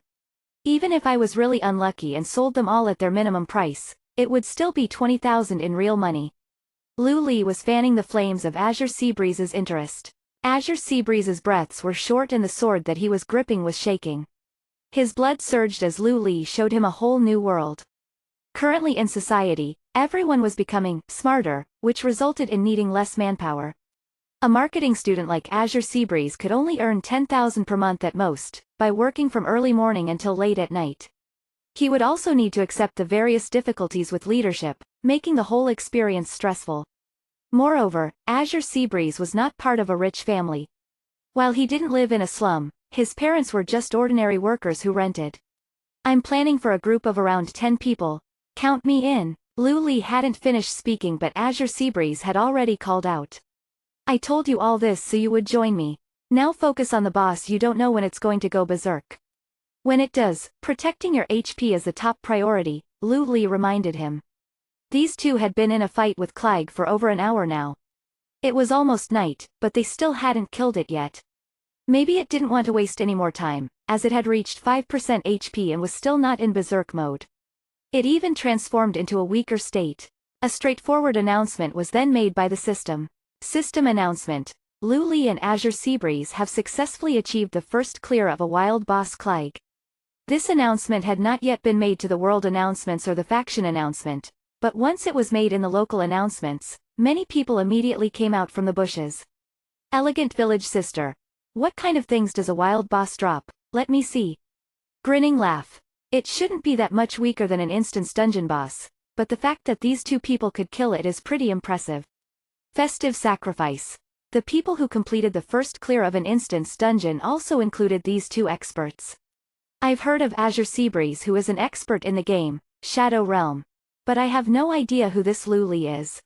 Lu Li and Azure Seabreeze didn't have any time at all to bother with these players' comments. They were too busy staring at the loot. A wild boss dropping items was especially magnificent, with a bloom of equipment and materials flying everywhere. They hastily picked up all of the items, afraid that a stranger would appear and steal them. You pick things up really quickly. Azure Seabreeze exclaimed. I have a lot of bonus agility, Lu Li responded. In his previous life, he had stolen many things by picking them up quickly, which led him to offend many unions. Well, I don't know how to respond to that. Azure Seabreeze was speechless. Let's see how good the items are. After all, this is the first wild boss, Lu Li said with anticipation. He really needed more money. It was 60,000 for the penalty fee, in addition to finding a new house, changing schools for little sisters, food and clothes. 4 Equipment. Bloodseeker's Axe, Steel, Damage 1836, Strength +5. Special Effect. Attacks with this weapon have 10% armor penetration. This effect cannot be stacked. Equipment requirement LV5, Durability 30/30. Snake Skin Bag, Bronze, 10 spaces, reduce weight by 5%. Jungle Herdsman Helmet, Bronze, Armor 6, Intelligence +2. Equipment requirement LV5, Durability 30/30.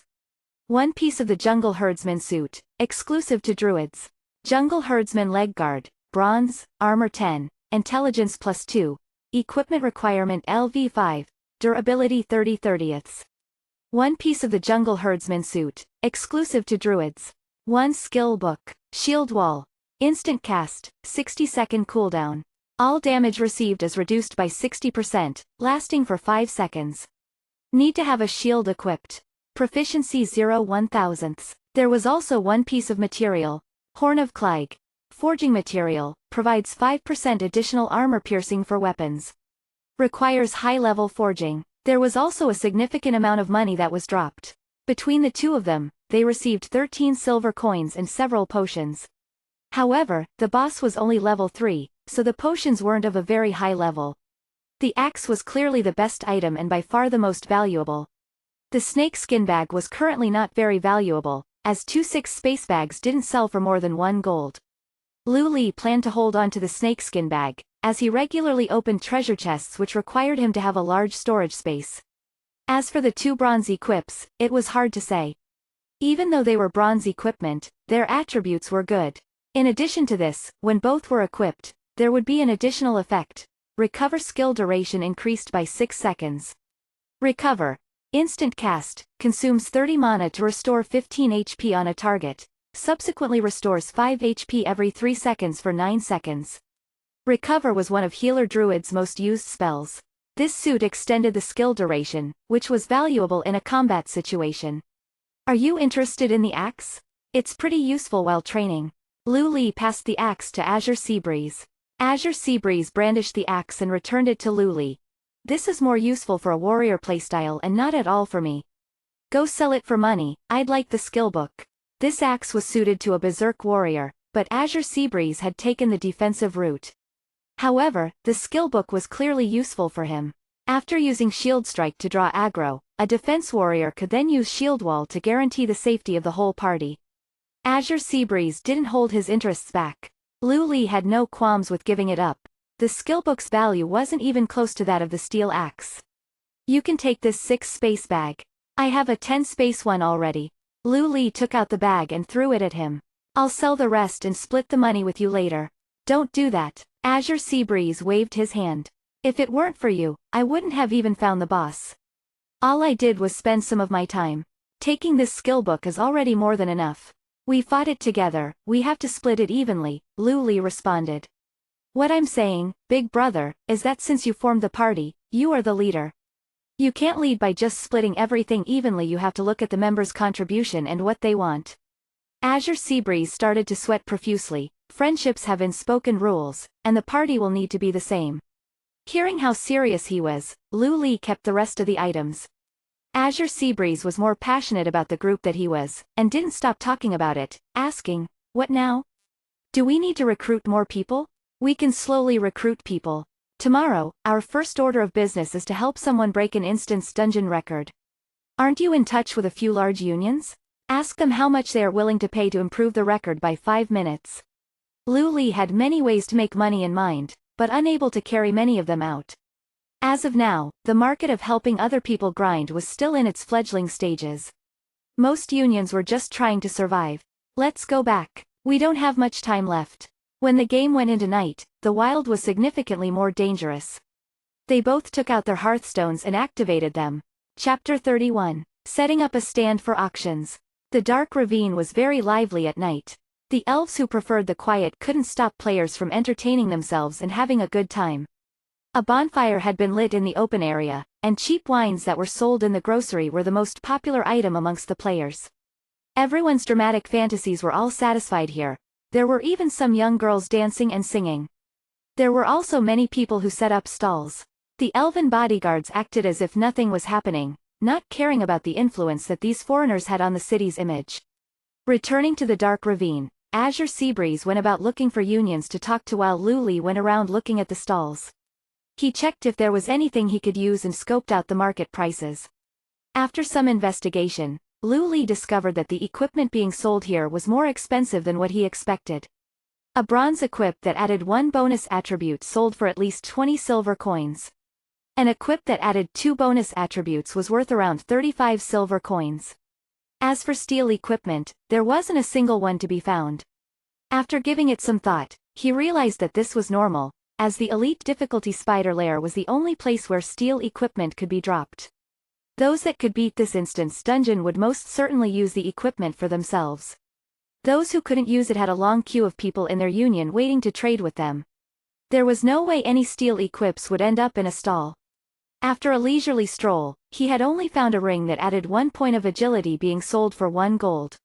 What a rip-off! Lu Li didn't think about it much longer and immediately set up a stall of his own.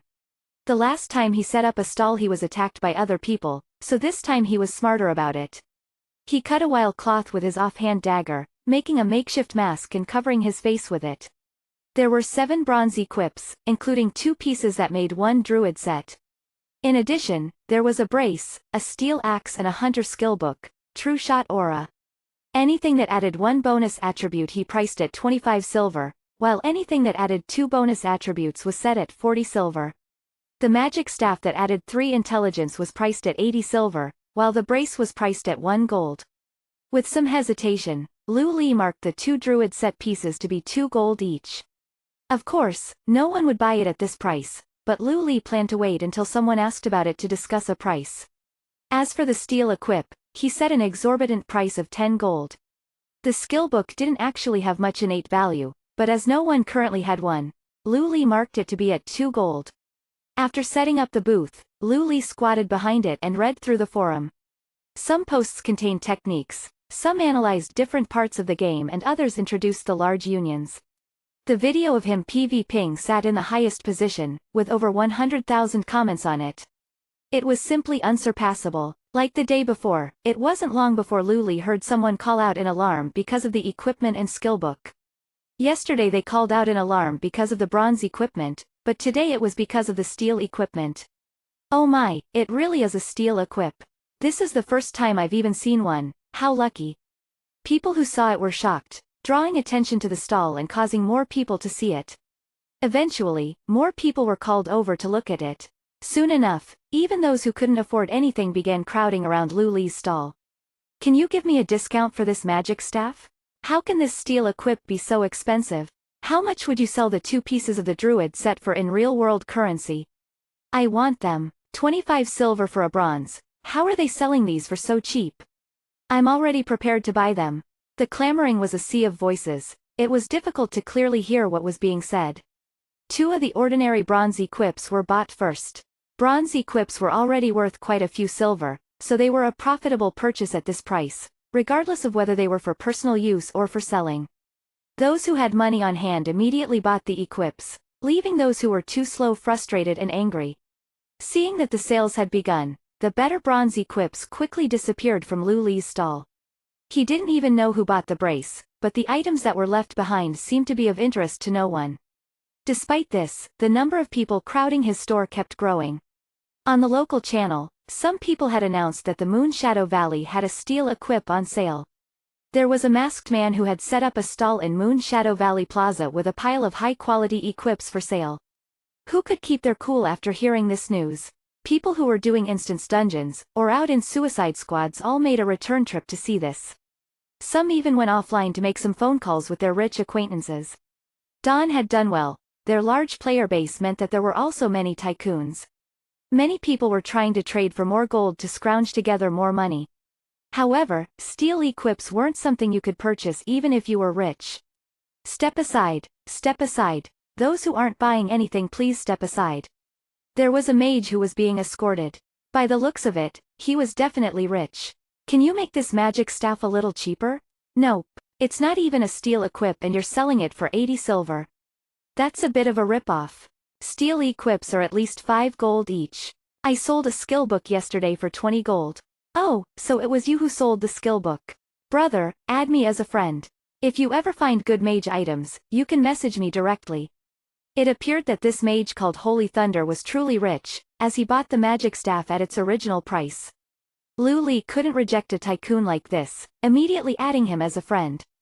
His approach to the friends list was to reject anyone that added him. However, he allowed himself to add other people. In such a short period, he had managed to make 3 gold. If you included the items that he received from the treasure chests and the boss, his total profit would be 4 gold. Lu Li opened the trade window and was stunned. 1 to 1,000. It wasn't 1,500 for each gold coin anymore. Lu Li shook his head and bitterly laughed. No wonder the equip prices had increased by so much. The tycoons must have realized that yesterday's gold conversion rate was just too much. In reality, even 1,000 for 1 gold was crazy.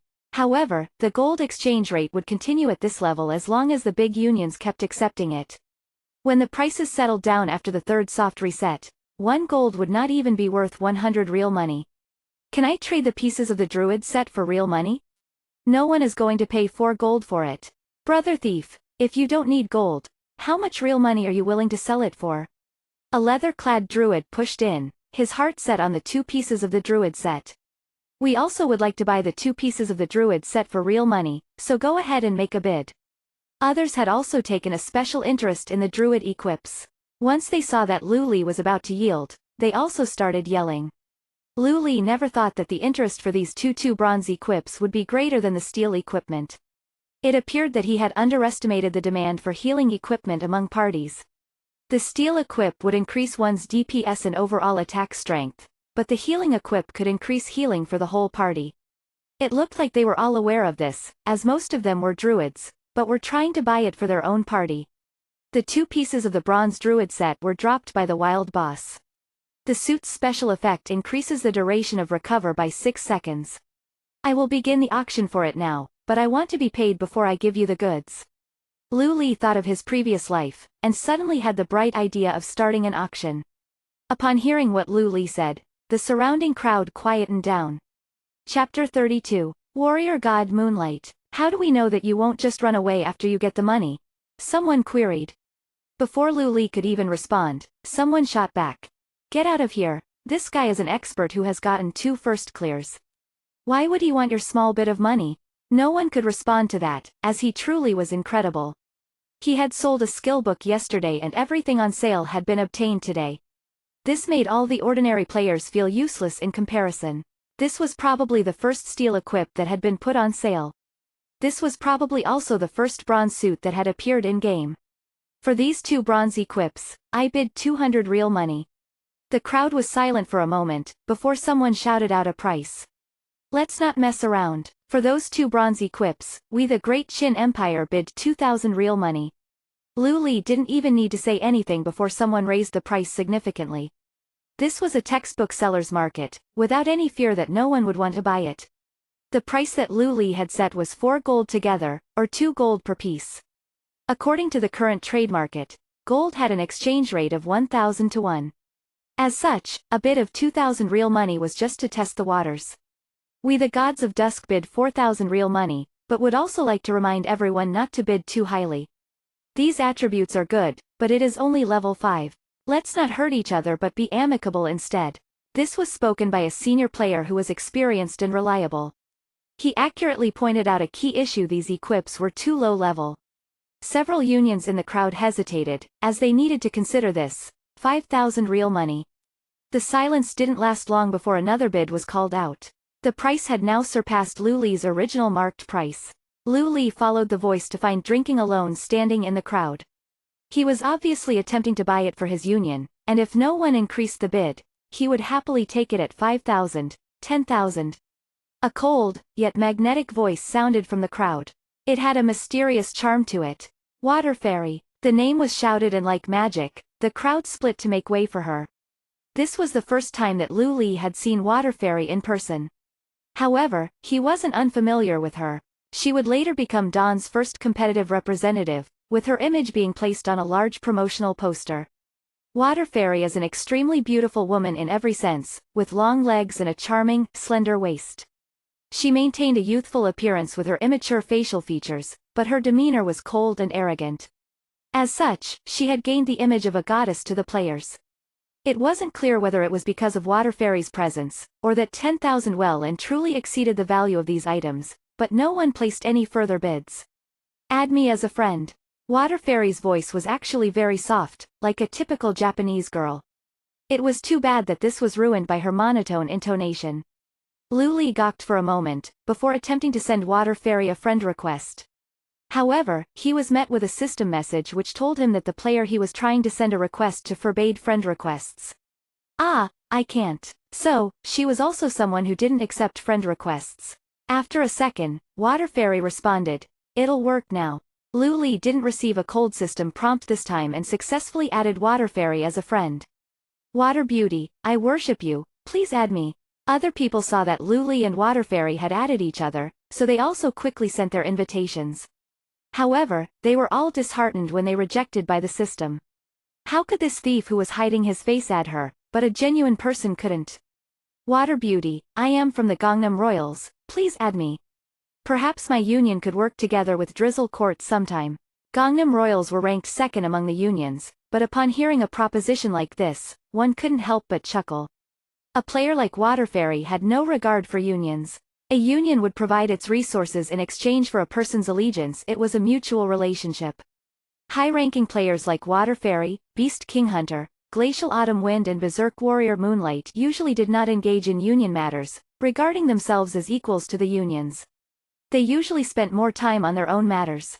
Only drinking alone and indifference were the kind of people to regard matters of their union to be their primary occupation.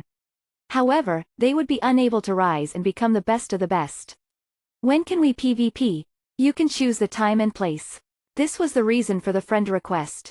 The female tycoon was showing her aggressive side, and if he were to decline, she would probably scream and attack him. Wait until I'm free. Lu Li wanted to tell her that as of now, she wasn't a match for him, but he was scared that he would be killed by her nearby supporters. Water Fairy seemed to trust that this expert was in the middle of something, and left after completing the transaction with several other members of the Drizzle Court Union. Spending this kind of money just for a PvP match was something that only Dawn's first female tycoon would do. Next is this big steel axe for a berserk warrior. Everyone has already seen its attributes. If you have it, it doesn't matter who you fight in a PvP. You will be the one reaping the rewards. Lu Li didn't say anything more and announced the starting price. The elven race was unsuitable to be a main tank, and those who played warrior as an elf would mostly follow the berserker warrior path. As this was elven territory, this typical berserker warrior weapon would almost certainly be sold. Elf characters were also beautiful, which is something that tycoons loved. Elf berserker warriors had therefore made a name for themselves in being extremely wealthy. Wait, suddenly, someone called out to Lu Li. Whoa, who do you think you are? Just because you say wait, should we all just wait? Those who were about to name a price were all startled by the shout and nearly choked on their own saliva, while others began to shout back at her. If it weren't for the fact that you couldn't attack anyone here, they would have started fighting long ago. I am Moonlight. The voice was firm and steady, unaffected by the scolding. Others were laughing, but Lu Li didn't even crack a smile. Within 2 or 3 years, Moonlight would quickly rise up within the game community. There were too many thief experts, so there was too much dispute over the title of Thief God, but the Warrior God was absolute. Many people used this to refer to Moonlight. Some people said that he possessed an evil spirit because of how bloodthirsty he was. He once picked a union called Twilight Gloom and fought them. In that battle, he had completely broken all his equipment and lost several levels, but had also managed to kill several hundred of the opposing players. With such a glorious outcome, should you just accept your victory? No, it wasn't many days before he was re-equipped with a full set of high-quality equips and killing people from that union. No one knew how the situation was resolved, but Moonlight had shocked the entire player base, and no one dared to offend him from then on. Others claimed that Moonlight was some godlike player with a smurf, because his technique was too good and his leveling speed was too fast. The equipment on his body was also the best, which was not the mark of an amateur. Who knew that today was his lucky day? 2 future experts had unexpectedly arrived. Lu Li was a little shocked. He was curious, however, as to why Moonlight had told him to stop the auction. Chapter 33. Trade. I'll trade you a steel-grade equipment for thieves, how about that? Moonlight took out a piece of equipment and showed Lu Li its stats. Swift leather boots, steel, 8 armor, agility +4, special effect, swiftness when stealthed, movement speed +10%. Lasts for 10 seconds, cooldown time, 120 seconds. Effects cannot be stacked. Level requirement, LV5. Durability, 30/30ths. Lu Li's eyes constricted. This piece of equipment would be fantastic for PvP battles. However, it definitely wasn't worth as much as Lu Li's axe. The Bloodseeker's axe was a weapon, whereas the swift leather boots were armor. It would be impossible to directly trade them. Moonlight wasn't an idiot. He saw the hesitation in Lu Li's eyes, and hurriedly added on, if you want money to cover the difference, I can transfer money in real life. All the spectators fell silent. Both of these steel-grade equipment were incredible, and were things that most players could only dream of. To be able to take out a steel-grade equipment to trade? It was likely that both of them had more. Truth be told, Lu Li did indeed have another 3 pieces of steel-grade equipment. One was his bow, one was a piece of armor, and the other was the dagger that had been enchanted by the dwarf. No need for the money. Help me with something and I'll trade with you. Lu Li thought for a moment before giving up on the real-life money. He lacked money in real life, but his $45,000 in his account gave him some breathing space. His priority now was the escort quest given to him by Sentinel Captain Carolina. The 24 hours time limit was quite short. As well as this, he would forfeit his rewards if he exceeded this time limit, and there would be further penalties if Tap died. Moonlight was quite skilled and was a powerful berserker. He was an excellent attacker and had quite a bit of HP and defense too. Getting his help for this quest would be crucial. Lu Li had considered asking Drinking Alone and the other people from the Grand Hegemony to do the quest with him, but seeing as he had rejected their offer to join them, he didn't feel that it was right to ask them. Deal. Moonlight had already thought for quite a long time, and Lu Li thought that he would refuse. However, in the end, he nodded. What was there to think so long about? Just what was going on in this guy's head? Lu Li didn't bother signing a system contract. He knew that although Moonlight had a reputation for being extremely bloodthirsty, he wasn't a liar or a scammer. Moonlight was so shocked that Lu Li trusted him this much, that he directly gave the equipment to him. After thinking for a few moments, he also sent Lu Li a friend request, but was coldly denied by the system. Lu Li immediately sent over a friend request and they both appeared in each other's friend lists. The spectators could only watch as the steel-grade equipment in front of Lu Li disappeared. The last remaining item was the Hunter skill book. If it was just a regular Hunter skill book, only hunters would be interested. However, this True Shot Aura skill would give an entire team a buff to their physical attack damage. Moreover, melee teams were currently quite favored due to the Spider Lair instance dungeon. As such, many rich people were interested in buying it for the purpose of strengthening their union. We'll swap a thief skill book with you. How's that? If Lu Li decided to accept, then he wouldn't auction. Auctions were simply too savage. Items and equipment would often be sold at many times their actual value. That's fine, but it has to be an ultimate skill or an enhancing skill for thieves. Lu Li knew that if he wanted to be strong in Dawn, he had to think towards the future. He desperately needed money, but making himself stronger was the top priority. What's an enhancing skill? Everyone had blank looks on their faces. Moonlight, who had decided to hang around, was looking confused as well. Everyone knew about ultimate skills. Thieves' skills gave combo points, which could be used for ultimate skills. However, no one had ever heard of enhancing skills before. Lu Li could only patiently explain. Enhanced skills are extensions of normal skills. For example, there's Enhanced Charge, Enhanced Stealth, Enhanced Blizzard and Enhanced Backstab. There are also some skills that aren't quite enhanced, but are similar. For example, there's a druid skill called Little Leopard Transformation, which is similar to the Cheetah Transformation skill, but its stats are even better. My friend found a Chain Lightning skill book. Does that count as Lightning Arrow's enhanced skill? Asked someone in the crowd. One's a single target skill and the other is an AoE skill. Chain Lightning is very valuable, but it's not the enhanced skill of Lightning Arrow, clarified Lu Li. As expected of an expert, everyone was in awe of Lu Li's knowledge. Many people sent out friend requests to Lu Li, but all of them were, as usual, coldly rejected by the system. Yep, he was definitely an expert. Only experts were this hard to add as friends. I have a Backhand Backstab skill book. Is it different to Enhanced Backstab? A female hunter timidly asked. Backhand Backstab isn't an enhanced skill, but is an ultimate skill. Would you like to trade with me? Lu Li calmly asked. I train by myself, so wouldn't it be a bit of a waste? The hunter was a young girl, and didn't have a full set of equipment. The drop rate in Dawn was incredibly low, but as long as one had the patience and skill, it wouldn't be too difficult to obtain a full set of common grade equipment. This girl was definitely a newbie. In the future when you have pets, this skill will also buff you pets. Plus, once you have this skill, it'll be easy to get into a good team, Lu Li patiently said. The early stages of the game were often the most difficult for hunters. This was because tame beast skill books were incredibly rare, in addition to having low accuracy and low attack speed. If a hunter didn't have any good equipment, it would be almost impossible for them to find a good team. The girl in front of him obviously fell into this category, but he was curious as to how she had obtained a skill book like Backhand Backstab.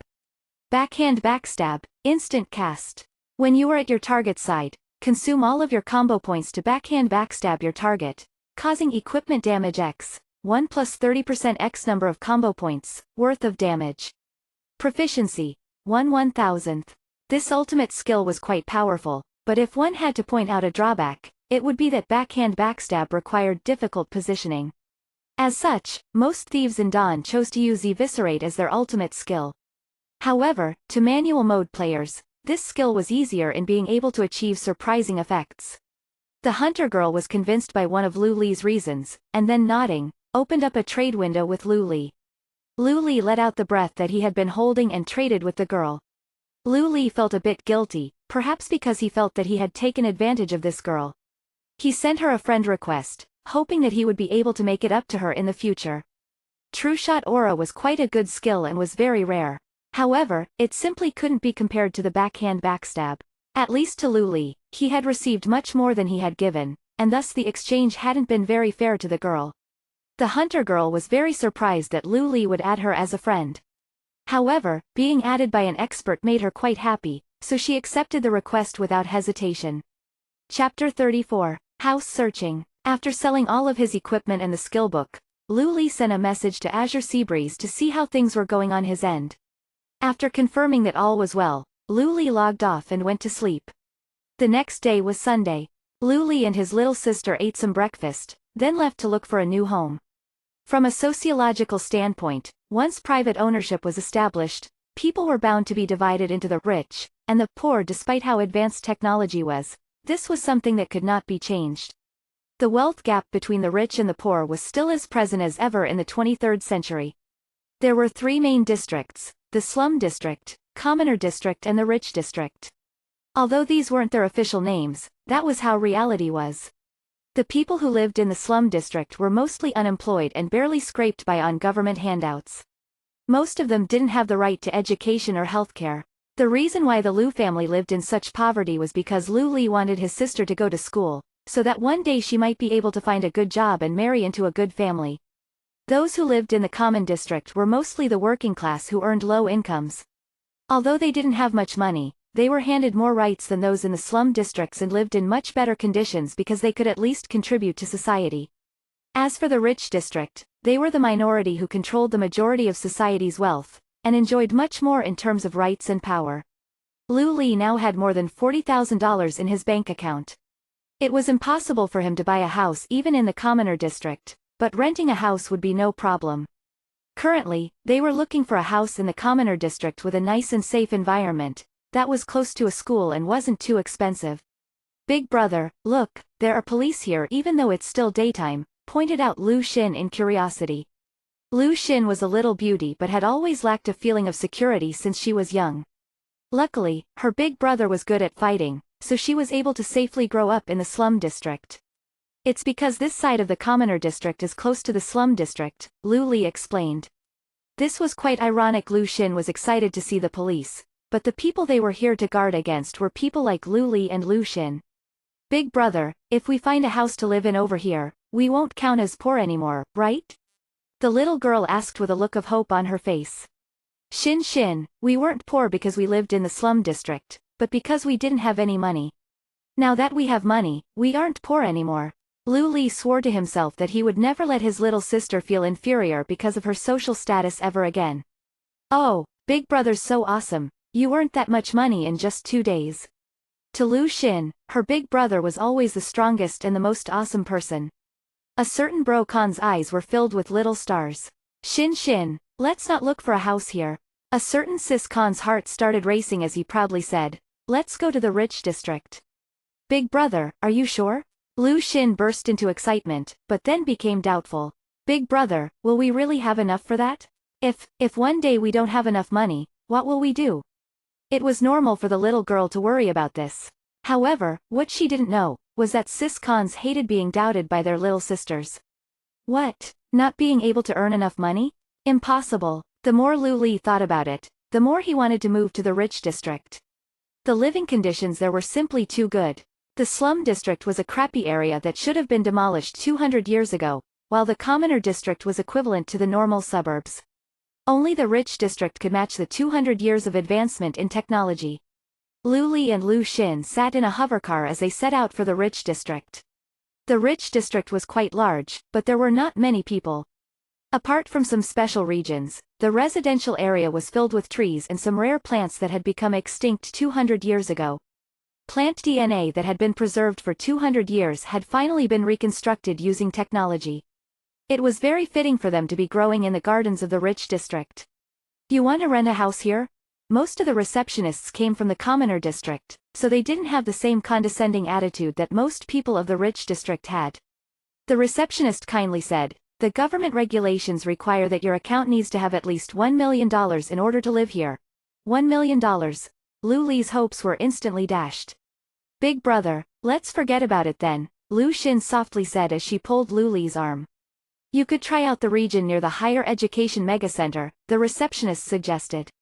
Right. Lu Li suddenly realized that it wasn't just the rich district that had a good living environment. 70 years ago, when the location for the higher education megacenter was being chosen, there had been some complications.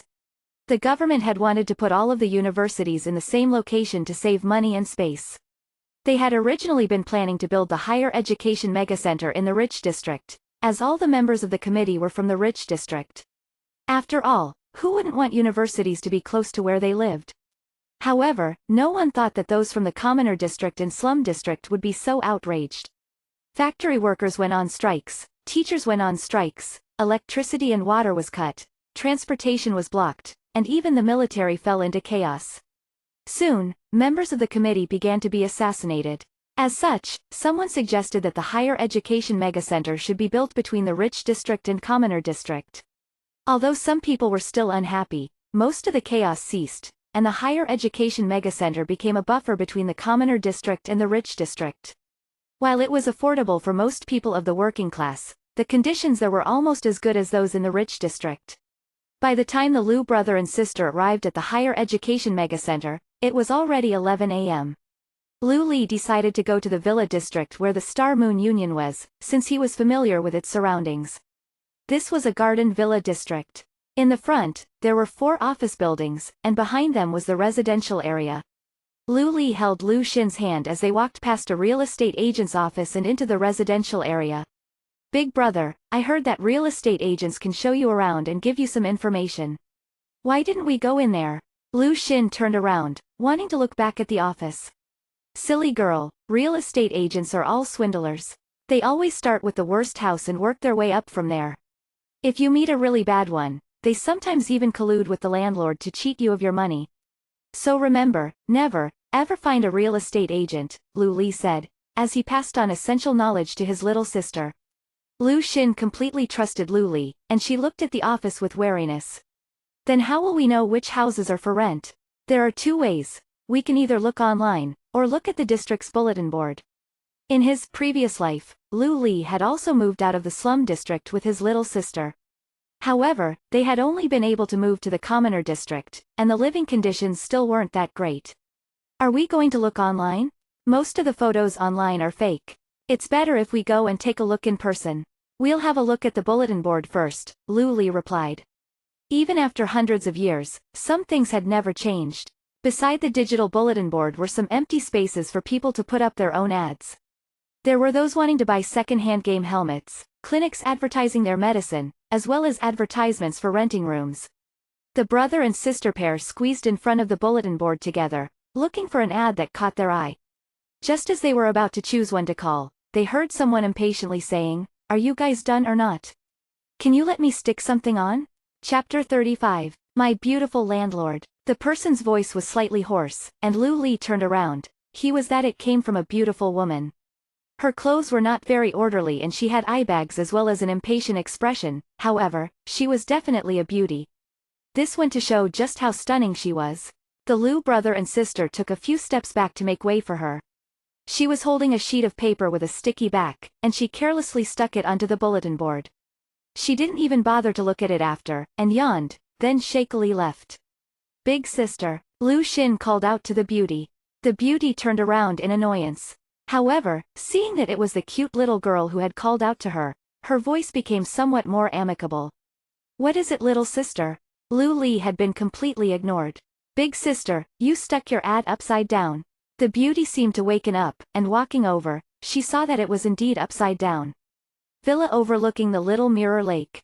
Renting out 3 rooms. Includes a private bathroom, shared gym, kitchen. IV6 network port for gaming. Monthly rent. $8,000 $12,000. For more information, please call 182*001. After turning it the right way up, Lu Li was able to read the ad, and immediately called out to the beauty who was about to leave. What is it now? The beauty frowned and her eyes filled with annoyance. Her attitude towards Lu Li was completely different. The room you're renting out has an IV6 network port for gaming? Are you sure it's an IV6? Lu Li asked. The IV6 network port was designed especially for gaming and costed quite a bit of money, about $2,000 per month. Furthermore, because of the network resources it took up, the installation of such network ports was strictly limited.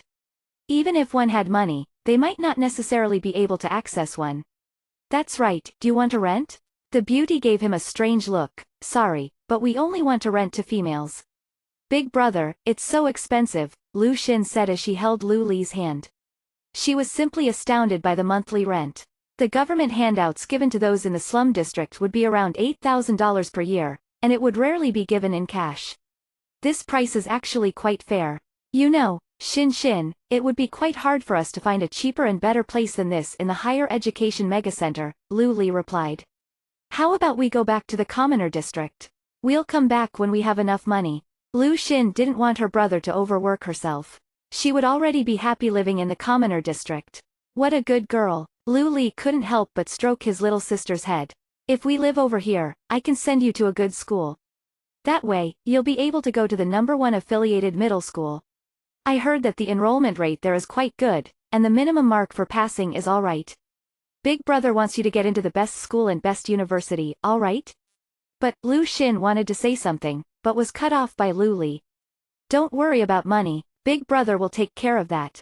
These people probably weren't looking for male tenants because there were females living there already. It would be quite awkward for them if he moved in.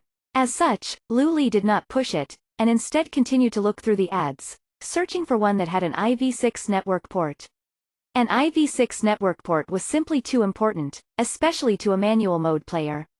A virtual reality game depended on the game helmet, as well as the network port. Only with a decent game helmet and network port would the game run smoothly and actually appear like a virtual world. Lu Li's game helmet was one of the worst, and combined with the network port in the slum district, he could definitely feel the effects. Oi, you two. The Lu brother and sister were muttering together about the different ads when they heard the woman call out to them. Hey, you're still here? Lu Li was a bit surprised. Didn't you say you were looking for a place to rent? Come with me. Without waiting for them, the beauty started to march forwards. From behind, the beauty's figure was quite impressive. She had long, slim legs and had a thick waist with a well-rounded bottom. Even without trying, she was quite sensual.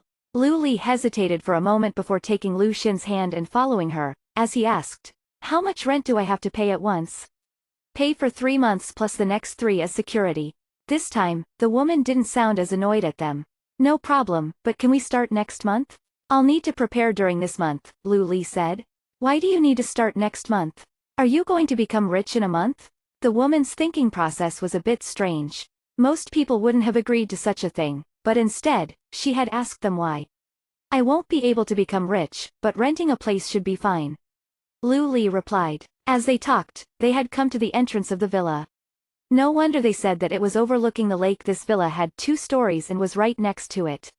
There was also a decently sized balcony that extended out over a bit of the lake.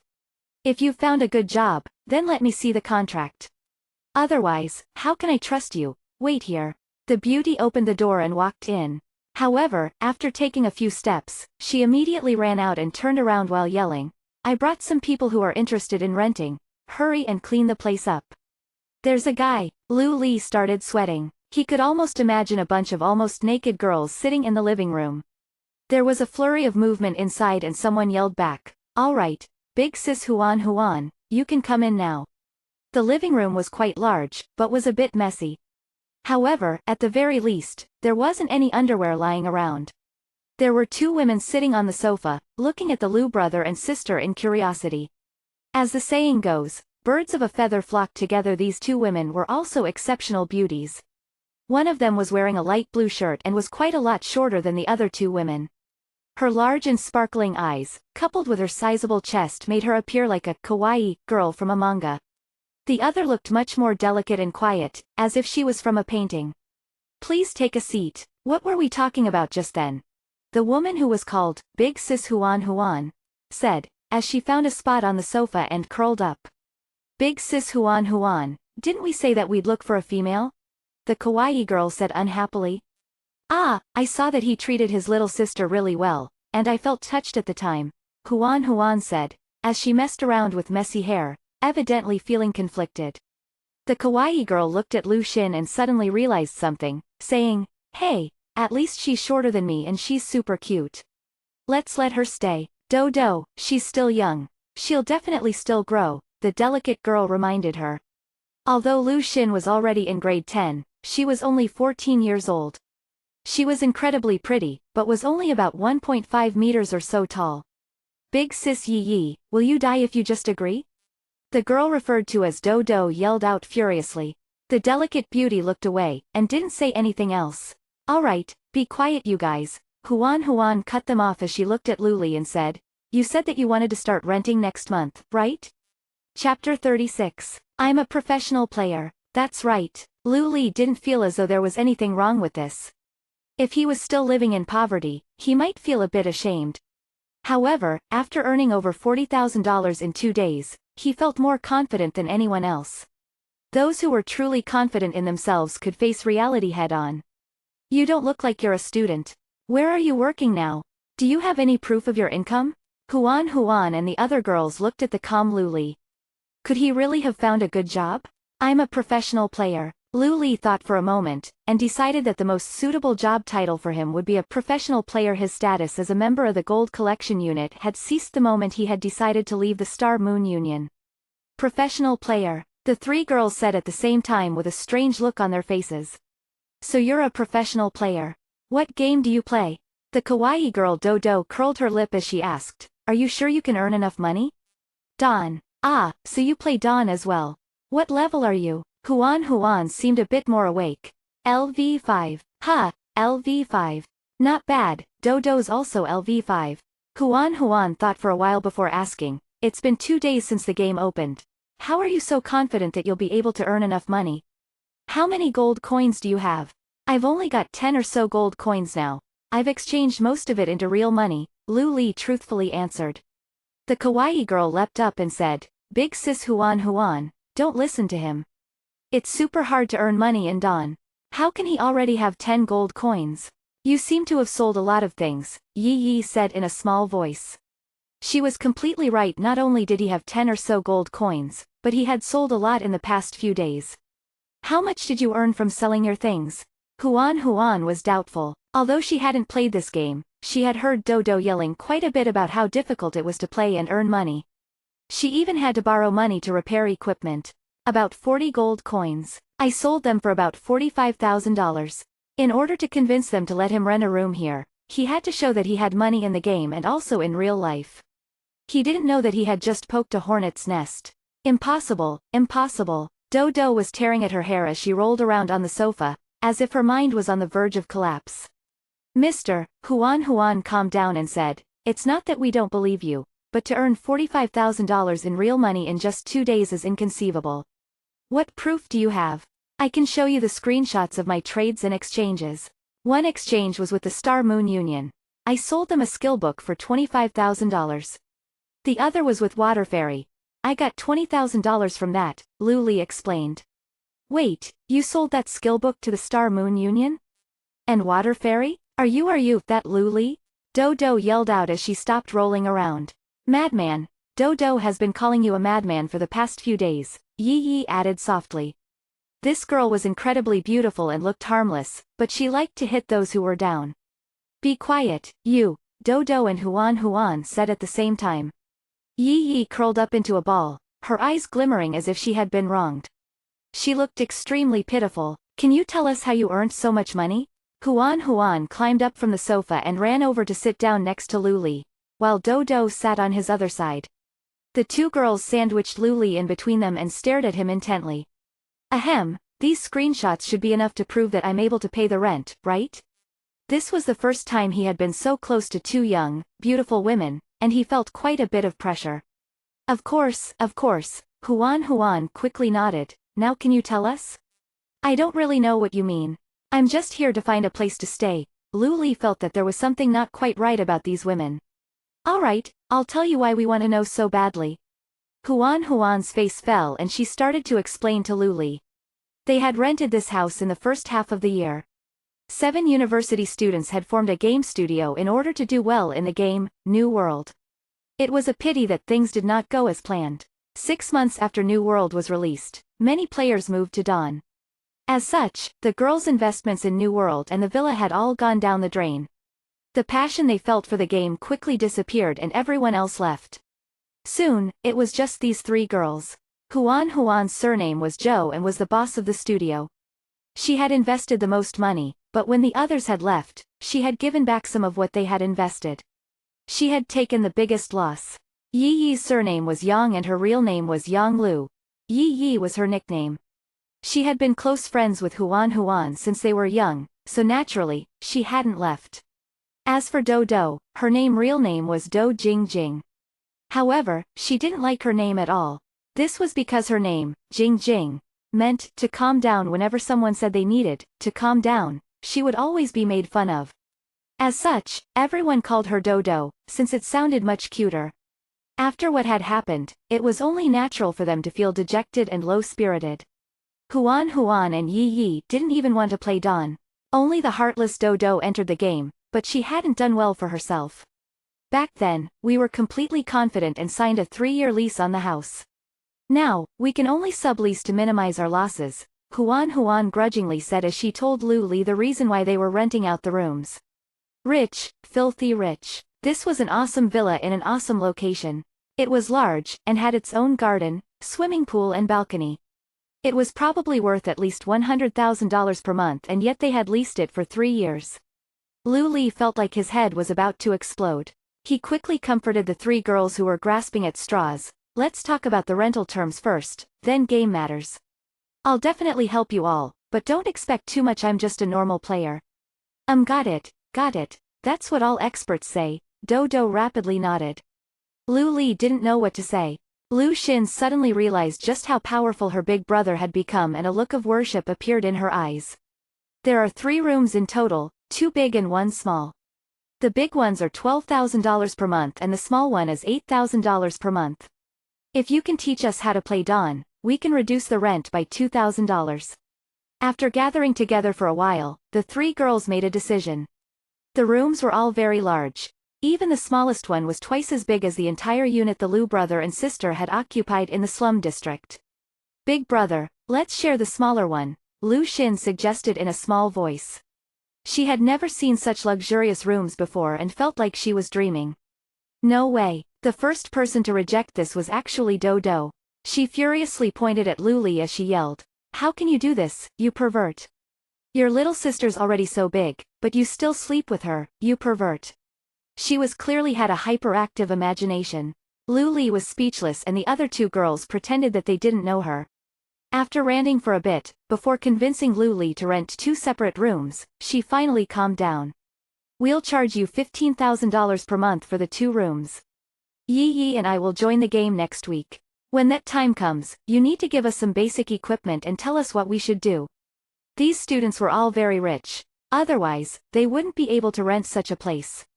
After finding out that their studio had failed because they chose the wrong game and discovering a new hope in the form of Lu Li, they were willing to give him a sizable discount.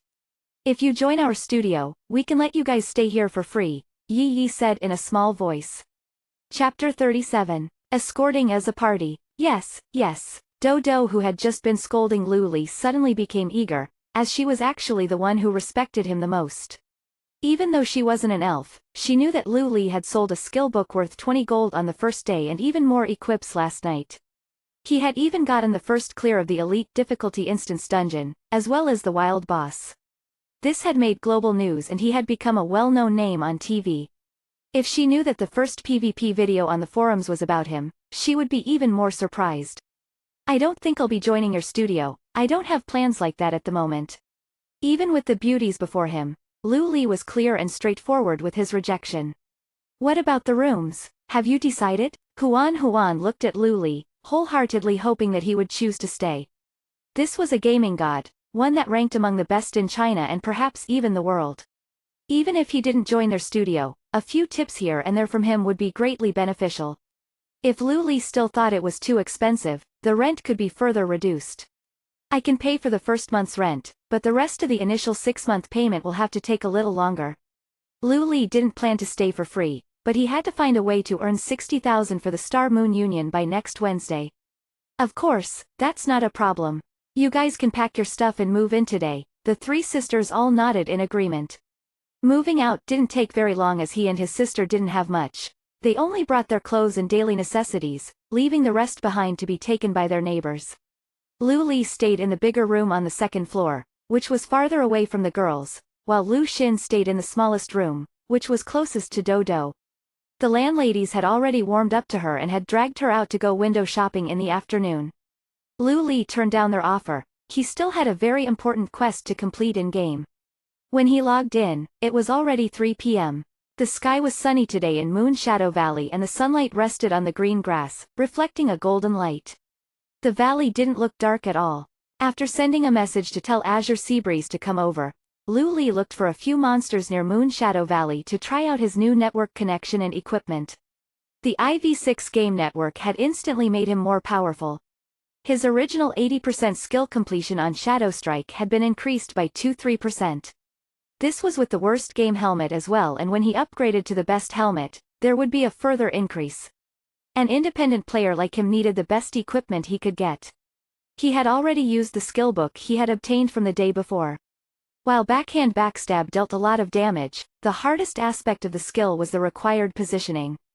However, Lu Li had read guides about this in the past and had PvP'd with other independent thieves, so executing it wasn't hard. He would have to spend a long time practicing though, if he wanted to increase his skill completion. I've been waiting for a while, Azure Seabreeze said as he walked up and patted Lu Li's back with his shield. Why did you only just come online? I'm almost level 7 now. Doing instance dungeons last night to level up was just too good. I was looking for a house to move into this morning and only managed to find the time to log in now, Lu Li said. I've already done what you told me to do yesterday. Many of them are interested, but I chose Drizzle Court because they offered us 3 jade spider webs and any steel equips if they're dropped. The only thing is, we will need to join their guild, Azure Seabreeze said. Guild? Don't you know? This morning several guilds were established. Within the Chinese region there are currently 7 which are on our side: Drizzle Court, Gangnam Royals, Blood Red War Flag and Seventh Heaven. On the evil side, there is Glory Capital, Gale Legion and Stellar Union. The first one to establish their guild was Glory Capital. They really are quick. This is not a simple task. Lu Li didn't think that so much would have changed in the one morning he was gone. Boss, your equipment is a little overpowered, don't you think? These people only just gathered enough money to establish their guilds today and your equips are already worth several gold coins. Azure Seabreeze cried out loudly, causing people around them to look at him. Shish, keep a low profile. Don't help them farm yet, I still have a quest one need to complete. Lu Li turned on his communication device and called Moonlight, the warrior that had traded steel equips with him. Moonlight was currently doing an instance dungeon. However, when he received Lu Li's message, he left and ported home, appearing before them. After mutual introductions, Lu Li told them about the quest. This is probably not unique and you guys should be able to get it as well. When we complete it, we'll see if there are any follow-up quests. Is it okay if we don't have a healer? I don't have many potions left. Azure Seabreeze's face was bitter. The boss from yesterday had taken up way too many potions. If it weren't for the rewards, his bag would be empty. Check your friends list to see if there's anyone suitable, we can get a few more people. But just tell them that it's an escort quest and not about the materials and rewards, Lu Li said. Lu Li said that with a certain truth in mind.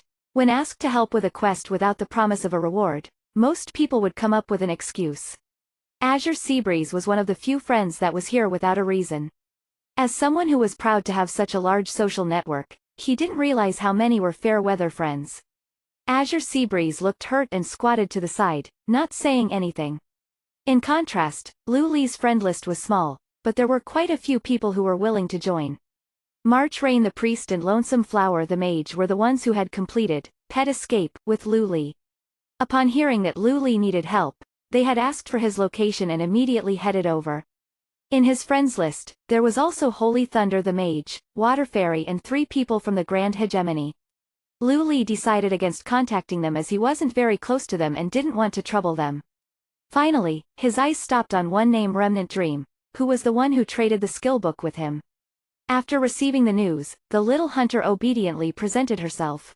Her skill was average and she was unsure if she could be of any help. Lu Li was looking for an opportunity to compensate her for the skill book, so he planned to take her.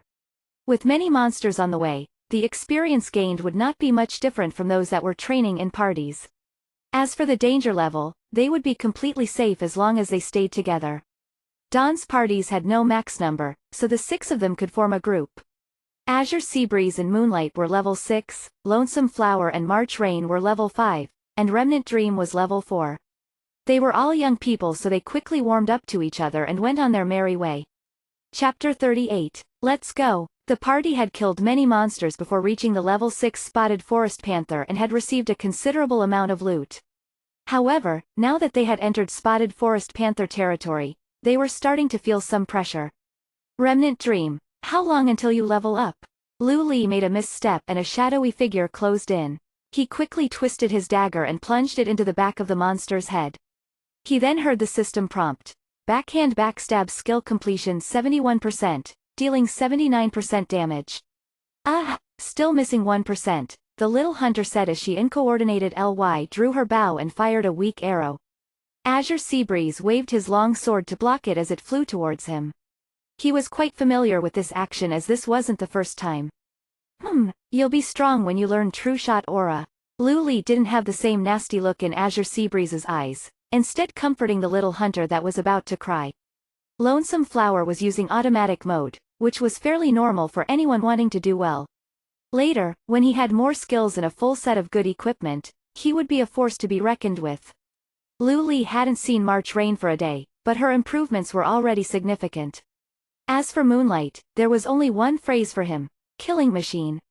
He wielded one of the finest steel weapons, the Bloodseeker's axe, and he wore another piece of steel equipment on his body. In addition, he had also learned a skill with an incredibly low drop rate, Whirlwind. All this complemented a Berserker warrior's high attack, and he was dealing more damage than Lu Li. After walking for half an hour, they reached the Cynocephala mine, which was a forbidden area to the players. The mine was filled with Cynocephala patrols, so there was currently no one training here. Remnant Dream had now reached level 5, finally learning True Shot Aura. True Shot Aura increases melee and ranged attack of all party members within 100 yards by 10%. Passive skill, not upgradable. All party members gain a benefit. Attack strength is increased by 10%. Yes, this skill is really good for parties. Not too long ago, Azure Seabreeze thought Remnant Dream was a burden and had only just realized her value. Moonlight's expression also changed and he looked at Remnant Dream with awe, like she was a high-quality equip. Remnant Dream had always been bullied, no one ever wanted to party with her. To be valued by an expert was a completely new experience for her. It didn't matter whether it was Azure Seabreeze or Moonlight, as she looked up to both of them.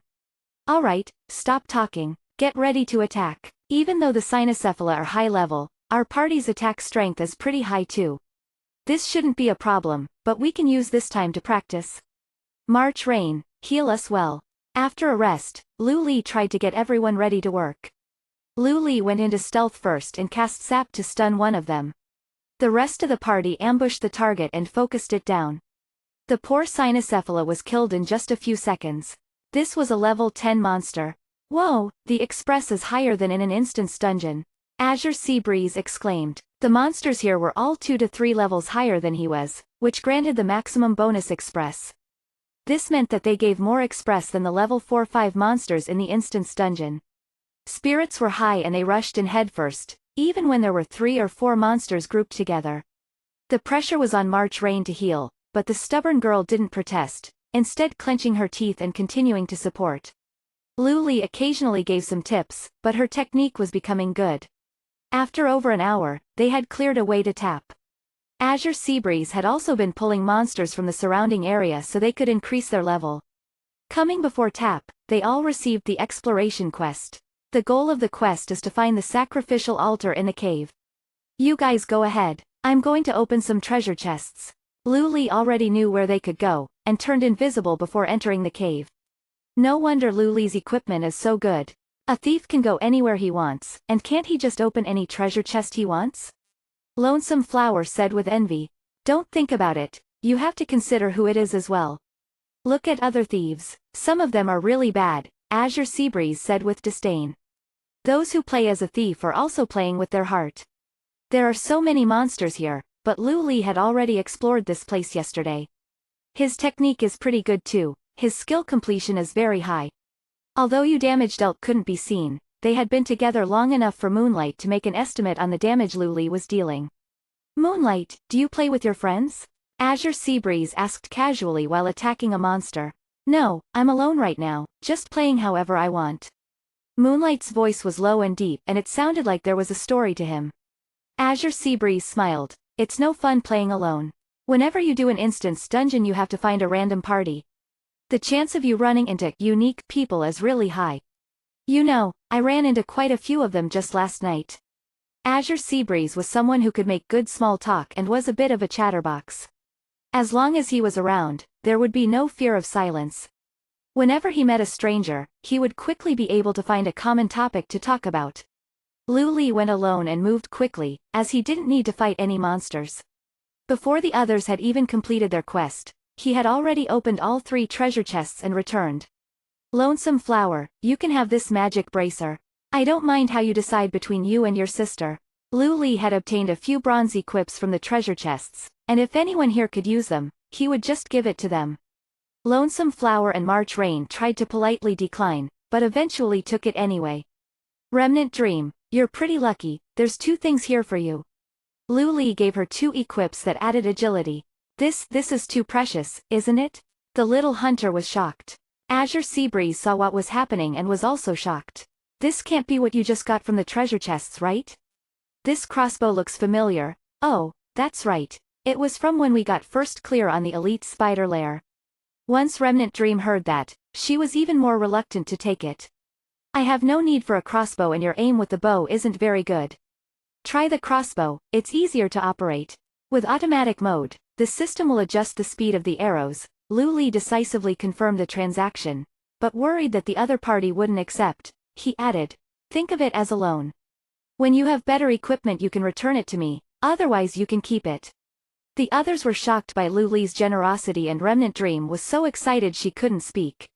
Even the stone-faced Moonlight who didn't get along well with others was affected. He always thought that Lu Li was very good in doing business, never taking a loss. He never thought that he would just give away a steel weapon. Silver Light Crossbow, Steel, Damage 1220, Agility +3, Rate of Fire +1, Level Requirement 4, Durability 25/25. Although its attributes were weaker than Bloodseeker's axe, it was still a steel equip, which made it better than a bronze equip in every way. It was not very useful to someone like Lu Li, but he could easily sell it, as there were hunters out there who were willing to pay a very high price. Finally, there's this. See if you can use it. When Lu Li placed the bronze pants in front of him, Moonlight got an even bigger shock. He did not expect this at all. If he put it on, it would increase his strength by 1, giving him a total of 2 bonus strength. This was the first time someone had gifted him an equip since he had started playing games. This feeling was really weird. Chapter 39, Cynocephala Elder. Hello, Carolina sends her regards. She hopes that my friends and I will escort you back to Moon Shadow Valley. After waiting for everyone else to complete the exploration quest, Lu Li went up and interacted with Tap. Send my thanks to Chief Carolina. Oh brave elf, you are finally here. Upon seeing Lu Li, Tap regained some strength and stood up before saying, your friends have brought me some new information. The Cynocephala are trying to transport something from the other side of Sacrificial Altar. Go with your colleagues to destroy them. A couple of years ago I found a few skill books, they can be your rewards. Skill books. Everyone's eyes lit up. All of them were only here to help out Lu Li with his quest. They had no expectation that would yield such high express and potentially net a skill book. There were both newbies and strong players here, but this was the first time that any of them had heard of a quest with a skill book as a reward. Only Lu Li, who had experienced Rebirth, knew that dawn quests didn't have a set pattern. There was no guarantee that if you completed a quest with a certain number of stars you would receive a skill book. Sometimes, a quest that only required killing a few monsters could reward you with a skill book or a skill point. Other times, a quest of high difficulty would not reward you in this respect at all. Skill points would be part of the update next Monday. Every 2 levels, a skill point would be gained. Otherwise, you could gain them by getting lucky in quests or beating bosses. With these skill points and some gold, you could increase your skill level. When Lu Li was reborn, he found out that many quests that gave skill points were currently compulsory. However, the current players had no idea about them.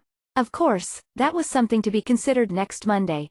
Lu Li gawked for a bit, before decisively saying, "As one of the elves, we will defend the dignity of Master Elune with my life. The dirty Cynocephala sacrificial offering will be completely torn to pieces. Moon Goddess be with us." What Lu Li had said was so inspiring that Tap began shaking with excitement. If not for the fact that he was determined by the system to be wounded, he would have already rushed into the Cynocephala mine. The others had never seen a player talk to an NPC like this before and were dumbfounded.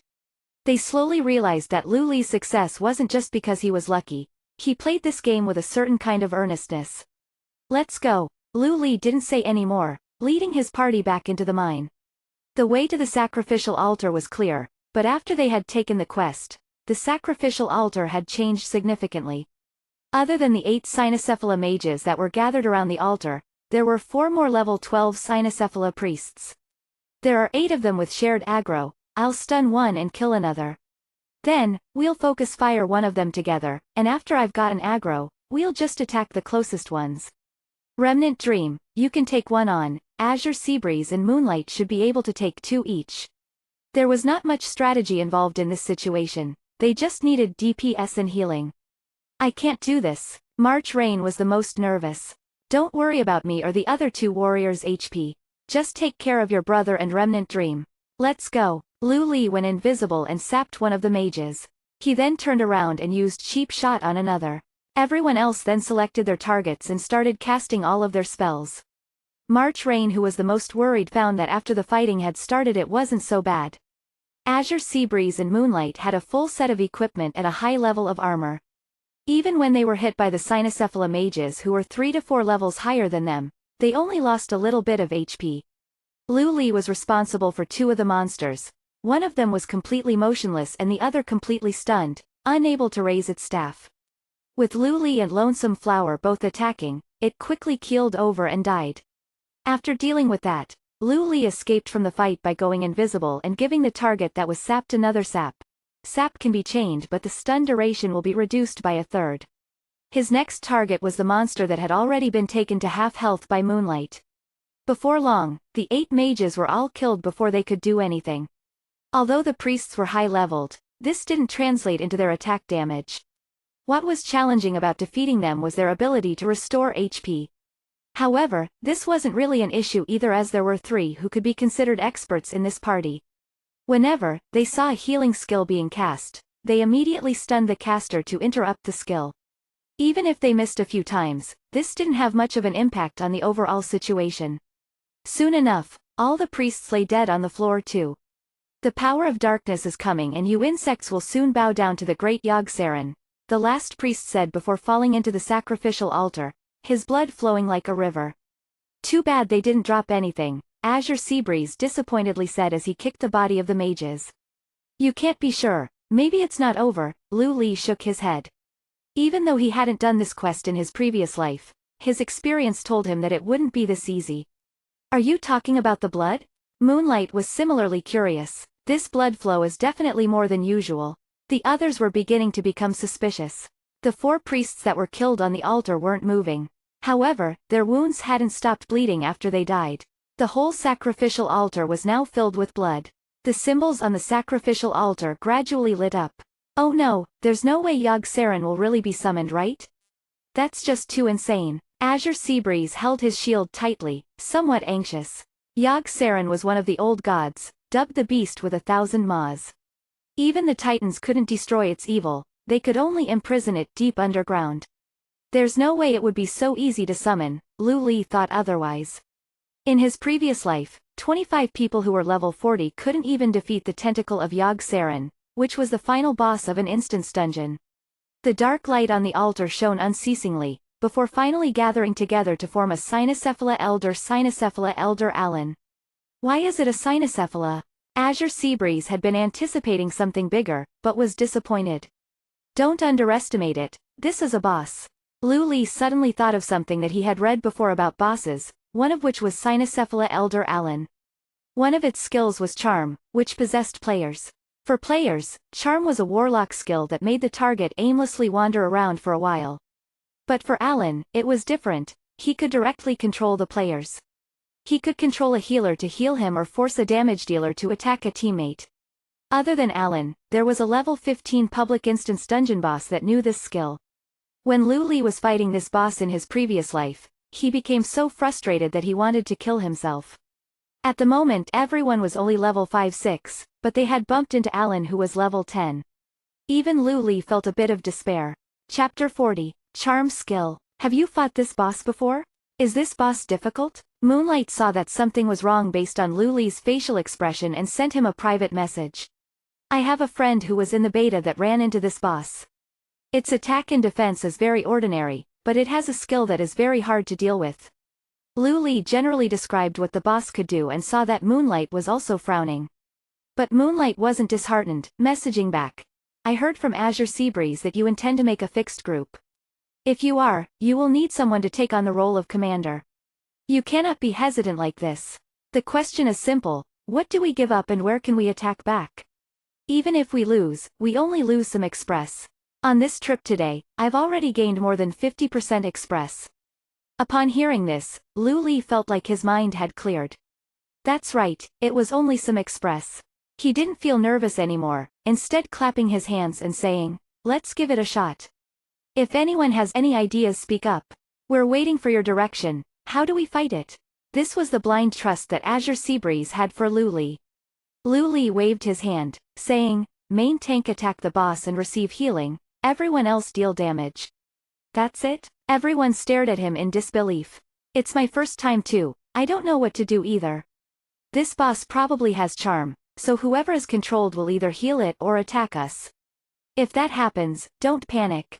If a healer gets controlled, then we can use crowd control to stop it, but if an attacker gets controlled, we should all hide. The text that he read didn't have any strategy written to beat the boss, it only described its despicable skill. As such, Lu Li could only arrange a countermeasure based on that description.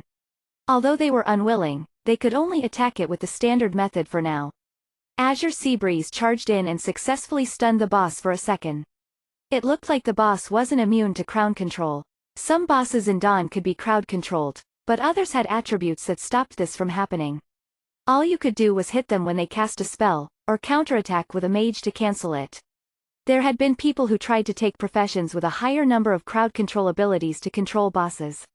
However, they soon discovered that some bosses were immune to crowd control skills. Moreover, attempting to use these skills on a boss may cause it to go into berserk mode earlier and wreak havoc. After Alan was stunned by charge, Lu Li's cast Cheap Shot, which only stunned for 2.5 seconds out of the usual 4 seconds.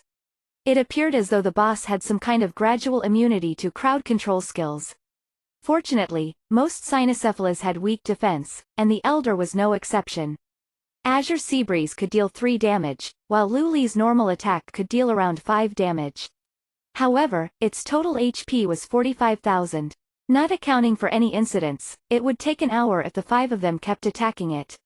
They didn't have a choice though, the highest level member was not even level 7 and the boss was level 10. The difference in level was simply just too great.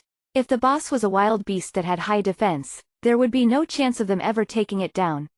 Damn it, this dog's hits hurt. It's much stronger than the turtle boss. Azure Seabreeze was knocked down by the Cynocephala Elder and lost 23 HP. Of course, it's a level 10 boss, Lu Li responded. I'm really curious as to how you beat the first wild boss, Moonlight said. How else? The 2 of us just kept hitting until it died, Azure Seabreeze answered, but that boss was easier to kill, because its attack wasn't very high and it didn't have such a special skill. It just had high defense and a lot of HP. That boss lives in the water and when its HP reached a certain level, it would return to the water to heal. So we pulled the boss into the woods. You guys are so vulgar, what did you do to the boss in the woods? Lonesome Flower hadn't said anything all day, and this was what he contributed when finally did. Hee hee, just the same as before. Azure Seabreeze was just as bad. For the 2 of you to be able to kill a boss is something to be proud of, Moonlight said emotionally. He was an expert and had played several games in his career, but he had never heard of 2 people killing a boss on the second day in a game. He could already feel Dawn's developers crying about this. They talked while they fought the boss so they wouldn't be bored. Occasionally, the boss would use its stick to cast a spell that was like Blizzard. It dealt a lot of damage. Lu Li was hit and he lost over 30 HP. If not for the fact that it only occasionally cast this spell, they would have already given up. When the boss HP dropped below 70%, it held up its stick, magic staff, and started an incantation in an obscure language. Remnant Dream slowly aimed her crossbow at Lonesome Flower with a stone face. Sister, why do you resent me? Why are you pointing your weapon at me? Lonesome Flower stepped aside and put on a long face. Help, help, what do I do? I can't control myself. Remnant Dream was already nervous, but this made her unable to speak properly. Don't panic, the boss is using its skill to control you. Look at your own UI. How long does it last for? Lu Li calmly called out, attempting to comfort the nervousness of his party members. There's 52 seconds left, Remnant Dream immediately called out after checking. Get out of here, don't let Remnant Dream hit you. It was the good thing that the respawn time of the monsters wasn't very fast, so they had some space to fight. The little hunter now had a steel weapon equipped, so her attacks would be something to watch out for. While casting Charm, the boss didn't attempt anything further, which was good news in their current predicament. The pressure on Priest March Rain to heal had finally been relaxed for a while. Lu Li attacked Alan while explained to her, when you are healing don't panic. If you can, don't overheal, especially when someone receives a minor wound.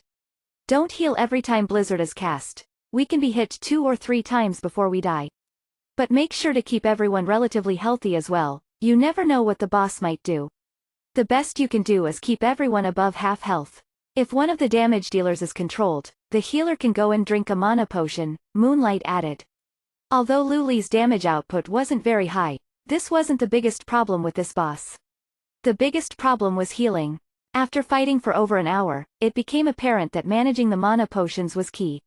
Each mana potion needed to be used to its maximum restoration potential. March Rain overhealed a lot, which meant that they were safe, but a lot of the healing was also wasted. As these two experts were giving advice, Charm was cast a second time. This time Lu Li was the target and March Rain decisively ran off to restore mana. This was the difference between fighting a wild boss and an instance dungeon boss. The aggro range was different. A wild boss's aggro range was much smaller, while an instance dungeon boss's aggro range was based on terrain and vision. Some of them would stick to you for as long as you were in their instance dungeon. After Lu Li had been controlled, the person that he started chasing after was Lonesome Flower. Chapter 41. Charm Heart. It's definitely your luck. Bro, keep running, Azure Seabreeze said with mischievous glee. Lonesome Flower looked back as he ran and soon started to yell, crap, Captain's movement speed is faster than mine. Someone help me, Seabreeze, use charge on me, Lu Li instructed. Azure Seabreeze immediately used charge on Lu Li and stunned him. Because most of the equipment that he had gave Constitution, he only damaged Lu Li for about 20 HP. After Lu Li recovered from being stunned, his target did not change, and he continued to chase after Lonesome Flower. Goddamn, have mercy, is my first death really going to be because of Captain? Lonesome Flower desperately ran. However, an intelligence profession simply couldn't outrun an agility profession. Shut up you idiot, the first time I saw you, you were being killed by a wolf. Lu Li was becoming annoyed by his yells and seeing that his dagger was about to stab Lonesome Flower, he could only yell out, Moonlight, stun me. Moonlight used charge and stunned Lu Li, giving Lonesome Flower some more time to escape. Seabreeze, use a shield strike on me. What a situation. Lu Li never thought that he would have to instruct his own teammates to attack him. They patiently endured until Lu Li could control his body again. By now, the boss's HP had fallen to about 60%. Luckily, March Rain's MP was more or less recovered. As long as the healer had the opportunity to run off, recover their MP and drink some potions, they wouldn't become a burden to the team. Luckily, Azure Seabreeze was the main tank. He almost had a full body of bronze-grade equipment and was nearly LV7. That was the main reason why he could survive for a long period of time without being healed. Any other tank, even that of a large unions, would have to be constantly healed by the healer. But then again, how could a large union possibly go up against a LV10 boss with 6 people? Players on the forum were claiming that the evil faction's Stellar Union had made a team of 100 players who were all LV5 and above, to challenge the LV-20 boss lubbers. However, they had apparently all been wiped out, due to the main tank not being strong enough. The Cynocephala Elder they were facing was quite a difficult boss. He would use charm every 5 minutes and the person affected would change every time. Despite this, they soon managed to reduce his HP down to 50%, albeit with some difficulty. God damn, the players suddenly screamed out inwardly. March Rain had been controlled. This was the worst case scenario. March Rain immediately stopped moving, and started to furiously heal the boss. The boss's HP wouldn't be healed very quickly in the 1 minute that charm lasted. It would probably only be healed by about 4,500 HP. However, this wasn't the main point of frustration. I'm out of MP. In less than 50 seconds, March Rain's mana bar had been depleted. Seabreeze, get ready to use potions to recover. March Rain, once you're free from the charm, immediately retreat and drink mana potions. Recover as much MP as you can. Lu Li knew that he couldn't panic, otherwise his party would be finished. In his past life, Lu Li had been part of many teams led by experienced captains. From all of his experience, he had learned one important lesson: the captain could never panic. Alan roared and used his staff to smash down on Azure Seabreeze's head. Azure Seabreeze's HP fell down to half, but he drank a HP potion and was healed by March Rain before the next attack. They now faced a new problem. March Rain's MP definitely couldn't last for the 5 minutes between the boss's charms. Even if they had more mana potions, they wouldn't be of much use because of potion resistance. Lu Li thought for a moment before saying, March Rain, retreat outside of the boss's range and recover your MP. Azure Seabreeze, don't use your taunt. When Azure Seabreeze has about 1/3 of his HP left, Moonlight should draw aggro. This was a fairly safe method. The difficult part would be for Moonlight to draw aggro in time. Otherwise, if their main tank fell, taking down this boss would be virtually impossible. Lu Li had always suspected that Moonlight was an expert, and so far, Moonlight hadn't let him down. When Azure Seabreeze's HP fell below half, he started using his skills to damage the boss, and by the time Azure Seabreeze's HP fell below 1/3, a high damage whirlwind from Moonlight drew the boss's aggro to himself. However, Moonlight was not a tank and his points, as well as equipment, were all focused on strength. Every hit from the boss cost him 56 HP and he would be down in just a few hits. During this whole process, Lu Li was gathering combo points. Once he had 5 combo points, he moved into position and successfully used his backhand backstab. System. Backhand backstab skill completion 79%, caused 101% skill damage, rank 1 armor pierce effect, lasts for 30 seconds. Moonlight's axe also had an armor pierce effect, but it wasn't as good as the one Lu Li had just triggered. Seeing that Lu Li had triggered the armor pierce effect, Moonlight showed his experience by backing off. This afforded Lu Li the opportunity to deal a large amount of damage and draw the boss's aggro. Lu Li's defense was low, but he had high agility and evasion. Combined with his ability to move unpredictably, he was able to last even longer than Moonlight. I'm back. Just as Lu Li was in danger, Azure Seabreeze, who had recovered about half of his HP, came charging in like a tank. He smashed into the boss and drew aggro to himself using his taunt. March Rain's MP was now fully recovered.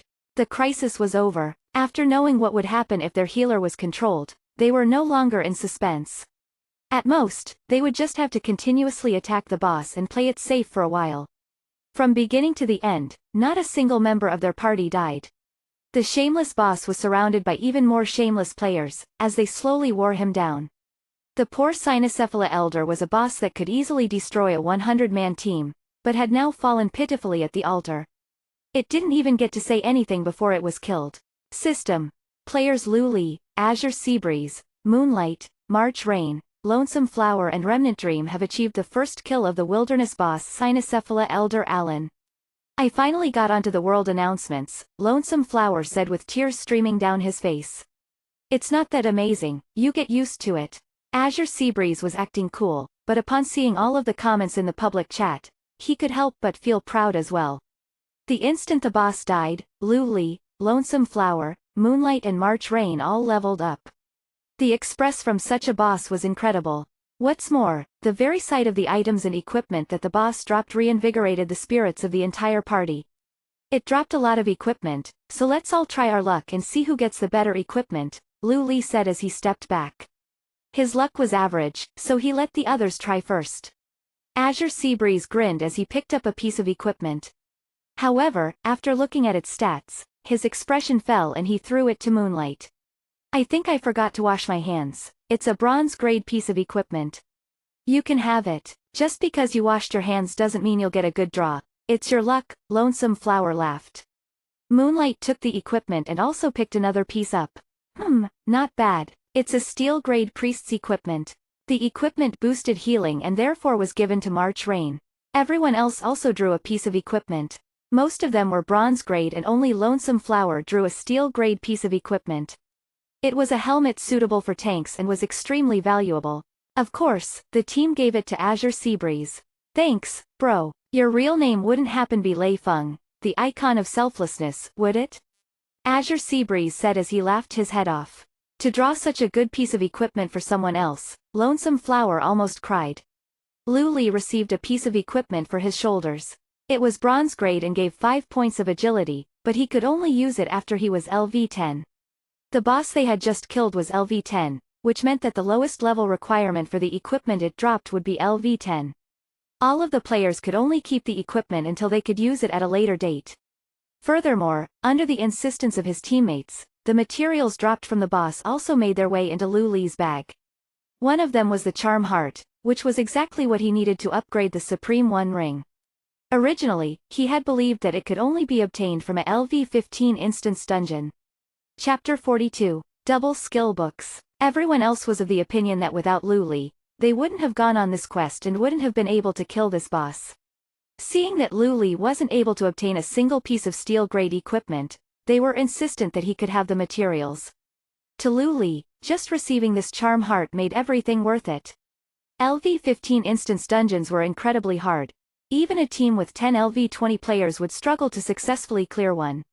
Moreover, the Charm Heart only dropped in the Elite Grade instance dungeon and had a drop rate even lower than that of the Jade Spiderwebs. In his past life, he remembered that Azure Seabreeze had told him that in order to obtain the Charm Heart, he had cleared the LV15 instance dungeon for 3 months. The main materials required for upgrading the Supreme 1 ring to the Supreme 2 ring were the Jade Spiderwebs and the Charm Heart. The other 5 types of materials were rare, but most of them could be bought from the market. All it would take was some time and money.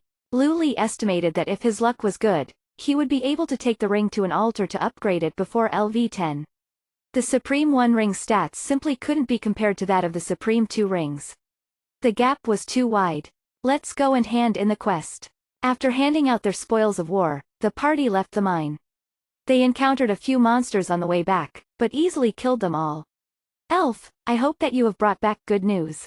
Tap was still in his half-dead condition. He had obtained a broken gun and leant on it, using it as a crutch.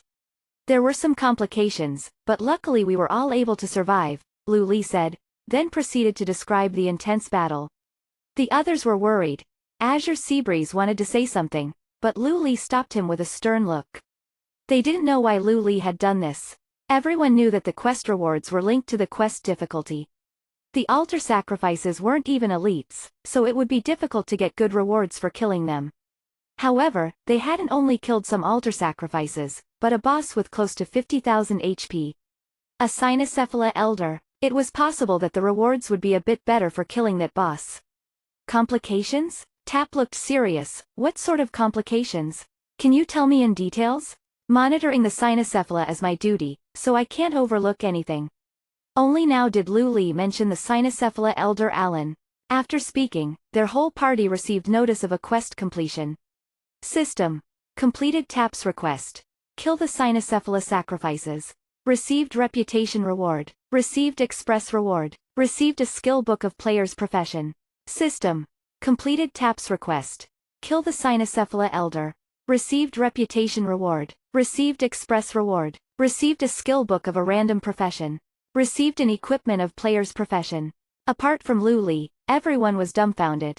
They all understood why Lu Li had separated his interactions with Tap into 2 stages. Unexpectedly, they had just cleared 2 quests, and both of them had excellent rewards. The second quest's rewards were especially good. The express from that quest alone gave each of the party members half an entire bar of express. What made them even happier was that they had also received a skill book for their own profession, as well as any skill book of their choice. In addition to this, they had even received a piece of equipment for their profession. None of them had ever received such awesome quest rewards before. These past few hours had seemed like a dream to them. They had killed LV-8-9 monsters and a LV-10 boss, which was topped off by completing an incredible quest. Lord Tap, please allow us to escort you back to the Moonshadow Valley so you can recuperate. Lu Li didn't ignore the NPC and even offered to escort him back. Tap was very happy with Lu Li's words and warmly said, I indeed need to go back to recuperate. However, after I'm fine, I'll still need to return here. After all, this is my job. Lu Li suddenly understood why Tap's quest was different to the one in his past life. In Lu Li's past life, Tap had been a very ordinary NPC who would give out 2 quests every day. One involved investigating the mine tunnel, while the other required the player to kill 20 Cynocephala. The rewards were just express and silver coins. Lu Li concluded that the quests they had just done were limited to the first player or players to successfully complete them. In the future, these quests wouldn't be available to anyone else anymore. Tap could move by himself, but he moved incredibly slowly and drew aggro from monsters within 80 yards. Lu Li and his party had to constantly shield him the entire way. Their job was much easier after getting out of Cynocephala territory, as the monsters outside had much lower levels. The party finally had time to have a good look at their spoils of war. Vanish, instant cast, cooldown time, 2 minutes. You vanish and enter into an enhanced stealth state. The effects last for 5 seconds. For the first 3 seconds after vanishing, damage received and damaging effects will not cancel the stealth. All movement restrictions will also be removed. Proficiency, 1/1000th. Lu Li almost yelled out in joy. It was actually this skill. The boss of the LV-30 instance dungeon Scarlet Monastery, Library, at elite level or higher had a certain chance of dropping the Vanish skill book. This was an instance dungeon that every player would clear every day. If one could obtain a Vanish skill book, their entire team would be able to earn a handsome sum by selling it. There were often captains of teams who would take the skill book for themselves and immediately leave. Who cared about their reputation when they could sell the skill book for so much money? Back then, there were around 40 million thieves in Dawn, but less than 1,000 of them had the Vanish skill. Vanish was the symbol of an expert thief. It was viewed in the same way as the magician's ice block. Evidently, this skill book was very valuable. However, at the moment, it could only sit around in Lu Li's bag. If it wasn't for the LV-10 requirement, Lu Li would have learned it immediately to prevent it from dropping if he died. Before Lu Li could take a look at his second skill book, he heard a loud yell. Woo, I finally have Tame Beast, Tame Beast. It was the little hunter Remnant Dream. She was so excited that she was jumping around and was almost shedding tears of joy. Without Tame Beast, hunters couldn't obtain pets. No matter how skilled they would never be able to match up to other hunters or players of other professions. Once a hunter had their own pets, their strength rose significantly.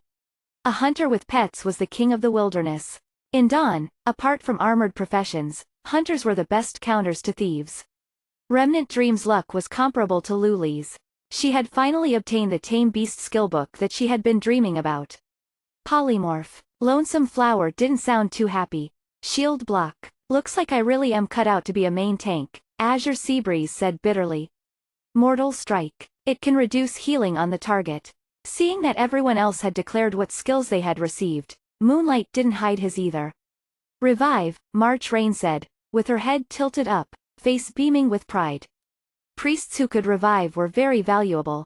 Everyone knew how important reviving was to a team. Vanish. Lu Li didn't offer any explanation. He said the name and looked at his other skill book. Shadow Fiend. Instant cast, cooldown time, 5 minutes. Summons a Shadow Fiend to attack a target for 15 seconds. When the Shadow Fiend successfully attacks the target, the caster will receive 10% of their current MP back. Proficiency, 1/1000th. Although Tap was just an explorer, he was an elite-grade NPC who had a name. His rewards were all incredibly generous. Chapter 43, Child of the Forest. Shadow Fiend was an incredibly rare priest summoning skill. Its strength wasn't in the bit of damage that it could deal, but rather in the effect of the Shadow Fiend. Every time the Shadow Fiend successfully attacked, the caster would regain 10% of their MP. If they were lucky and got in 4 or 5 attacks within those 15 seconds, the priest would be able to recover around half of their MP. With this skill, March Rain's sustain would be much better, and she wouldn't have to run off while fighting bosses to recover her MP. Shadow Fiend was worth a lot of money, and although it couldn't compare to Lu Li's Vanish, it was much more valuable than Remnant Dream's Tame Beast. This sort of skill could ensure continuous healing for a team, and many unions would be willing to pay a high price to create a self-sustaining healer. Lu Li thought about it for a long time before painfully giving the skill book to March Rain. He wasn't a very generous person, but this skill was much too important to March Rain. She had readily joined him when he needed help. He simply couldn't go and sell the skill book secretly. This skill. March Rain was quite smart and immediately worked out how important this skill was to her. She was filled with gratitude and took out her second skill book. Child of the Forest. Instant cast.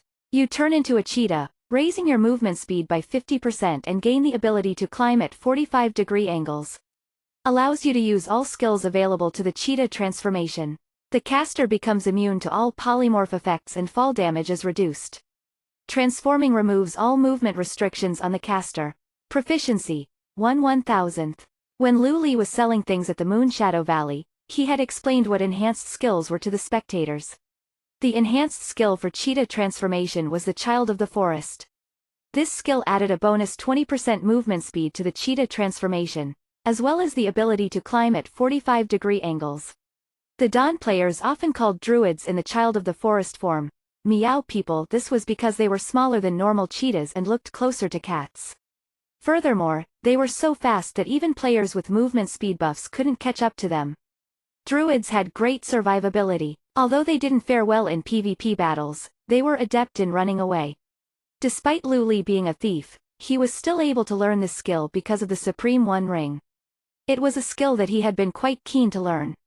The last time he had been wandering around in the Moonshadow Valley, he saw a player selling a cheetah transformation skill book for 5 gold coins.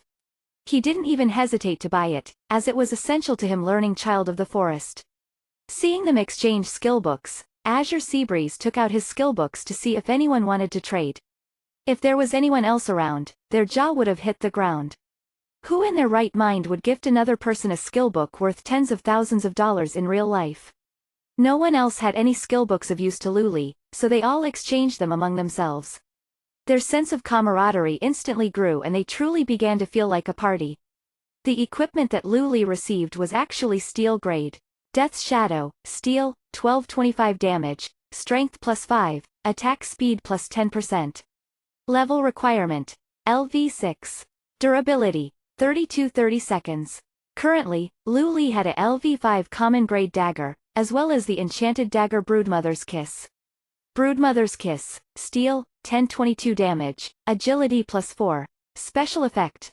Upon successfully attacking a target, there is a chance of the target be poisoned and taking 20 damage per second for 5 seconds. Level Requirement, LV5. Durability, 30/30ths. Lu Li felt that the Broodmother's Kiss suited his playing style more, and it also had a cool special effect. It had been of great help to him in both boss battles he had experienced in the wilderness. However, this didn't mean that Death's Shadow was inferior to it. The Death's Shadow was more suited for warrior thieves, as it had high damage. However, this didn't mean that agility thieves couldn't use it after all. It gave a bonus 10% attack speed. Lu Li unequipped his common grade dagger and equipped Death's Shadow. His attack power rose tremendously. This sort of damage was enough to strike terror into the hearts of light-armored professions. Even a player like Moonlight who used heavy armor wouldn't be too confident with facing the current Lu Li.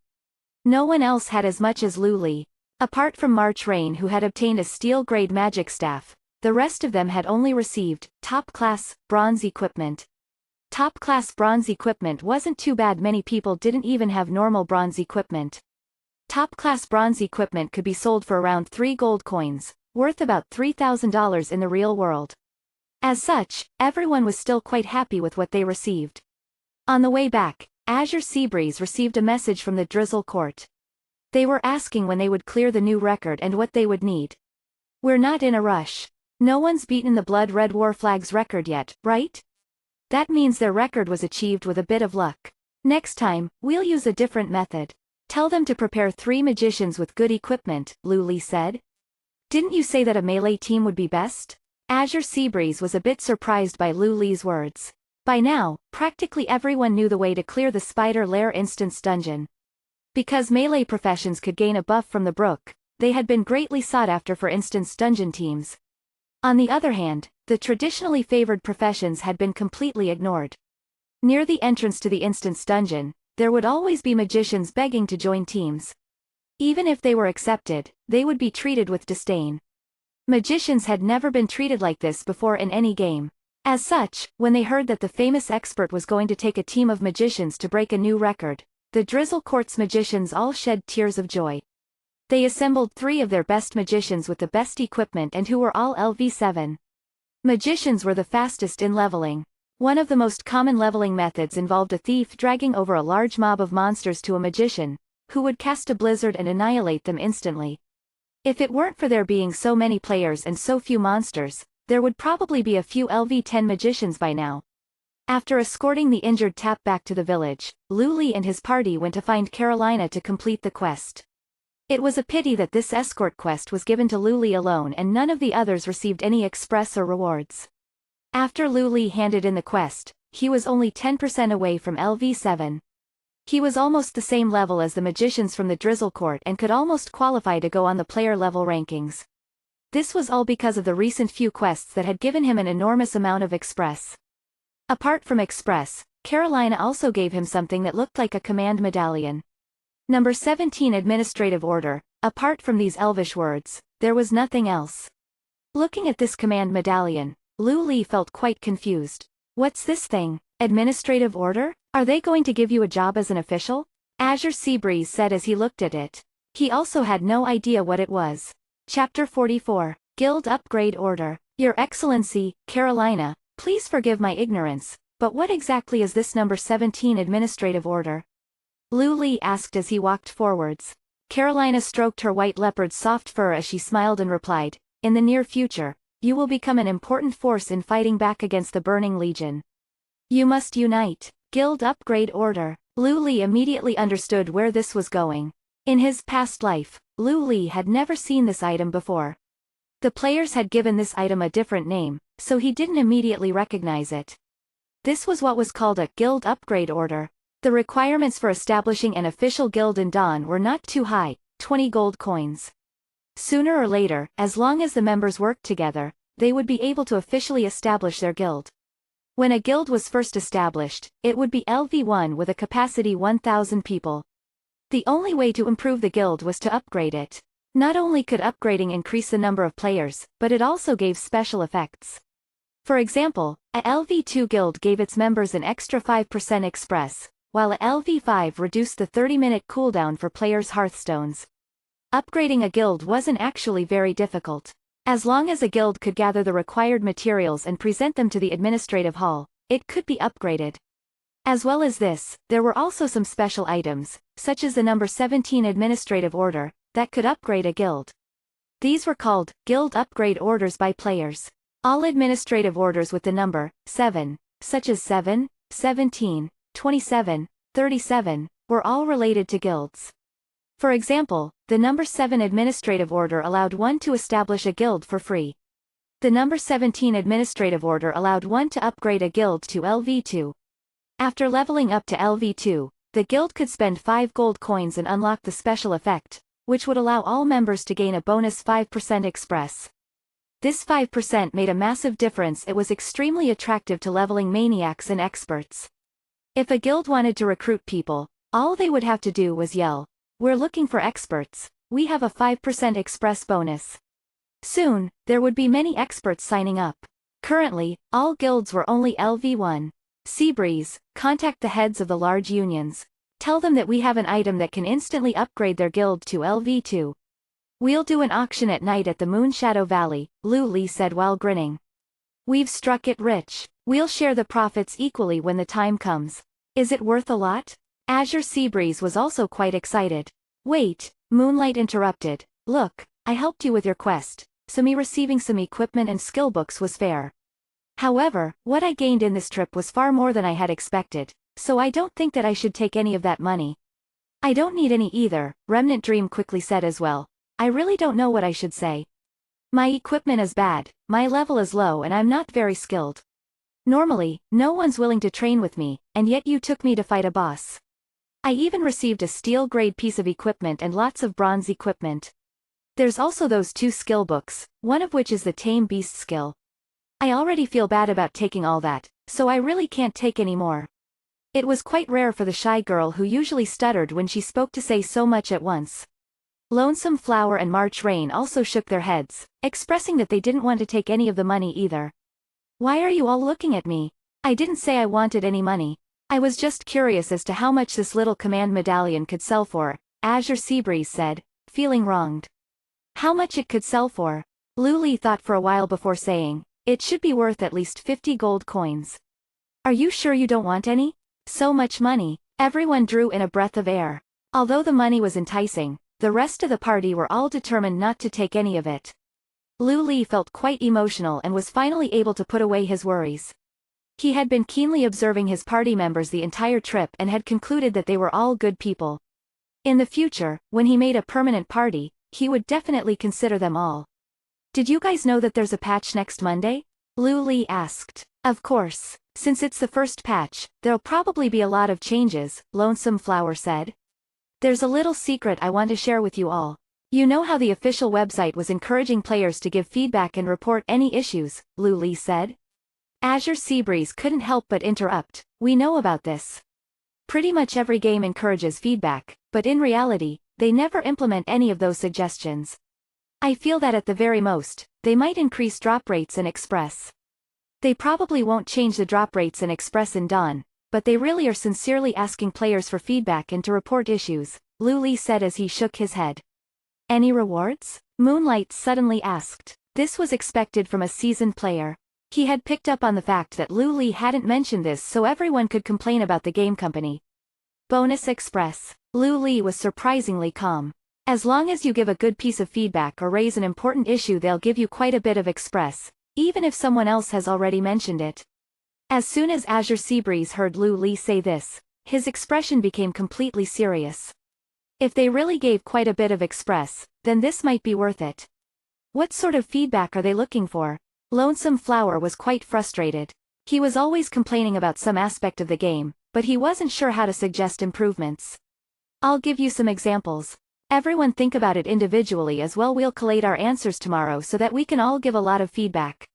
After all, the company said that it didn't matter if other players also raised the same things. Luli then provided some examples of changes he had seen in his past life. For example, there was creating an auction hall, creating more stalls and markets in towns and cities, players being able to see the stats and attributes of items and equipment in the trade window, etc. More examples included increasing proficiency gain rate, fixing the hit calculation for automatic mode players, adding more NPCs who could teach trade skills, adding weather effects that could affect battles. The others' eyes all clouded over and they even started to suspect whether Luli was an employee of the game company. You guys should find some other people and clear the elite level instance dungeon a few times. I'll give you the complete guide in a bit. Azure Seabreeze and I are going to help Drizzle Court clear a new record, so we'll have to part with you guys now. Luli didn't bother to check how much his teammates had remembered. Telling them this much was already more than enough. The other people were still absorbing what Luli had said. They didn't feel as though that Luli saying that he would create a new record was very surprising and they all said their goodbyes. Luli and Azure Seabreeze organized their equipment and items and met up with the Drizzle Court's 3 magicians, preparing to break a new record for the instance dungeon. Chapter 45. What kind of experts are these? On the same day that Luli had achieved the first clear of the elite spider lair, Azure Seabreeze sold the strategy to Blood Red Warflag. Blood Red Warflag then sent out their elite teams under the godlike leadership of Indifference in Dawn and shortened the record to 1 hour 12 minutes and 32 seconds. This record was created yesterday and given that most players had only leveled up once since then, no one had beaten the record yet. Now Drizzle Court had invited Luli to set a new record, at the price of 3 jade spider webs and all the loot in the instance dungeon. There were 2 types of public dungeons in Dawn, those that were open to everyone and those in a restricted area that required a payment before entering. The spider lair was in the Whispering Forest, an area where everyone could enter. The 3 mages from Drizzle Court, Lin, Ling and Beautiful Moonlight, were standing by the transmission area, waiting for Luli and Azure Seabreeze. Someone who had money obviously wouldn't need to save the few copper coins required for transmission. Among the three of them, Lin and Ling looked exactly the same. They were both twins. This was the first time Luli had seen twins in a video game, and it was a strange sight. These three mages were all at level 7, making Luli the lowest level member of the party. He was still 10% of Express Bar away from reaching level 7. The highest level was Azure Seabreeze, as he was only a few monsters away from reaching level 8. Is it alright to not have a healer? Stopping to drink pots is a waste of time, Beautiful Moonlight asked. In order to break a record like this, there's an aspect of luck, but it is also important to shorten the time taken to do things wherever you can. Luli said affirmatively. We won't be needing a healer for this round. Since Luli insisted, no one else protested. Beautiful Moonlight seemed to be high-ranking within the Drizzle Court, as she immediately added Luli and Azure Seabreeze to the guild. If all members of the party were from the same guild, the system announcement would broadcast the name of the guild. The reason that Drizzle Court wanted the record was for this advertisement. Have any of you learnt crowd control skills? Luli asked. All three of them shook their heads, with a look of shame on their faces. The point of mages in Dawn was for area of effect attacks. Blizzard was one of the skills that a mage could learn, which enabled them to attack large groups. However, area of effect crowd control skills were gained based on luck. If mages were all capable of area attacks and area crowd control, why would anyone bother playing the other classes? That's okay, you guys just have to manage your damage. Don't worry about not having an off-tank. Seabreeze's skills and equips are good enough. Even if you guys wanted to play off-tank you couldn't. Luli spoke the truth. But the girls were offended and secretly talked amongst themselves. They vowed to give it their all to deal as much damage as possible. After entering the instance dungeon, Luli asked for the rewards of his services. We always pay our debts. Beautiful Moonlight was angered. Female gamers were no longer a rarity, but in the virtual world, everyone appeared like their real selves. A beautiful woman like her, one who was part of a top 10 nationwide union Drizzle Court, would never have been questioned like this before. I can't relax until I've got it in my hands. Luli spoke plainly and without thought. Beautiful Moonlight traded the 3 jade spider webs to Luli, who internally breathed a long sigh of relief. When he was doing the first clear, he had received 1 spider web. The Grand Hegemony had then given him another and Azure Seabreeze had given him 4 more. Now, with an additional 3, he had 9 spider webs in total. He needed 7 to upgrade his ring and 2 to study the trade skill. This was perfect. Make sure you bring enough potions, but control your mana consumption. Try to minimize your time spent taking potions. Luli was formally giving out orders. You don't need to carry too many HP potions. Everyone should only need 3. Trade the rest to Seabreeze, as we don't have a healer. You said we didn't need a healer, but now you're using it as a reason to take our HP potions? The girls' hearts were indignant, but for the sake of the record, they gave Azure Seabreeze the potions. If they really were a big guild, then someone must have learned how to make potions already, which meant that they would have extra potions. Azure Seabreeze grinned from ear to ear and Luli also kept some of the potions for himself, for safety purposes. Follow at the back, but don't attack anything. Let me pull them together before you begin. Luli's first decision almost shocked them to the point of crying. How long would it take to pull them all together? Luli didn't mind them, baiting the 2 little monsters by the entrance and taking them deep into the instance dungeon. At the entrance of the brook, there were a total of 4 waves of 8 monsters. Luli pulled them to the entrance of the brook and signaled Azure Seabreeze to draw aggro. Azure Seabreeze immediately charged into the group of monsters and cast Taunt, successfully drawing aggro of the 8 monsters. After being hit a few times, the nervous Azure Seabreeze felt calm. He had barely lost any HP and didn't even need to take a potion. He hadn't considered his current level or equipment, he had only been thinking of when he had come. The 3 mages had decent skills. When they saw that aggro had been drawn, they immediately cast Blizzard into the group of monsters. Attacking large groups like this felt good and was much more satisfying than only using blades. Of course, 1 or 2 mages would be unable to achieve this effect. Furthermore, only Luli would dare to not bring a healer into an instance dungeon. However, because of that, the Blizzard skill could be used to its highest potential. When he noticed that the aggro was fading, Azure Seabreeze would take the opportunity to attack the monsters or cast Shield Strike. If that didn't work, he would use Trample, a strong aggro drawing skill. The Trample skillbook was traded to him by Remnant Dream and drew the aggro of a crowd, making it an essential skill for a main tank. Azure Seabreeze had an unusual talent for PvE. This aggro drawing technique could be shown in big guilds as a tutorial video. It would normally take quite a few minutes to clear the 4 waves of monsters, but they had completed this task in just over a minute. The 3 mages finally believed that Lu Li was here to beat the record and not to steal their potions. Lu Li and Azure Seabreeze soaked their weapons to gain the attack buff and pressed on. From the brook to the first boss, there were 6 waves of monsters, with a total of 16 monsters and 4 elites. Lu Li didn't worry too much, it didn't matter how many monsters there were. He continued to pull them all together and soon reached the boss. He's not thinking about pulling the boss into the group as well as he? Beautiful Moonlight's voice trembled. You're thinking too much. If we included the boss we wouldn't be able to fight it. Big Brother is a tactical mastermind. Azure Seabreeze smiled complacently.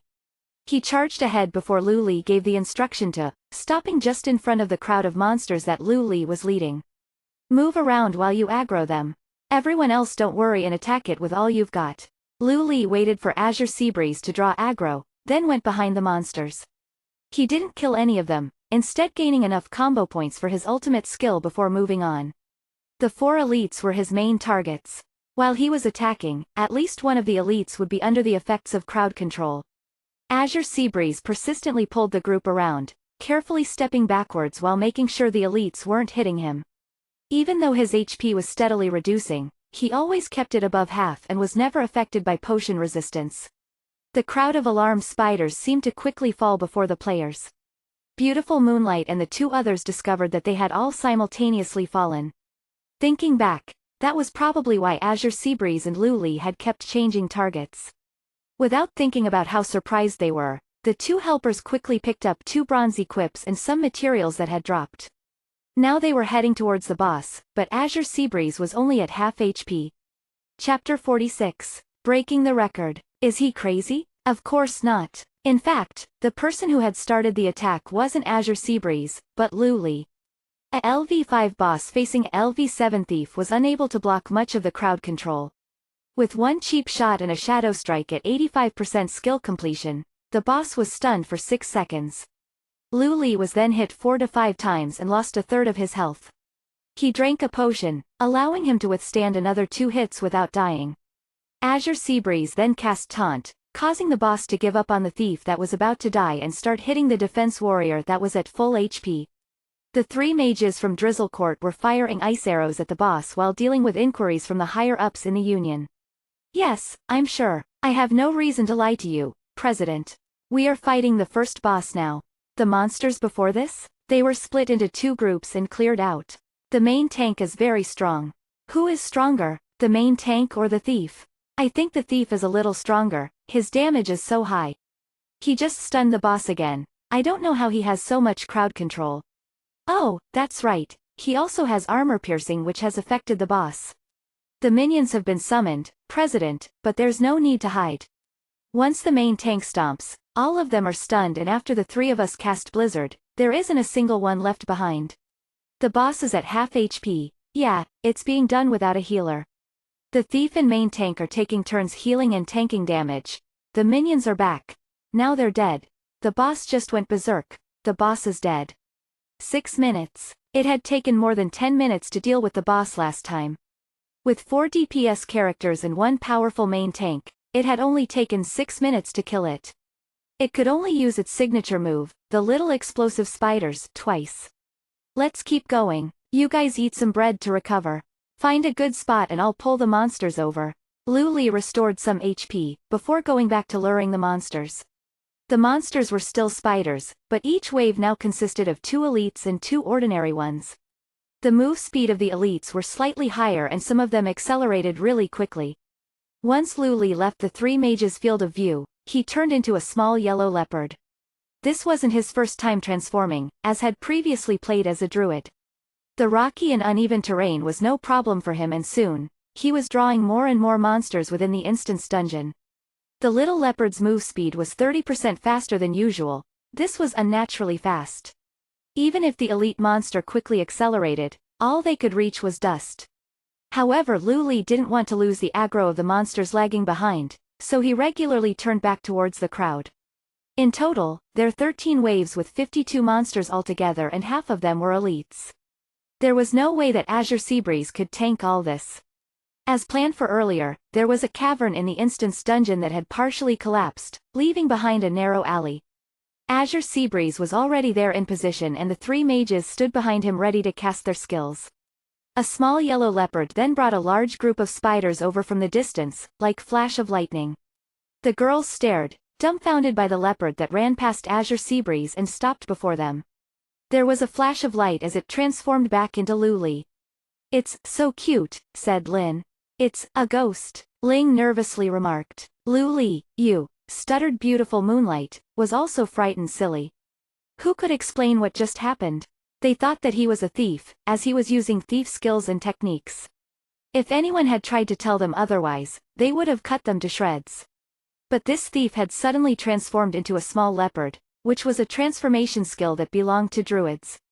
They were utterly dumbfounded. Beautiful Moonlight secretly took out a priest skill book, Quick Heal, and attempted to study it. System. Sorry, you are not a priest, skill learning failed.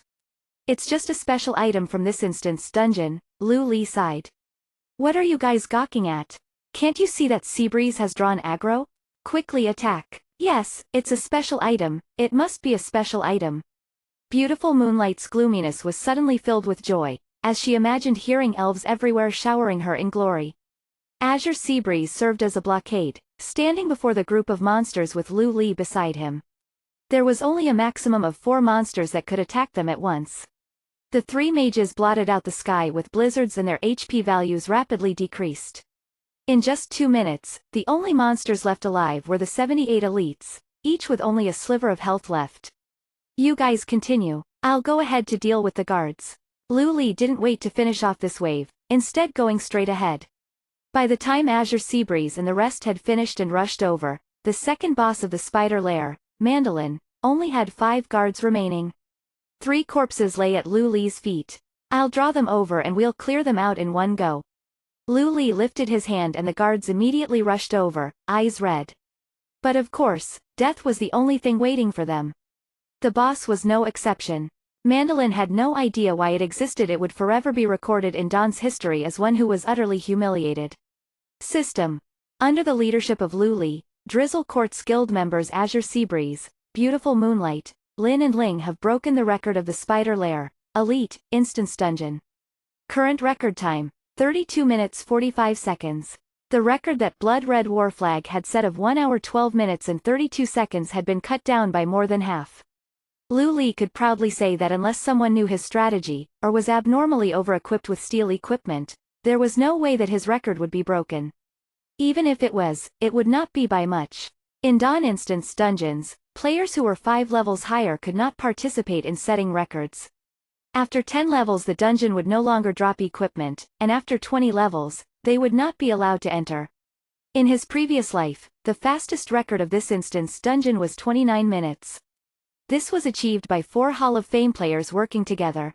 These Hall of Fame players were all the best in their field, ranging from PvE experts with the title of the most first clears, or PvP experts whose very names would cause people to tremble, like Moonlight. Water Fairy was also a Hall of Fame player, but she was in there for her beauty. This meant that her skill alone was not enough to put her in the Hall of Fame. Chapter 47. Boosting. Our president has a question. After recovering from their surprise, the 3 mages no longer meant any disrespect to Lu Li and asked very carefully, "Will you break this record again, if another union pays a higher price?" "Nope," Lu Li replied succinctly and touched his heart to vouch for it, not mentioning that one day the record would be broken again. For some reason, Beautiful Moonlight unquestioningly accepted what he said. In this world, there were people that didn't lie, not because they were morally righteous, but because they felt as though lying was beneath them. As per the agreement, all the rewards in this instance dungeon were to be given to Lu Li. After that conversation, the 3 mages said their thanks and left the instance dungeon. The first boss dropped plate armor for a main tank, so I'll take that. You can take whatever was dropped by this boss. Azure Seabreeze looted the corpse and found a hammer. Mandolin's Redemption, Steel, Damage 816, Strength +4, Healing Effect +25, level requirement 5, durability 25/25. This hammer's damage wasn't very high, but because of the plus 25 healing effect, it was a very good one-handed healer weapon. Healers weren't concerned with damage anyway. Good, Lu Li threw the equip into his bag to be sold in the evening. The minions dropped 3 bronze equips. Both bosses dropped 2 each and there is an additional one for breaking the record. You can go sell them. There were 2 rare materials dropped as well, but unfortunately, they weren't jade spiderwebs. Azure Seabreeze handed all the equips to Lu Li. I'll split the money after I sell them. We beat this instance dungeon together, Lu Li said. Sure, but I'll just take a third since the strategy was yours. You don't need to be polite with me. Azure Seabreeze was insistent on his share. Lu Li indulged him. After leaving the instance dungeon, he asked Moonlight how they were going in the same instance dungeon. They had only just beaten the first boss. The two of them spent some time idling, before Azure Seabreeze suggested that they do the regular difficulty spider lair. At their current level, they could take 2-3 players in without affecting the entry conditions. Lu Li needed money, so he didn't refuse. Expert players to boost in the spider lair at regular difficulty. 1 gold coin for entry, equips will be calculated separately. First come first serve, Azure Seabreeze roared and immediately was surrounded by players. Just because Lu Li had earned some gold didn't mean that regular players were able to as easily. In reality, a gold coin was no small amount. Most players were unable to even afford that. There were countless gold collection members, but all of their gold was given to their respective unions. These gold collection members were simply unable to afford the $30,000 helmet. All they could do was continue waiting and hope that the game helmets would become cheap enough to afford. After finding out that this was a fixed price, those without money quickly dispersed, leaving behind the players who had a few gold coins in their bags. These people slowly earned their money in this game, 1 silver coin at a time. Take me, I'm a level 4 mage, I'm even able to help out. I'm a warlock that's already level 5. If there are any bronze equips, I will definitely buy them. Take me, level 5 hunter, I already have 2 bronze equips on me. I'm very strong, so please take me through the spider lair.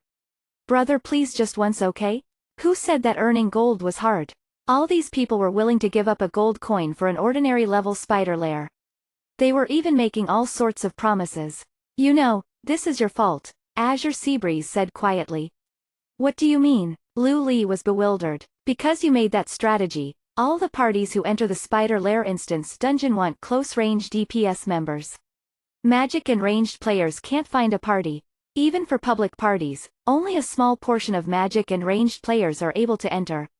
Oh, Lu Li blushed with shame. This is the game company's fault, nothing to do with me. My guess is that next week's new players will mostly choose close combat occupations. I don't know what the game company will think about that, Azure Seabreeze said. Relax, they aren't going to be replaced. Lu Li shook his head and started a party. Lovable Bookworm has been added to the party. XX has been added to the party. King has been added to the party. 2 mages and a warlock. All of them were of the magic occupation. Pay first. When the items are dropped, there will be an auction between the 3 of you. The starting price of each bronze equip will be 20 silver. Common equips will be rolled for between the 3 of you and all the materials will be taken by me, Lu Li said straightforwardly while entering the instance dungeon. We don't even know if we can complete this instance dungeon. King put on a long face, thinking he had been deceived. He thought that this was some kind of fraud, as there were 3 clearly rich people in this group. They didn't even have a healer. That's right, brothers, please don't trick us. We've all spent money on this game, so our skills are pretty average. We can't keep up with your non-healing attack team, Lovable Bookworm said. If you don't believe me, you're free to leave. No one is forcing you to come, Lu Li explained lazily. Wait. The other mage XX suddenly called out, you're Lu Li, the one who got a couple of first clears and just set a new record. That Lu Li? Yep, any other questions? He didn't think his fame would have this kind of use. Of course not. The 3 of them quickly traded a gold coin to Lu Li, in fear that if they too were slow, they would be kicked out of the group. So, this ordinary-looking thief was Lu Li, Dawn's most regarded player. Unfortunately, the expectations that they had of Lu Li were bound to fail. Other than his deep eyes, this person didn't really have the appearance of an idol. How do we do this? Azure Seabreeze asked. Lu Li knew what he was asking. He wanted to know if they were going to use the same record-breaking strategy. The ordinary difficulty was much easier than Elite, so even without the help of 3 strong mages, Azure Seabreeze and Lu Li could easily clear the monsters. Just do whatever and push to the end. If you guys want to fight, then hit whatever you want. If you don't want, you can also just follow. Lu Li had absolutely no faith that the other members were able to properly DPS. They would probably unleash all of their damage on a single small monster. Azure Seabreeze shrugged and cast Charge, successfully drawing the aggro of a little monster. He hit it as he lured it, ignoring the other one on Lu Li's side. The 3 members looked at each other and decided to help. To improve one's skill requires immense practice. After performing well in front of an expert, maybe you too would be able to attain first clears or break records. The regular instance dungeon's chance of dropping bronze equips was much smaller. The waves before the first boss didn't drop anything. Once the first boss was dead, a bronze magic cloth armor was found. The 3 magic players fought over it and eventually sold it for 50 silver coins. They really were tycoons. For a piece of bronze equipment, they were willing to pay several hundred real dollars. Lu Li's backpack actually contained several bronze equips at the moment. Before fighting the second boss, an elite monster dropped a magic belt which sold for 60 silver. It was too bad that the last boss's 2 bronze drops were not what the members were looking for. Instead, they went straight into Lu Li's bag. All this took no longer than 50 minutes, which was more efficient than a random party. The members were mostly content and Lu Li and Azure Seabreeze received 3 gold for their boosting fee. They had also managed to sell over 1 gold's worth of dropped equips, in addition to the 2 bronze equips. In total, their profits were about 5 gold. Lu Li looked at the gold price on the trading platform. Currently, it was 1 to 800. They had earned $4,000 in a single boosting service. In reality, boosting wasn't very profitable. Strong teams could only take 1 person at a time and there was a chance that they would not even succeed. Only someone like Lu Li could take 3 at a time while clearing it faster than a normal team. 2 of the members wanted to continue farming, so Lu Li found 1 more person and did it again. This time, the income was slightly less, but still totaled 4 gold. After the second round, there was not much time left. Lu Li was LV7 at 60% express while Azure Seabreeze had already hit LV8. They met up with Moonlight who had just finished the Elite Instance dungeon and went to the plaza together. Lu Li was going to sell the guild upgrade order and a steel weapon, in addition to the pile of bronze equips. Chapter 48, Still short of money. If it was the number 7 administrative order, the one that was used to establish a guild, it wouldn't sell for much money. A LV1 guild only needed 20 gold coins, but could only accommodate 1,000 people. Most guilds couldn't even fit their own members, let alone begin recruiting more. However, the number 17 order was different. This could double a guild's member limit to a maximum of 2,000 members. This allowed them to accept many more people. After finding out that Moon Shadow Valley was hosting an auction for a guild level up, many guilds had sent out their representatives. Even players from evil faction guilds would pay attention to this. Inter-faction transactions were prohibited in Dawn, but this didn't mean that items could not circulate between them. The next update would include a black market, but an alternative was to kill another player and take the dropped items. He's coming, Lu Li is coming, and he's coming to sell equipment. I don't know what kind of equipment will be there today, but I have exchanged money for 2 gold. You dare show off with only 2 gold coins? I exchanged 9 gold in one go. Haha, some idiots bought from the stall I set up. I bought gold for 800 in the morning and sold it for 1,000 at night. For some reason, people are buying. I've made over $2,000 this way. As night fell, Lu Li set up his stall. He priced the bronze equipment at 20 silver each, except for the especially good ones which were set at 50 silver coins. There were 15 people just waiting around to quickly pick some stuff up. A steel hammer for a healer priest, paladin or shaman is available. There's also a guild upgrade order, which shouldn't need explaining. These 2 items will be auctioned together, with a starting price of 1 gold. Please place your bids. If you want to use real-world currency, you will need to pay an additional 20% on top of the normal exchange rate. Lu Li wasn't particularly good at auctioning, but this was absolutely a seller's market. There was no worry that it wouldn't be sold. The players looked at each other in dismay, trying to work out how much their opponents could pay. Currently, the most valuable equips were for main tanks, followed by healing and DPS. An item that increased healing caused a great deal of excitement amongst the people. Of course, a single steel item was not enough to attract the big guilds' attention. These guilds had been sending parties to complete the elite spider lair every day, acquiring at least 1-2 steel equips per day in the process. However, the needs of the guild were too great, so they would never sell them. 5 gold. The bidding had begun. Suddenly, the price was 5 times more, but this didn't mean that this person was rich. Everyone knew that the starting price of 1 gold was a joke. 10 gold. Since the bidding had started, some compulsively felt that they had to bid, regardless of the outcome. Even if they couldn't get it, they could take peace in the fact that someone else had to pay even more for it. Needless to say, this dark, human mentality tremendously helped Lu Li. From then on, the bids came continuously and the price kept rising until it was at 30 gold. After this point, only the large guilds remained. The first guild that leveled up would be a target for the others. If they weren't strong enough, the losses wouldn't be worth it. Only those guilds who were in the national top 100 would be able to put the reputation of first guild to level up to good use. It's 30 gold, but it doesn't cost much more than 20 gold to upgrade your guild. Everyone, please relax. What the guilds required for an upgrade was stone, lumber and gems. It would be cheaper to send members to harvest these materials. However, if they were to buy them from the market, there was no way they would be able to obtain these all for 20 gold. Get out of here. If we relax then you'll get it. 40 gold. We the Iron Blood Brothers want this today, a player called out loudly. Iron Blood Brothers? What nonsense, does Glory Capital take us to be fools? Extending so far from the evil faction, you should watch yourselves. Iron Blood Brothers sounded like Blood Red War Flag, because their names were closely related. But in reality, this was the Blood Red War Flag's greatest competitor, Glory Capital, masquerading as a light faction guild. Dawn was an online game, and there would always be leaks of information. As such, players had already known this for a long time. Blood Red War Flag bids 80 gold. If the Iron Blood Brothers dare to bid again, we will ensure that your guild members will never be able to leave the safe area, a night elf druid said with a stern voice, pointing directly at the person who just bid. His tone and action reinforced the threat. Lu Li's brow furrowed, but he still hadn't said anything. Although Blood Red War Flag's representative was a little much, he was sincere. He had doubled the price, which was way higher than he had envisioned. A virtual good that sold for 100,000 was very rare. As expected, after Blood Red War Flag placed their bid, no further bids were placed. This guild was third in the nation, but their strength was incredible.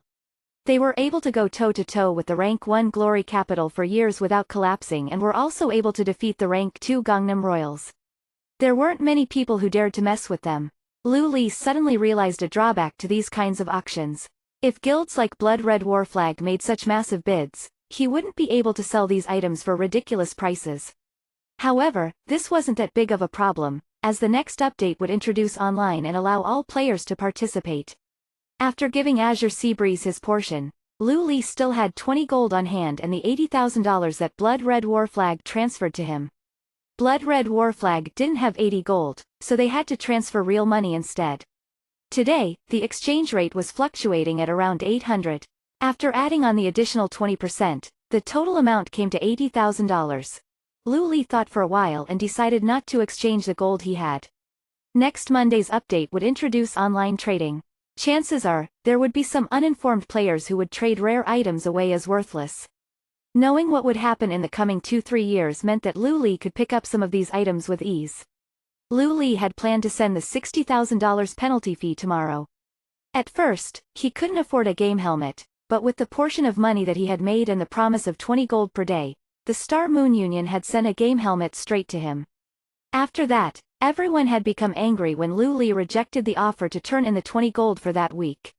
As a penalty, he needed to pay double of what the helmet cost, which was $60,000.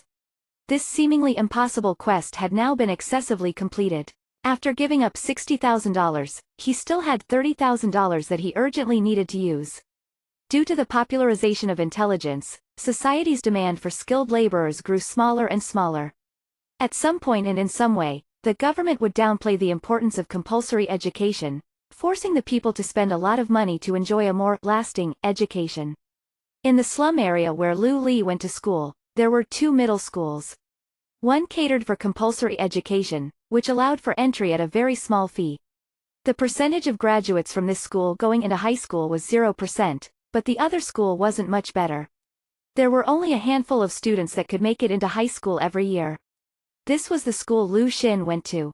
It cost $10,000 every year and most attendees were recipients of social welfare. But now that the Lu siblings had moved out, they didn't need to go to the slum area schools anymore. Lu Li had taken a liking to the suburban area's best school, which naturally was the most expensive. After checking the website, he found that the second half of the school year cost $30,000. Adding up all the additional costs, Lu Li worked out that the total cost would be $100,000 per year. This was the cost of a typical high-class school. Even people in the working-class area may not have been able to afford this, let alone slum area residents. There were also the 2, 3 and 7 middle schools which were close to the university as well. These were significantly cheaper, particularly the 7 middle school. This was the first choice of the working-class residents. However, he wanted the best for his little sister, so these average schools weren't worthy in his eyes. He needed to start the formal transfer between schools next Monday, so this $30,000 would be used for that. Finally, Lu Li had also planned to bring his little sister to a hospital for a full body check. Just like that, the $100,000 that Lu Li worked so hard to earn was used up. There was not much left. He was still short of money. Chapter 49. Great Gods Group. After the auction ended, Lu Li went to the Moon Reflection Lake to open another 3 treasure chests, then logged off and went to sleep. The next day, when Lu Li logged on, he immediately received a message from Moonlight. The message was short and simple: "Let's fight." Lu Li was happy to be able to fight and train against someone else, so he did not refuse. He had been waiting for an opportunity like this. Although Azure Seabreeze was an expert, he was better suited for PvE. He was strong in instance dungeons, but was not a very powerful PvP opponent.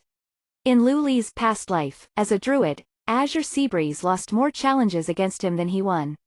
However, Moonlight was different. He was one a PvP master. The place they decided on was fairly remote and the land was quite flat. There weren't any monsters or any forests, so many players chose to fight here. Moonlight was currently trying out one of his skills. He gently waved his axe, testing different angles and trajectories. For melee professions, PvP wasn't just about positioning, but was also about attacking style. This meant figuring out a way that could render their opponent defenseless, while attaining a high level of skill completion.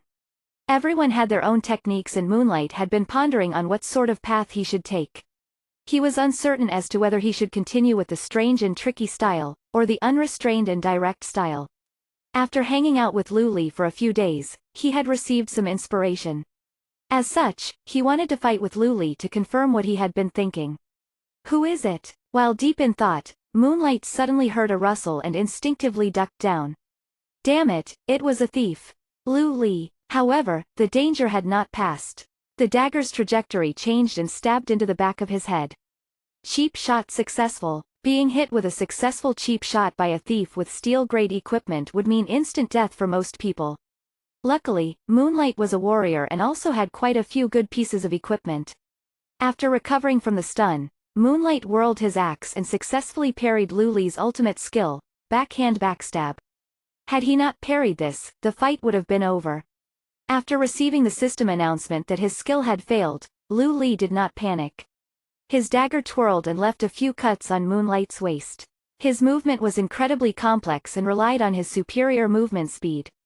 He always tried to position himself behind or to the side of Moonlight. His attacks were also lightning fast, and although he couldn't deal as much damage, he had a significant advantage in the number of attacks he could deal. Moonlight roared and started to spin. Whirlwind. Lu Li took 2 blows and lost about 20% hydrogen phosphide. He hurriedly turned and retreated. After escaping from the range of Whirlwind, Lu Li saw a black shadow charging towards him.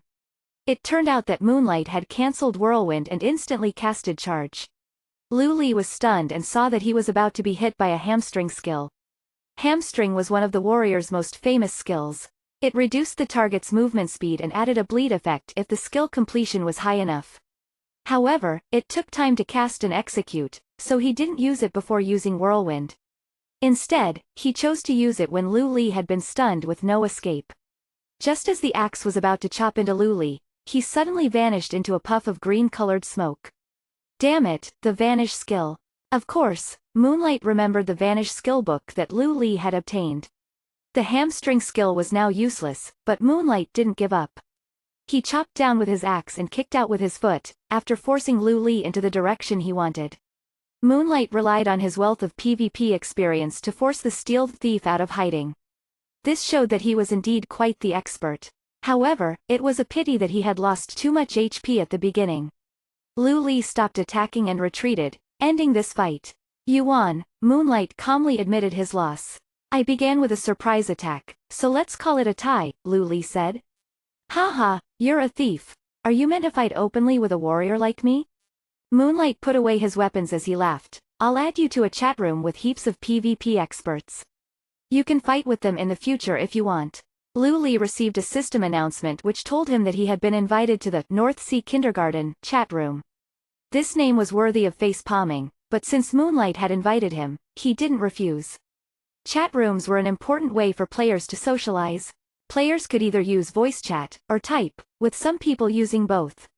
In the North Sea Kindergarten, people used both. Even if someone used voice chat, a corresponding text message would appear in the chat. Hey, there's a new person. A person called Hornet's Nest was the first to find out that a new player had joined their chat room. Lu Li was quite shocked. Could this really be the legendary Hornet's Nest? Hornet's nests were dangerous in real life, and the one in this game was even more dangerous. Once provoked, he would immediately react and would not give up until he had exacted his revenge. It's someone the Blood Demon brought in. Whose fake account is it? Said Green Flag Wine, who was yet another famous player. This was the future champion of individual PvP battles. His paladin was believed to be invincible and his nickname was the Tire Killer. He could kill you by simply tiring you to death. I've never met anyone called Lu Li before. There's still some people who haven't joined the game yet. They should be joining next week. At this level, I'll be able to wreck them repeatedly, haha. I'll kill them so many times that they won't even get out of the novice village, ha ha ha. Hornet's Nest's laughter was incredibly arrogant. 24 hours after dawn was opened, players were barred from registering and new game helmets couldn't be used. This lasted until the next week, when players could start registering and joining again. However, those who joined later weren't at much of a disadvantage. They were all given double express for the first 3 days they played. Lu Li, the Lu Li who set a new record yesterday, asked a player called Wild, who had suddenly burst in. Haha, Wild, you don't accept it? He didn't just clear your record, he beat it by half. Hornet's Nest was filled with glee. Of course I accept it. If it was just a few seconds or minutes, I'd be able to contest that, but that half-an-hour gap is something the people in the Union greatly respect. Wild seemed quite calm. Lu Li suddenly recalled that Wild was one of the Blood Red War Flag's experts and was also a PvP pro. Lu Li, LV7 Thief. I just lost to him. If anyone's not convinced, you can fight him yourself. Moonlight cut the people off and introduced Lu Li. How could I let this opportunity go by? I'll fight with you. Hornet's Nest was evidently a PvP maniac. In fact, everyone in this chat room was a PvP maniac. Chapter 50, A Hunter with a Pet. He's a night elf and you're a dwarf. How are you going to fight with him? Moonlight asked. Hornet's Nest didn't know what to say in reply. Currently, none of the racial territories had been opened up and there were no teleportation channels. It was simply impossible for them to be able to fight. Lu Li looked through the list of players in the chat room and felt numb as he saw all of the famous names he had heard about in his past life. They were all legends in the PvP world and were known by virtually every player. The expert magician Twilight specialized in AoE skills in dealing with teams. The expert shaman Empty was highly skilled in strengthening. His playstyle was called the textbook for melee professions. All of the PvP experts had things they specialized in.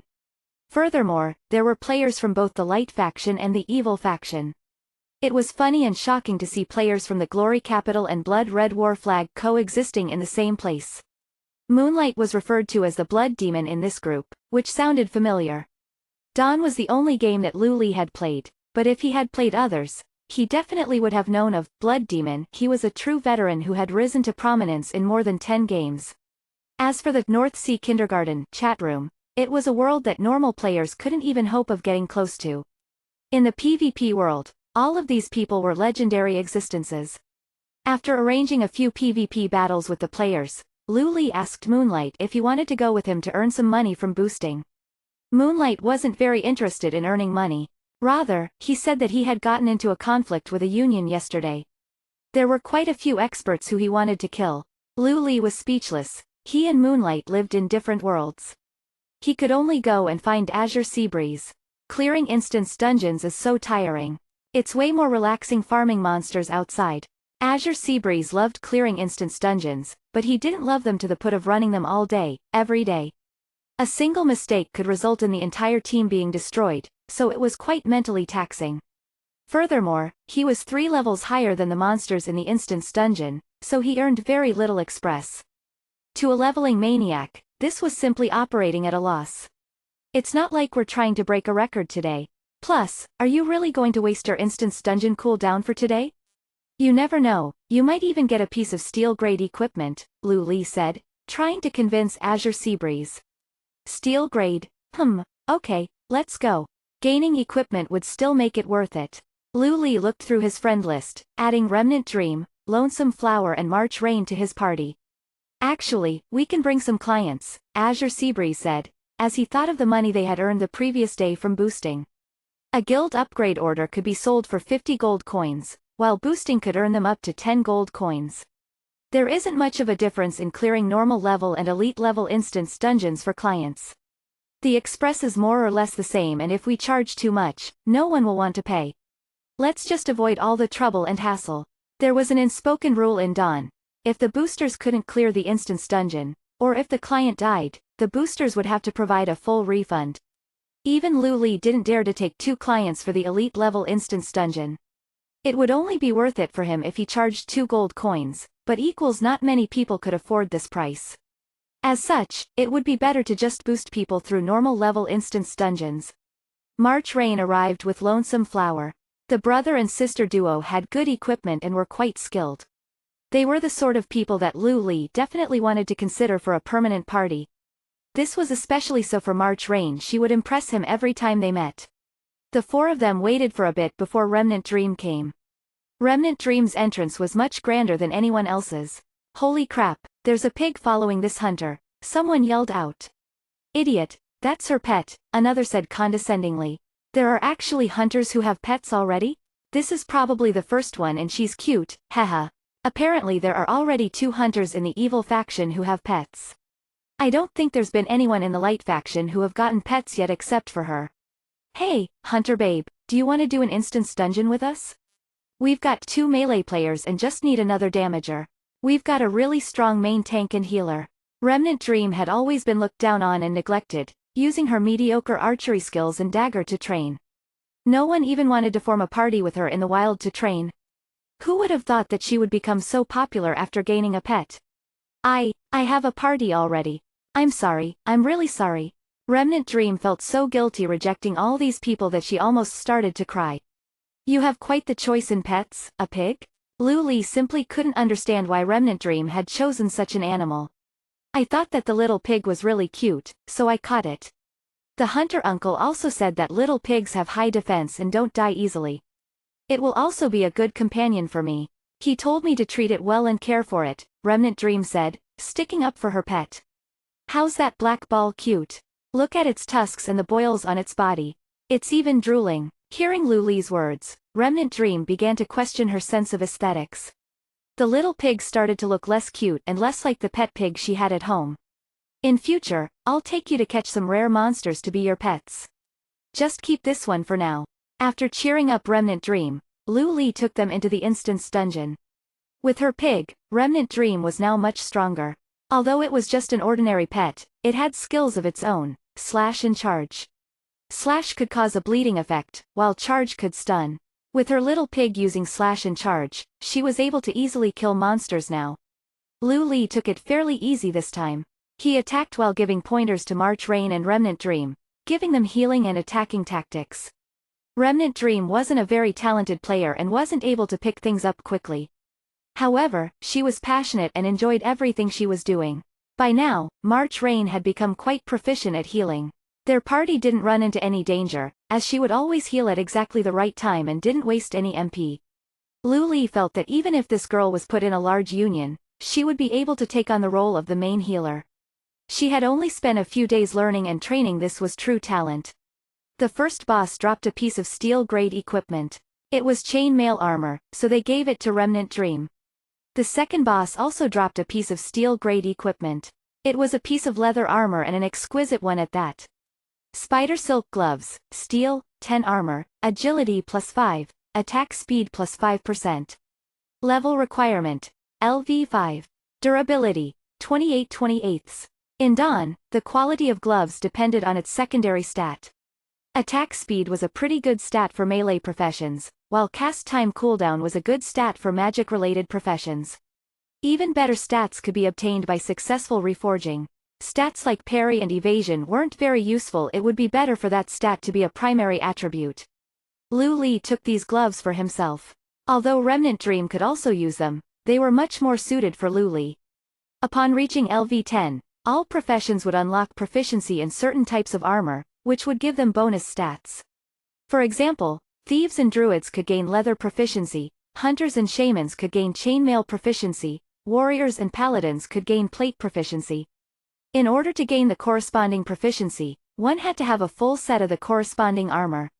As such, leather armor usually wasn't given to hunters.